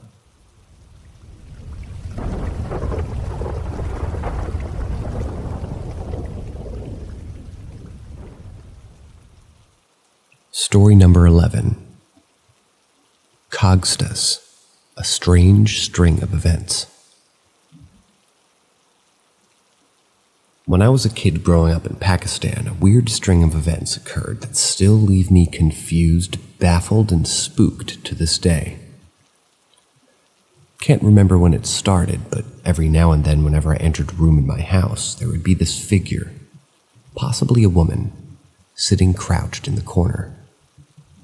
She would always show up when I least expected, so I could only get a glimpse before turning back and finding nothing there. Her hair was black and frazzled, so I never got a glimpse of her face. She wore a white article of clothing that I could never really be able to make out. Sometimes, if I blinked quickly in succession for whatever reason, maybe of an allergy or a sneeze, she had a chance of showing up, but only when I least expected it. So when I would blink again, poof, gone. Now, even as a child, I had my skepticism. Maybe my mind's playing tricks on me, I would think. Maybe I'm just imagining it. But either way, I just let it happen for a while. One day, my sister walks up to me and she asks me, "Have you seen this woman who's in the corner of the room?" I say, "Yes." And we both share this bizarre moment where our suspicions have been validated, but we have nothing to do about it, or anyone to talk to regarding it. We started calling her Cogstus. I don't recall exactly why, but back in those days there was an animated movie called Monster House where the ghost that haunted the house was named Constance, and me not remembering Western names morphed it into Cogstus. Life went on. We saw her again and again, and one time we even walked into a room together and saw her crouch for a moment. Again, when we turned, she would be gone. We actually started to think it was kind of cool that something like this was happening to us. This really was a fascinating thing in our very mundane lives. But there was always this nagging sense that there had to be this shared delusion between us, or the power of suggestion that made us see her.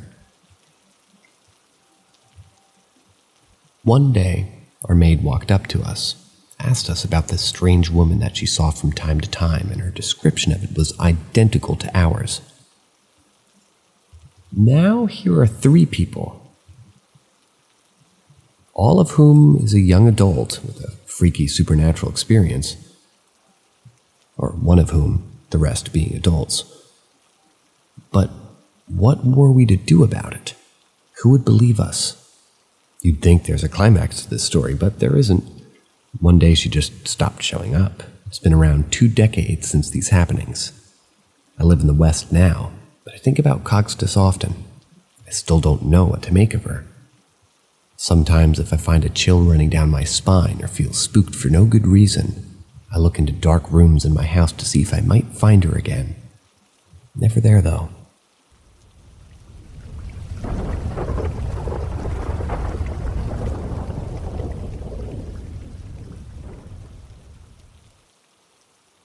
Story number 12. I think I have a ghost attached to me. So for a little context, I'm a 36-year-old female, and I live in a very southern part of the United States. We believe in the rougarou and other things of that nature. A large portion of my state participates in voodoo and stuff like that. Well, as far as back as I can really remember, things have always happened to me. For instance, some of my earliest memories is of me and my mom living in a little house. I had my own bathroom, and one morning while getting dressed for school, my mom flew off the handle accusing me of dumping out all the shampoo into my tub. I told her no, it wasn't me. I got punished for lying and pouring out all the soap, which I honestly didn't do. From there, shit just got worse. Back in these days, it wasn't abnormal for a 6 or 7-year-old to be home alone for a few hours after school. Well, it wasn't for us. But every day after school, I would get off the bus, go inside, and eat a snack that I had been previously had prepared for me. Then I'd play Sonic the Hedgehog. Well, I don't know what, but I ended up just being really, really scared all the time. So I started not going inside after school, and I would climb up a tree and wait for my mom to get home. This went on for a few weeks, and things kept happening, and I kept getting in trouble. All of the flour would be dumped out, all of the dish soap would be in the floor of the kitchen, lights would turn off and on by themselves, shit would just come up missing. I kept being the one accused. It took a toll on a child. Finally, one day my mom just said, "Go in your room, pack a bag of your stuff that you can't live without." So I did, and we moved. The next house, things were a little bit different, but very much the same. This went on for years. Fast forward to me being 15 or 17, something like that. I'd gotten very used to whatever this was being around. A mischievous little ghost. Eventually, my mom caught on, and I stopped being so harassed for this shit, especially since I wasn't even doing it. So now I'm 15, and I think I know everything. We were living in a small house on the edge of town. One night I heard the back door open, close, and someone walking around in the front of the house. So I dart across the room by my mom's room and just wake her up. She sits up, and I tell her to shh, listen. Sure enough, she hears it too. So we lock her door and we call 911 thinking that someone's broken into our house. Well, the police arrive, and we slowly come out of hiding to find absolutely nothing in the house. Nothing's been even touched. Absolutely nothing. The only thing out of the ordinary was all the apples and oranges that had been on the counter had fallen on the floor, and it was absolutely freezing in the living room. Shit, something just fell and scared the shit out of me, my God. So the cops leave and tell us if we have anything else to call them again. Well, fast forward, I've been in some pretty risky situations where I know I should be dead, and I honestly believe that this spirit has taken kind of a liking to me and saved my life on numerous occasions. What do y'all think?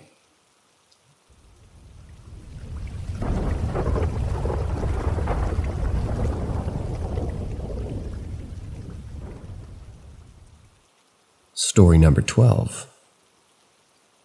This one is titled Story.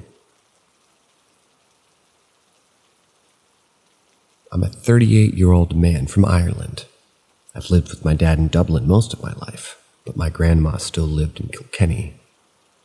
She always said the only way she'd move was in a coffin, and ended up being right about that, bless her.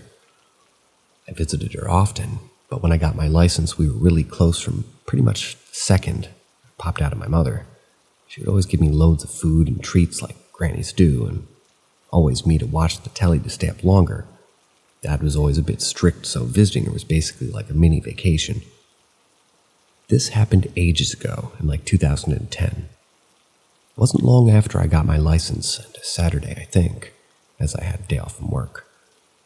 A warm summer evening was a welcome break from all the rain the previous week.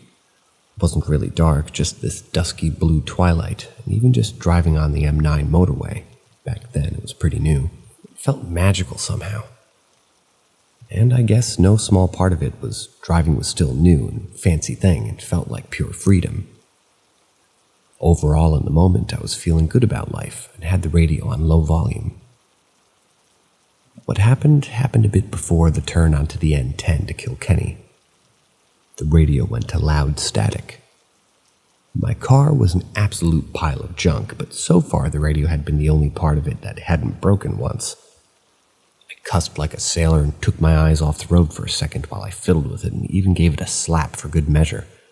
But when I looked back up, I had to smash the brake so hard I'm pretty sure I gave myself whiplash because there was someone on the road. In front of me, walking slowly towards me in the middle of my side of the road, was a tall and lean but muscular woman, stark naked.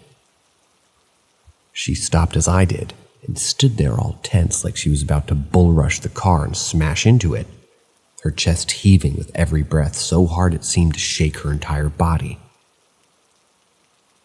It took way too long before I noticed what was wrong with her, that just when I was about to honk at her, it hit me and I nearly shot 7 shades of shit onto the ripped up car seat. She had no head. I remember as how every single hair on my head and neck and arms stood up and I let out this ugly yelp and couldn't breathe like someone had kicked me in the chest. One of her hands was holding what I first thought was a bloody cloth. She clearly wasn't wearing, but when my brain finally frickin' rebooted, I saw that they were too shiny. Her insides were hanging out from this massive slit in her stomach. You'd think you'd notice those things first. It's weird how you don't. It just didn't compute. She was all black and blue, too. Some of it looked like badly done tattoos and other bits just dirt or bruises or weird shadows that she maybe tumbled down a whole mountain. And how the hell did she still look tall without a head? Like, sure, I'm a bit of a teapot, but she was huge. I'm glad there weren't any other idiot drivers on the road then, because I must have been staring at this lady for minutes and minutes before something even more messed up happened. She ran towards me while I screamed like a baby, leapt up onto the nose and ran up the windshield and onto the roof, all while holding her freaking guts in the crook of her arm like a soggy grocery bag. Except for a faint orange glow that kind of looked like she was backlit by something, there was nothing, or at least nothing see-through or ethereal about her. Her steps made a heavy thump, thump, thump, thump as she ran over the metal. I don't remember driving after that, but I must have since I got to my grandma's and snapped out of it. I started hyperventilating like mad on the spot because that's maybe the scariest thing that I don't know if I fell asleep while driving and I was dreaming with my eyes open sort of a thing. I cried in the car for a bit, and I think it was from pure shock, and maybe that just wearing off before I was deciding to go inside. I don't know if it was a ghost from a traffic accident who wanted a ride home or what. When I told my granny half-jokingly that I might have fallen asleep and saw a headless woman, she basically told me to not be a daft little turd and shoved a ham sandwich in my mouth. Then we sat down watching the TV like always. When I snuck out to smoke at like 11, she knew I smoked, but I always thought it wasn't really a polite thing to do while she was around. I took a look at the car. It was pretty dark, but from what I could see, there weren't any dents or footprints or handprints or anything on the car. Surely the woman in such a miserable condition would have left something like smudges of blood or mud at least, right? But she wasn't real anyways, I guess. Like, people aren't usually in the habit of running around headless. I kept telling the story to my friends and workmates and asking people about ghost sightings and everything, until they told me that I was going a bit too far mad with it. Sorry there's no good dramatic ending. All I know for sure is that I saw a big headless woman with her guts out hopping onto my car like a cat. My gut tells me it wasn't a dream, or if it was, it sure blended in seamlessly with reality. I still kinda hope somebody's seen something similar. If you read this by any chance or hear it, please don't give me crap about it in real life if you know who I am. You know that if you saw what I saw, you'd be a bit obsessed too, even for over a decade. Nothing weird like that's happened to me before or since. I've been diagnosed with mild depression, but apart from that, my noggin is just fine. No family history of psychosis either, as far as I'm aware. So what the hell happened?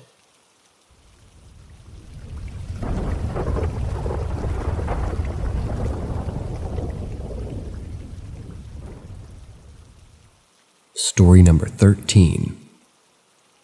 Nopai Ming Provincial Park, Unexplainable Story. Camping, ghost, animal, Wendigo. This incident happened in 2019, and to this day I still can't find an answer. There's a short 20-minute trail of Nippon Ming called Walking on Ancient Mountains. It's basically a hike up a huge rock that brings you above the tree line. You get a 360-degree view of the lakes and forest around you. And there's a few picnic tables up there to eat breakfast, as it's a great place to watch the sunrise. So my boyfriend and I drove out there. We lose signal, and the last thing that we had passed was a campsite about 22 kilometers down the gravel road before our stop. We were pretty isolated. We get there at roughly 1 a.m. and had pretty much made a bed, you could call it, in the back seat and trunk of our SUV. So when we get there, we can snooze for a while before hiking up. So we pull up to the base of the trail. We want to use the outhouse and get ready to sleep. We honk the horn, slam the doors, and yell to scare away any animals nearby like bears and such before we walk. Maybe 40 feet to the bathroom. After all that, we hop into bed, lock the doors, and within the same minute, we hear heavy footsteps in the gravel outside the car. Step, step, drag, step, step, drag. After being frozen in fear for a moment and hearing these footsteps approach the car, I quickly scramble to the front seat, start the car, and shine my lights around to see what's out there. But there's nothing. No tracks in the gravel, no signs left behind that anything was out there. I do a quick circle shining my lights, shining it in the bush that's surrounding us, and we don't see anything. But I was so scared I stayed up for nearly an hour shining my lights and waiting for something to come back out. After not seeing anything, I figured whatever it was had passed, and maybe it wasn't coming back. So I turned the light off and crawled to the bed in the back where my boyfriend slept. With no exaggeration, the moment I lay my head back down, we hear the footsteps again. This time walking from the rear driver's side wheel well, where my head lay, around the trunk and to the wheel well next to my boyfriend's head.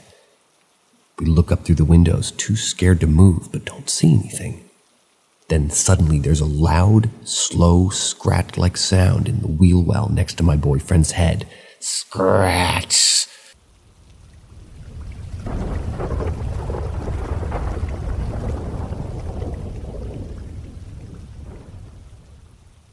My boyfriend hits the wall of the car to scare it away, but it sticks around. And after all of this, I don't remember why we had stayed and not gotten the hell out of there, but maybe at the time we figured it was over a 3-hour drive from Winnipeg to get there, and we'd hate to have wasted all that time. Either way, we stuck it out. The footsteps and scratching went on for most of the night, and once it was the tiniest bit light out where we could see our surroundings better, the sound stopped. We slapped on some headlamps and started our hike. At the time, it was too dark to see, but once we got back from our sunrise breakfast on the top of the rock, we saw the tire where the scratching had been was flat. No explanation as to why. We got it changed out and headed home. But to this day, when we think about it, there's no animal that I know of that would behave like that.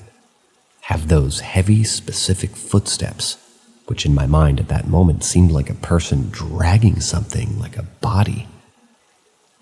I'm not a huge ghost believer, but I've considered it as an option, as perhaps this big rock that sticks about in a tree line could have been significant. maybe for indigenous people at some point. I considered maybe a Wendigo, or even a real human, but I can't be certain it wasn't an animal.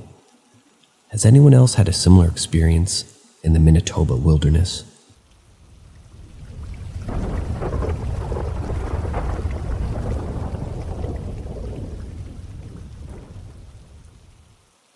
Story number 14.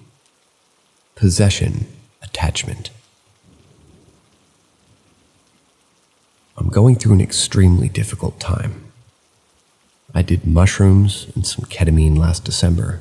Felt possessed a few days later. I felt like my mind went into overdrive and I suddenly got this burst of knowledge. I was trying to make sense of it. The day after I took the mushrooms, I was talking really fast, a bit manic, and my head started turning to the right and then to the left by itself. At the time, I thought I was given some sort of special power or I was being shown something. I also felt a force dragging my neck back towards the ground, like something had a hold on me. From then till now, it's slowly been progressively getting stronger. At first, the movements didn't happen often, but now I'm fighting this thing on a daily basis. I don't have any moment of rest. I can constantly feel the strong energy inside my head. My hair is also falling out from the pressure that I feel. Please don't say it's stress because it happened the day after I took the mushrooms.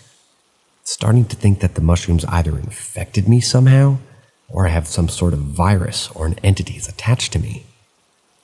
I think it's something to do with my central nervous system. I feel like my body's constantly vibrating.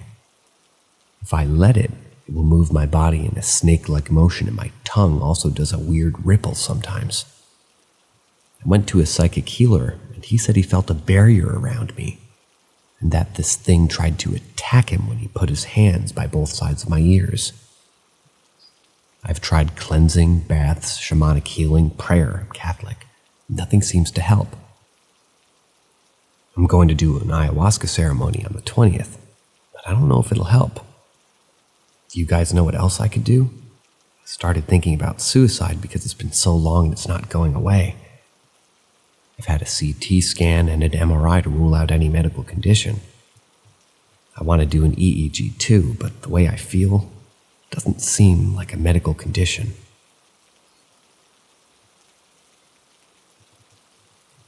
From my point of view here, after reading this, I'm not sure if ayahuasca is gonna make this any better, no matter what it is. I'm not even dissing ayahuasca, just don't think it'll help. On to the next story.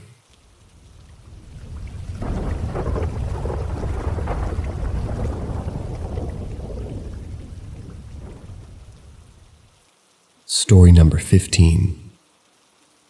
I used to see a face in my window at night and hear voices.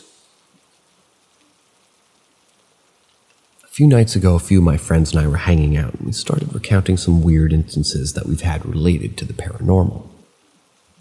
After a few stories, I remembered a few instances that I'd forgotten about. There are 3 very vivid memories I remember from when I was a kid. We lived on a farm out in the middle of nowhere in North Dakota. We were nestled next to a cemetery where many of my family members lay today. Our nearest neighbor was a few miles down the road, and most of them were elderly and retired farmers.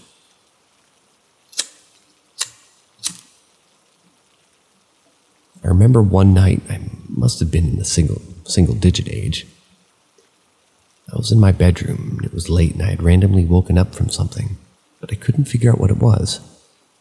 My bed was positioned directly across from the only window in my bedroom. I remember glancing around the room and stopping to focus on my window. I swear to this day that I saw a face peering in at me.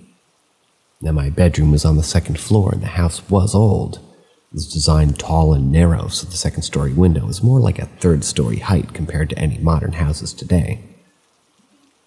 I thought my mind was playing tricks on me, so I kind of just ignored it. A few minutes later, I decided I needed to pee, so I got up and went to the bathroom.